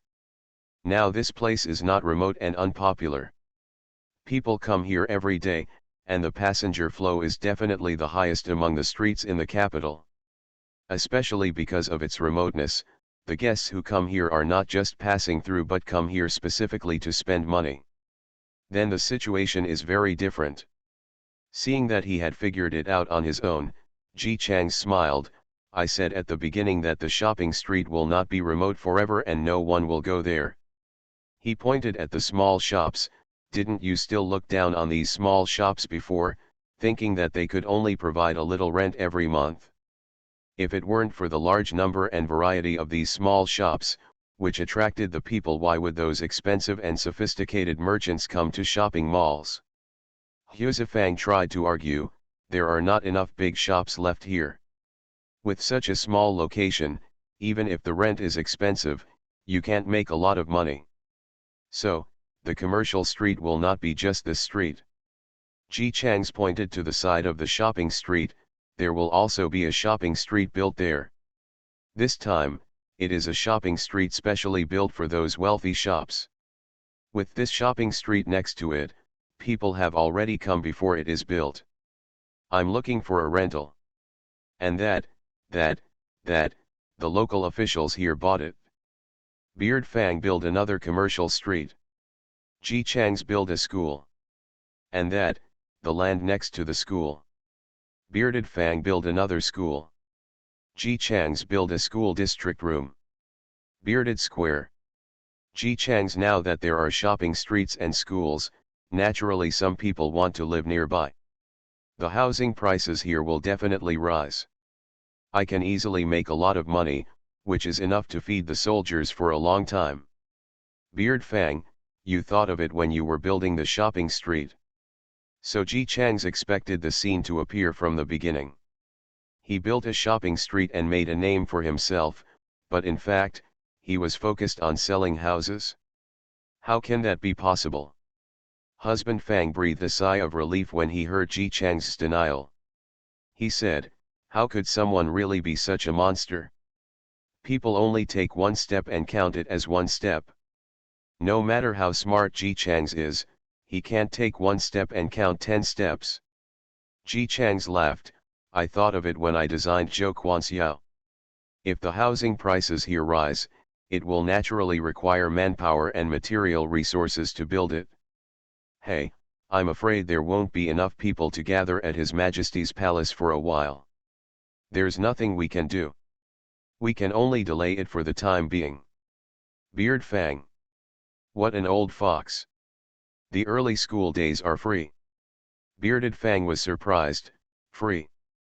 I didn't expect that Ji Chang's would have such thoughts about taking care of his students. It seemed that he shouldn't call him an old fox in his heart. Of course, it will be free in the early stage.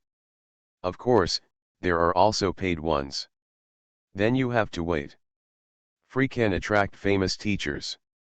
When the famous teachers arrive, it is normal to charge no matter how expensive it is. By the way, Zifang, your grandfather, is he very busy at home? Do you want to go out and do something? What do you think of being a teacher? Beard Fang. I have such a good relationship with you, and this Shangji school deserves your hard work. He shouldn't refuse, right? Mr. Hu has always had an excellent reputation. If he comes, I'm afraid many famous teachers will ask for it. Come here for Mr. Hu, it will definitely be a grand scene. Beard Fang. I knew you had bad intentions when approaching me. Rely on cheap shopping streets to attract customers, rely on customers to build high-rent shopping streets, rely on high-rent shopping streets to build schools nearby, rely on schools to attract free famous teachers, rely on famous teachers to attract fee-paying students, and rely on fee-paying students to raise housing prices. Bearded Fang finally understood. Co-authored by Ji Chang's Where is the White Wolf with Empty Hands? In the end, everyone felt that he was very wronged, and even those who looked down on his reputation sympathized with Ji Chang's. Yes, Ji Chang's did not take one step at a time. He can take one step and count it as 100 steps. Everyone knows I'm a good man. Author, Tang Zhonmao. Chapter 270. The men were stunned, but the women all looked convinced and nodded in agreement. Yes, Ms. Lin and her husband are famous for not being close to women except for his wife. We all know this in the village. What's more, he is weak and even a woman can push him away casually. How can he do that? Do you have the strength to do that evil thing? Exactly. If you want to say that he offended the people in your village, that's fine with me. But if you want to say that he offended the girl, it's a joke. Seeing the young women in the village pushing away from him, with their waists tangled like hens protecting their chicks, and scolding the men from the next village next door, the man stretched out his hand to stop him, and then I was afraid that being stopped would mean that I would not be given face in public, so I could only stand there in embarrassment. At this moment, the women all turned into famous detectives, and asked very unyieldingly, you said Ji Chang's offended the girl, okay, you said, when, where and how did he offend? It was with your own eyes, did you see it? This group of black-eyed men looked choked. Although we have never seen it, Miss Peach Blossom said personally that he broke into Miss Peach Blossom's boudoir. Come on, let's return to the boudoir. Ji Chang's always avoids women when he sees them from afar. That's right, the last time I saw him, when he saw me, he stared straight ahead without even looking at me. The last time his family, Yuan'er, came to my house to play, I was alone at home. When he came to pick up Yuan'er, he just stood at the door and pinched me. As long as Yuan'er came out on his own, he never stepped into my door. The men in the village who were listening behind them. One of them quietly pulled the arm of the excited woman who was talking, and whispered, "Isn't it because Ji Chang's has an arrogant temper and doesn't want to associate with me? What do you know?"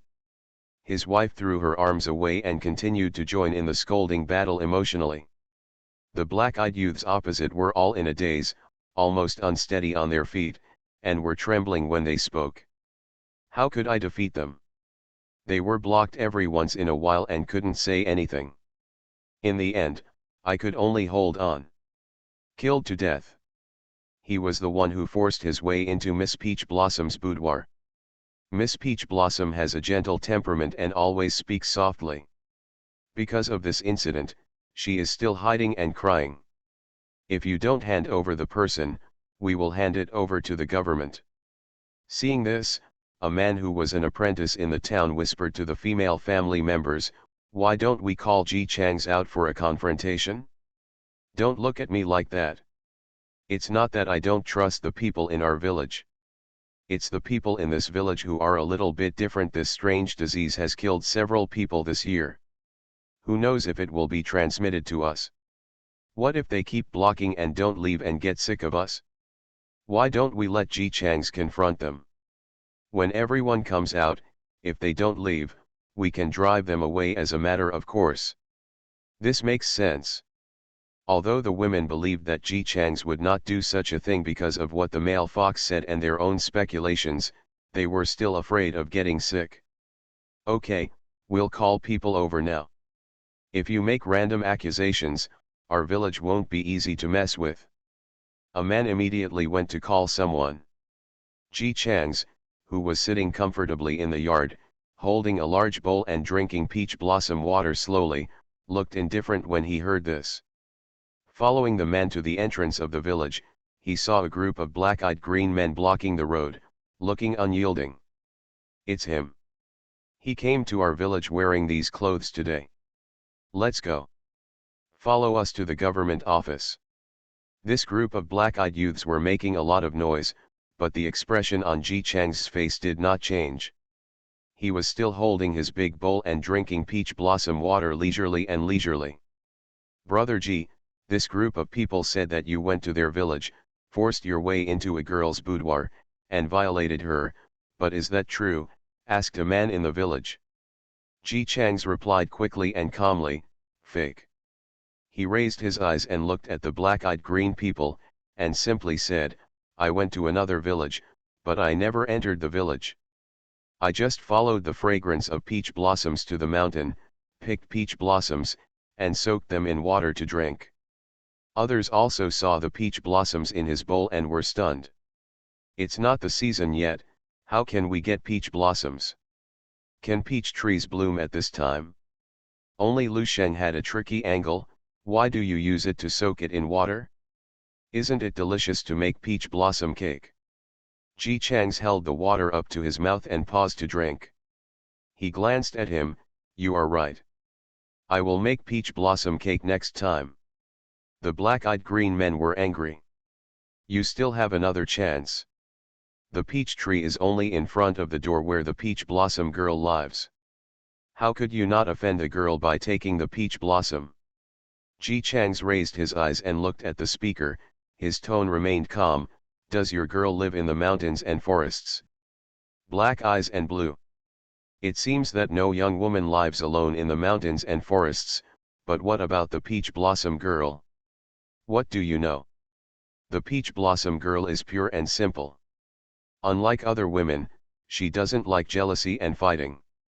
If it weren't for the envious women in the village who couldn't tolerate her, why would she have to live in such a dangerous place in the mountains?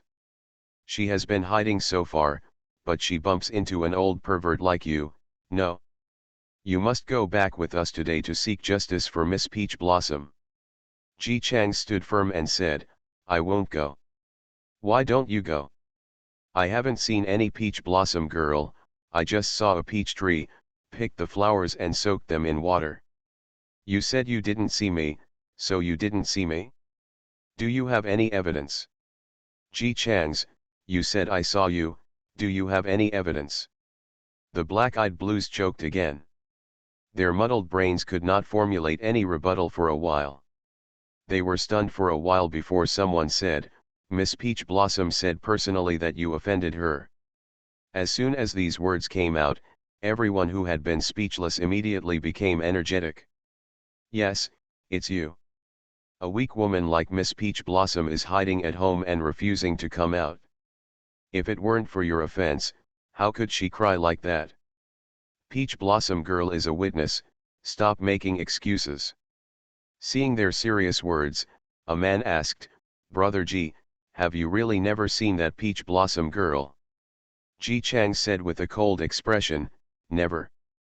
Okay. Then let's go face to face. The man also had an active mind.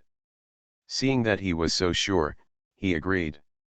Before the black-eyed green men could show their satisfaction, he continued, but what if the people in our village are really wronged? You guys, we have come all the way to make such a fuss. If it is just a misunderstanding, we cannot let our trip go in vain. The black-eyed blue people cautiously asked, what do you want to do? Of course it's impossible for me to wait in vain. How about this? If it's really a misunderstanding, you have to pay us a cart of food. One or two Ji Changs interrupted him. The man was a little stunned. He was about to ask if it was too much to ask these people to pay one tael, but he saw that he was still holding a big ocean bowl in his hand. The man with an indifferent expression added another sentence. 1 or 2 per person. What? Let us each take one tael? Are you crazy? Do you know how many things can be bought with one tael of silver? Even if the black-eyed youths were confused, they still had the concept of money. After hearing Ji Chang's words, they immediately exploded. He looked like he wouldn't agree to anything. Not only did they find it incredible, but other people in the village also felt that Ji Chang's was a little too open-minded. For farmers, giving out a tael of silver for nothing is nothing more than cutting meat. Brother Ji, is it too much? Yes, they will definitely not agree. Of course, the black-eyed green people can't agree. You want so much, do you think we are fools? Ji Chang's is still tall and tall, with a cold look on his face that is familiar to the villagers. I don't even bother to watch you talk, you mortals.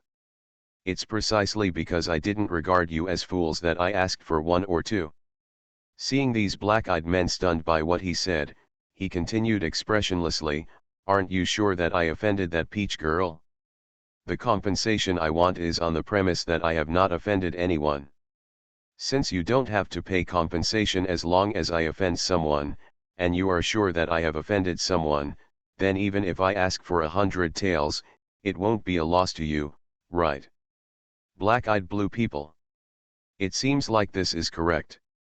Ji Chang's, if you are unwilling to make this agreement, doesn't it mean that you know that I have not offended anyone? Since you don't think I have offended anyone, what's the point of going to your village? His tone was cold, as if he was impatient with being entangled by this group of people.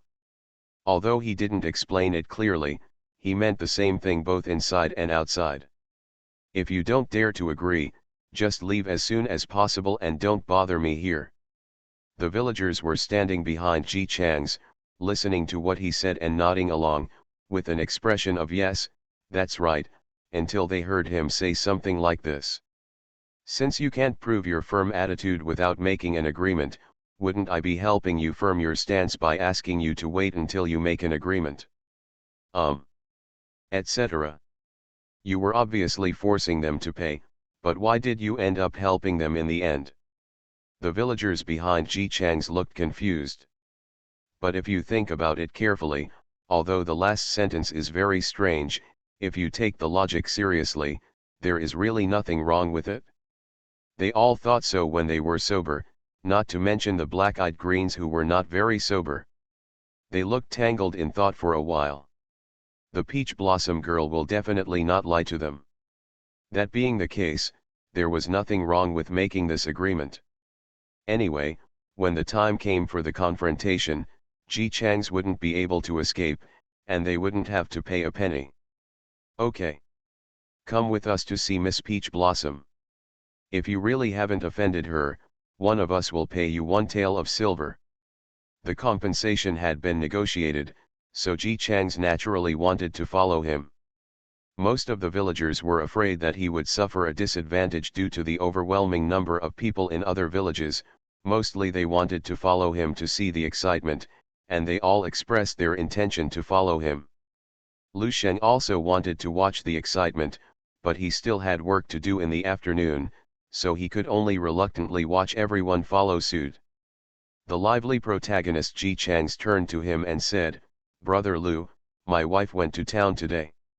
If I haven't come back after she comes back, please tell her what happened just now." "Okay, go ahead and I will definitely tell Mrs. Lin.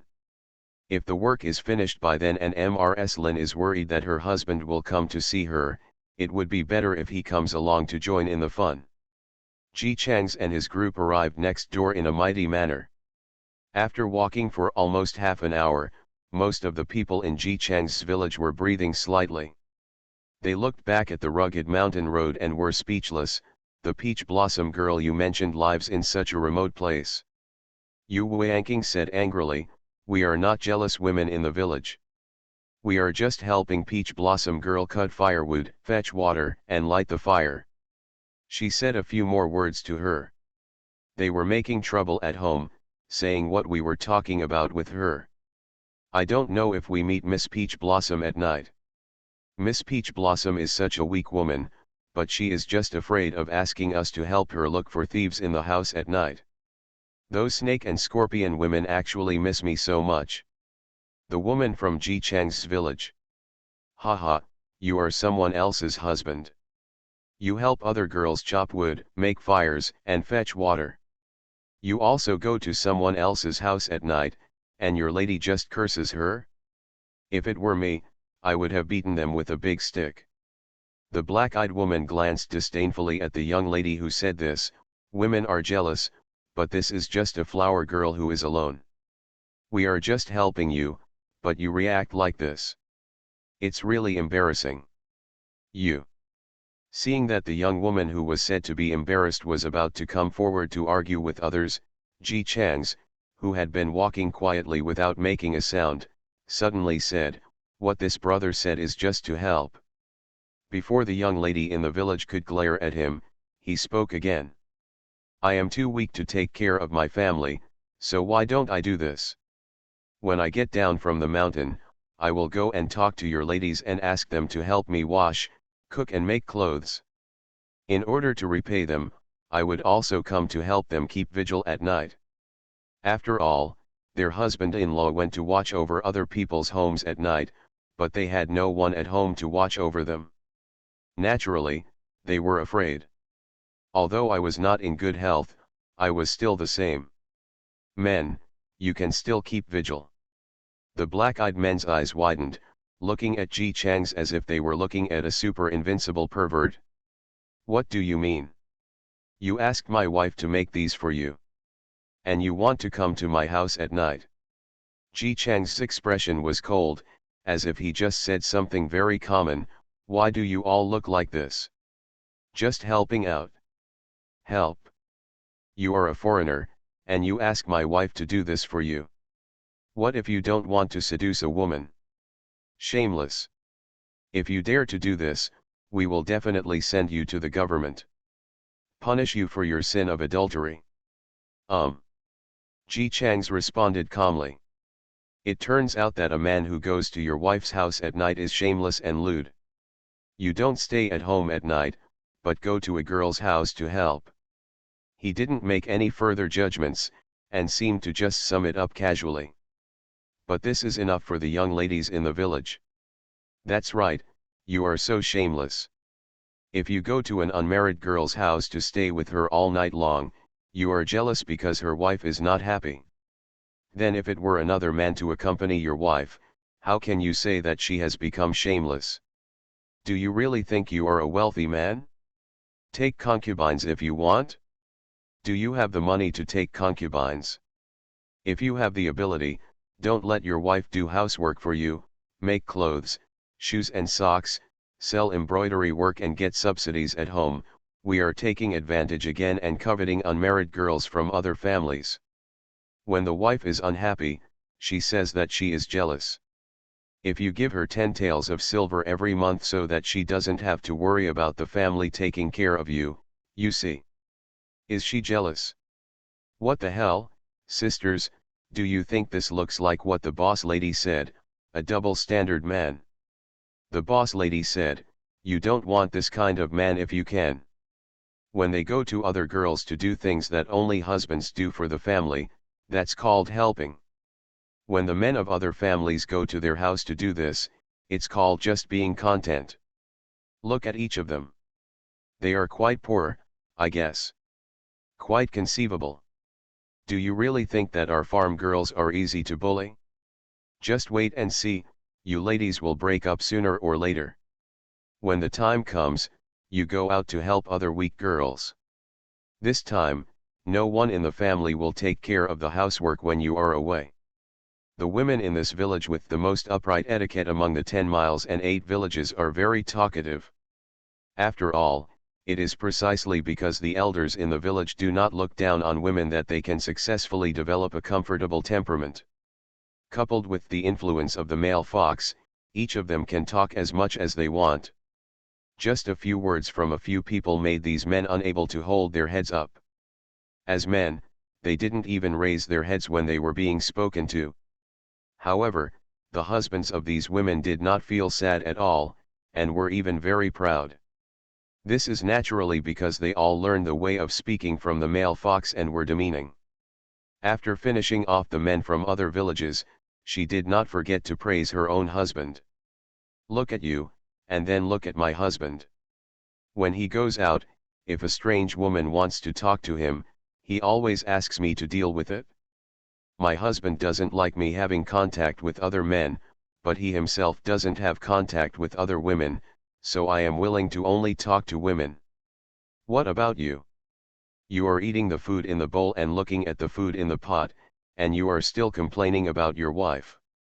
Jealousy, ha ha ha, it's so funny, you are generous, you are not jealous, but you let an adult man go to your house to spend a night alone with your wife. I don't think you think too much about it. You really want to lose face after doing something disgusting, but you also accuse Brother G of our village of sexual misconduct. Which of you didn't do what Brother G said just now? Should we also go to the government to report your sexual misconduct? These are all in your village. Who is he? My husband is better. If I had married a husband like you, I would have divorced him long ago. Okay, sisters, why bother talking to them? People may think we are jealous. Some people, that's it. They do disgusting things and don't think about it. Instead, they blame them all. Blame it on others, as if they have a clear conscience.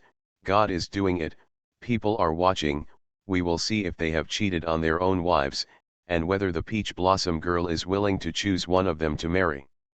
After Enbo finished speaking, she still rolled up her husband's sleeves and said rather sweetly, my husband is better. Fortunately, I fell in love with my husband at first sight. My husband is the same. Look at how talented my husband is. And his brain is still normal, unlike these fools, who all have brains that are flawed. Husband, let's go and don't talk to these fools, otherwise I will infect you, and then I will be angry to death. They held their husband's hand sweetly and continued to climb the mountain, completely ignoring the confused looks of the black-eyed men. What's so good about a defeated general? The boss lady said that the best part about arguing with someone is that after you win the argument, no matter what the other person says, they will look dismissive and not look at it. The other party must be so frustrated that he explodes. It is even more appropriate to show affection in public and so on. Not only did they show off their affection, but after they praised their husbands and then leaned in so lovingly, their husbands must be extremely proud. As they thought, the married men in the village were indeed very proud. Being so relied on by their own wives directly shows that they are much better than the men in other villages. And then they are bathed in the envious sight of unmarried men. It is strange that they can be unhappy. They supported the lady and even stepped on the men from other villages to praise them. Madam, don't be angry. Their behavior is not what men do. I will definitely not be like them. The black-eyed young people who were stepped on and held in arms. Ji Chang's, who didn't have his wife, fell behind. He looked at them who were said to be withered and weak, and said coldly, poor, lustful, incompetent, and hot-tempered. He obviously did something wrong but put the blame on his wife. How could someone like you have a wife? Woo-hoo-hoo-hoo, that's a strange thing. He whined and slowly kept up with the pace of his village. The black-eyed green people who were severely stabbed in the heart. Who can rejoice in being reduced to worthlessness? They are unwilling to admit that they are wrong, so they can only try to comfort themselves. They just don't understand. Why do you say that we are waiting for you? If they see Miss Peach Blossom, they will know that we just pity Miss Peach Blossom. That's right, those women are jealous and don't say it. The men in their village speak like this. Isn't it because they have never seen the Peach Blossom girl? If they had seen her and seen her weakness and understood her difficulties, they would definitely also will be like me. The villagers walking in front heard muttering behind them. The young lady sneered, weak? Haha, the boss lady once said that there is a kind of woman who is good at showing weakness in order to attract men's pity. However, serious women generally do not use this method. Only brothel women can be so good. I only hope that this Peach Blossom girl is a decent woman for my benefactor. Although they said this, they did not think that Dehua was the daughter of a good family. If she really had a pure mind, she shouldn't have asked so many men to do things for her. If she likes one of them, it's natural to call one of them. If it's just these shameless men who take a fancy to her beauty and come uninvited, what those people just said is that the Peach Blossom girl asked them to go out at night. What good girl would ask someone else's husband to come home at night? Isn't she afraid that one of these people will get mad and do something inappropriate to her? But thinking about it, if she can be so protected by so many men, she must be as beautiful as a flower, and she still needs to be vaccinated for her husband. That Peach Blossom girl must be very beautiful. I just praised you in front of others. Once you meet someone, don't think about something that you shouldn't have when you see someone's good looks. The married men naturally nodded in agreement seriously. Don't worry, madam, I will not be fascinated by beauty. Madam, you are the most beautiful in my heart, and nothing can compare with peach blossoms, apricot blossoms, and pear blossoms. After being trained for a long time, they can even speak these love words. Seeing this, these young ladies were satisfied. After climbing for almost half an hour, we finally arrived. It's right there. The one who lives in that small wooden house is Miss Peach Blossom. Yu Weiyang's expression was visibly excited, and he ran to the front in a few steps, pointing at the closed door of the wooden house and smiling foolishly. Peach Blossom girl only closes the door when she is taking a bath. She should be taking a bath now. Villagers. Why are you smiling so lewdly when an unmarried girl is taking a bath? The black-eyed man was completely unaware that others were looking at him with an indescribable expression. He suddenly thought of something and immediately opened his arms to block the situation, staring at the men in the village warily. Peach Blossom girl is taking a bath. You must not force your way in just because you covet her beauty. I didn't even think about the men in the past. One of them shook his head sympathetically to Ji Chang's, Brother Ji, I now completely believe that you are innocent. Look at these people, they look like they are mentally ill. Ji Chang's nodded slightly and looked at the hut in front of him. When I came to pick peach blossoms, I didn't notice that there was a hut here. Really? Come to think of it, why are there peach trees blooming in the season? It's strange. They were talking here, and a black-eyed man over there had already strode to the front of the house, and said to the people inside as softly as he could, "Miss Peach Blossom, we have captured the person who offended you." "Thank you, brother." A woman's soft voice came from inside. It was soft and frightened, and she whispered, "My family is taking a bath. Please wait outside, my brother. I will come out soon." "Hey, don't be in a hurry, don't be in a hurry. Miss Peach Blossom will wash slowly. We are willing to wait until dark." A silly smile immediately appeared on the black-eyed green face, as if he was willing to wait all night for this peach blossom girl. When he said this, the men in the village were unhappy. "We are willing to wait until dark, but we don't want to. There is still a lot of work to do at home." "That's right, don't mess around here. I'm telling you, we've given you a lot of face by giving up and living. What are you doing with all this fussing about taking a shower? Why don't you just come out and speak clearly before going back to take a shower? You are willing to wait, but we are not." Listening to the impatient voices of the strange villagers outside, the peach blossom demon who was bathing himself in the house smiled disdainfully. "These stinky men are now arrogant. When she goes out, they smell the fragrance of her peach blossoms and see the most beautiful face they have never seen in their lives. If they want to become her subordinates, they all want to kneel on the ground. Lick the soles of her shoes." If you listen carefully, you can still hear a woman's voice mixed in with it. "Husband, wait a minute. I think this is wrong. How can the peach trees bloom on such a day? And a girl lives alone in the deep mountains and forests. How does this? How come it seems like a monster is causing trouble? How about that? Let's retreat first and call the town's Taoist priest to take a look, right?" After hearing this, the disdain on the peach blossom demon's lips became even heavier.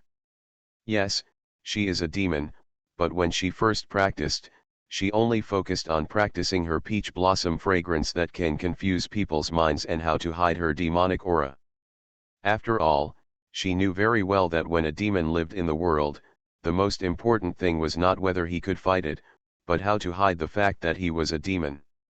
No matter how good the demon is, as long as it is discovered by the demon exterminator, it will be injured even if it is not dead. But as long as she hides her demonic aura and the demon slayers don't see that she is a demon, she can live happily ever after.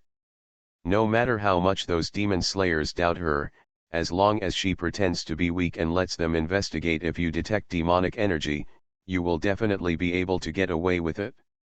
Now after so many years, her demonic aura has long been hidden and no one can see it. Even the elders in charge of the demon slayer couldn't tell the difference at all.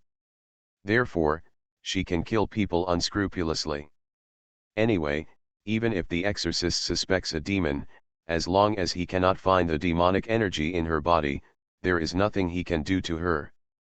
Therefore, she was not afraid of the young woman's proposal at all. Outside, there was a quarrel because of the lady's words.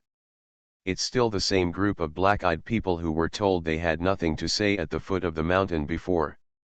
Now in front of the weak peach blossom girl, they naturally want to defend her. Who are you talking about? You women can't compare to someone else's appearance or character, so you slander someone else as a monster or a poisonous woman. You are the one who is poisonous. Your whole family is poisonous. Look for yourself, the peach trees are blooming in the season, they are not monsters. What's wrong with the peach trees blooming? It snowed in June, so why can't the peach trees bloom now?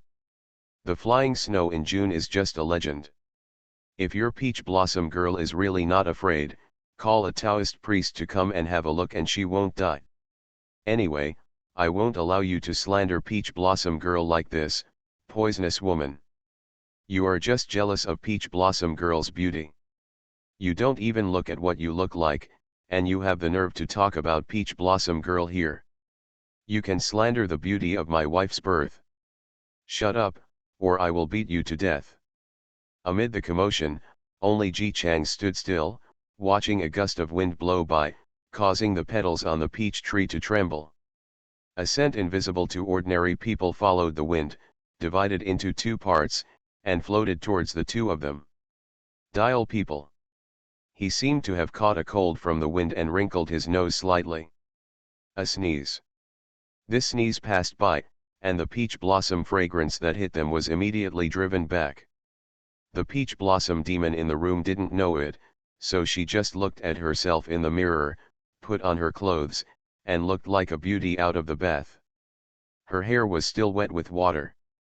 She gently stretched out her hand and opened the door. When he raised his eyebrows wrinkled slightly, as if there was infinite sadness flowing in his eyes. Don't argue so much about Dehua. Dehua knows that I am a single woman living here. Although the situation is helpless, it does make people doubtful. I am just not loved by the sisters in the village, so I have to get here. She said while sobbing, if you really suspect that I am a demon, please invite the Taoist priest, so that Dehua can prove her innocence. Seeing the beauty weeping, the black-eyed green men were instantly heartbroken and hurriedly gathered around to comfort her like stars holding the moon. Don't cry, Peach Blossom Girl, it's not your fault, it's because they are jealous of your beauty. Yes, Miss Peach Blossom, please stop crying. It makes me feel so sad when you cry. Come on, come on. Here is the handkerchief for you. This is a new one I bought from the town, and it has your favorite embroidered on it. It's a peach blossom pattern. No one will suspect that you are a monster.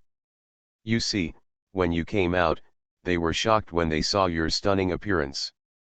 When the peach blossom demon raised her eyes, she saw the strange men and women opposite her looking at her in shock.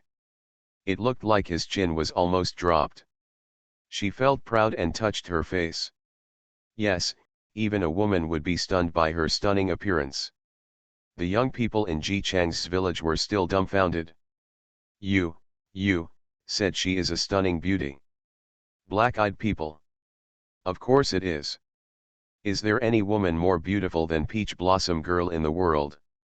Don't have any evil thoughts, Miss Peach Blossom is from our village. The Peach Blossom demon wept when he heard this, his face full of tenderness. What do you mean by Mr. Lang's words? Could it be that he dislikes Peach Blossom's ugly appearance? She said this with the intention of retreating. She thought she was about to hear words like how could it be possible? You are so beautiful, how can you be called ugly? But she didn't expect that the man who said that before was really stunned. Nodded. Yeah, you're just appallingly ugly. In their eyes, the woman opposite had a face full of wrinkles, ugly stripes, tree lines, all over her body, and big pimples, all over her body and face. Looking at an old lady in her 70s or 80s, she looked prettier than her. Nice. After all this, those black-eyed girls still thought she was some kind of stunning beauty? The man shuddered. He couldn't stand it any longer. He covered his eyes and turned his head. Ugh, turn your face quickly, I'm going to be disgusted to death by your face. Peach Blossom Demon. Is there something wrong with this person's eyes? Doesn't her peach blossom fragrance allow these people to see the image of stunning beauty in their minds? After the man finished vomiting, he held back his vomiting and went to look at his wife. Madam, where does the Taoist priest you mentioned who can catch monsters live? The peach blossom demon was stunned and couldn't think of anything else. He held his handkerchief with a look of disbelief on his face. Mr. Lang still suspects that I am a demon. If you doubt it, just doubt it. I am willing to prove my innocence. Instead of receiving the gentle comfort she should have received, she received a sentence. Do you have any doubts? You are a monster. Brothers, hurry up, catch this monster and send it to the Taoist priest. A group of people swarmed up without hesitation. The group of black-eyed green people wanted to stop them, but unfortunately their energy was almost drained. They fell down like paper figures with just a push. The peach blossom demon itself has no lethality. After a while, he was tied up by them, his limbs were tied to sticks like pigs, and they were carrying him to the town. Quick, quick, quick, get rid of this evil Taoist priest, ugh dash. The peach blossom demon couldn't believe it and struggled desperately to no avail. She had worked so hard to hide her demonic aura for so many years, so why could these people see that she was a demon at a glance? I don't accept it. I don't accept it. Why do you think I'm a demon? Her evil spirit. Absolutely impeccable. Ji Chang's followed slowly aside, taking a breath from her body and saying in a light tone. Of course it's because you're ugly. Peach blossom demon. She watched helplessly as the hateful man who took away a bunch of her petals raised a hand to cover her eyes, quickly find a handkerchief to cover her face. Eye searing.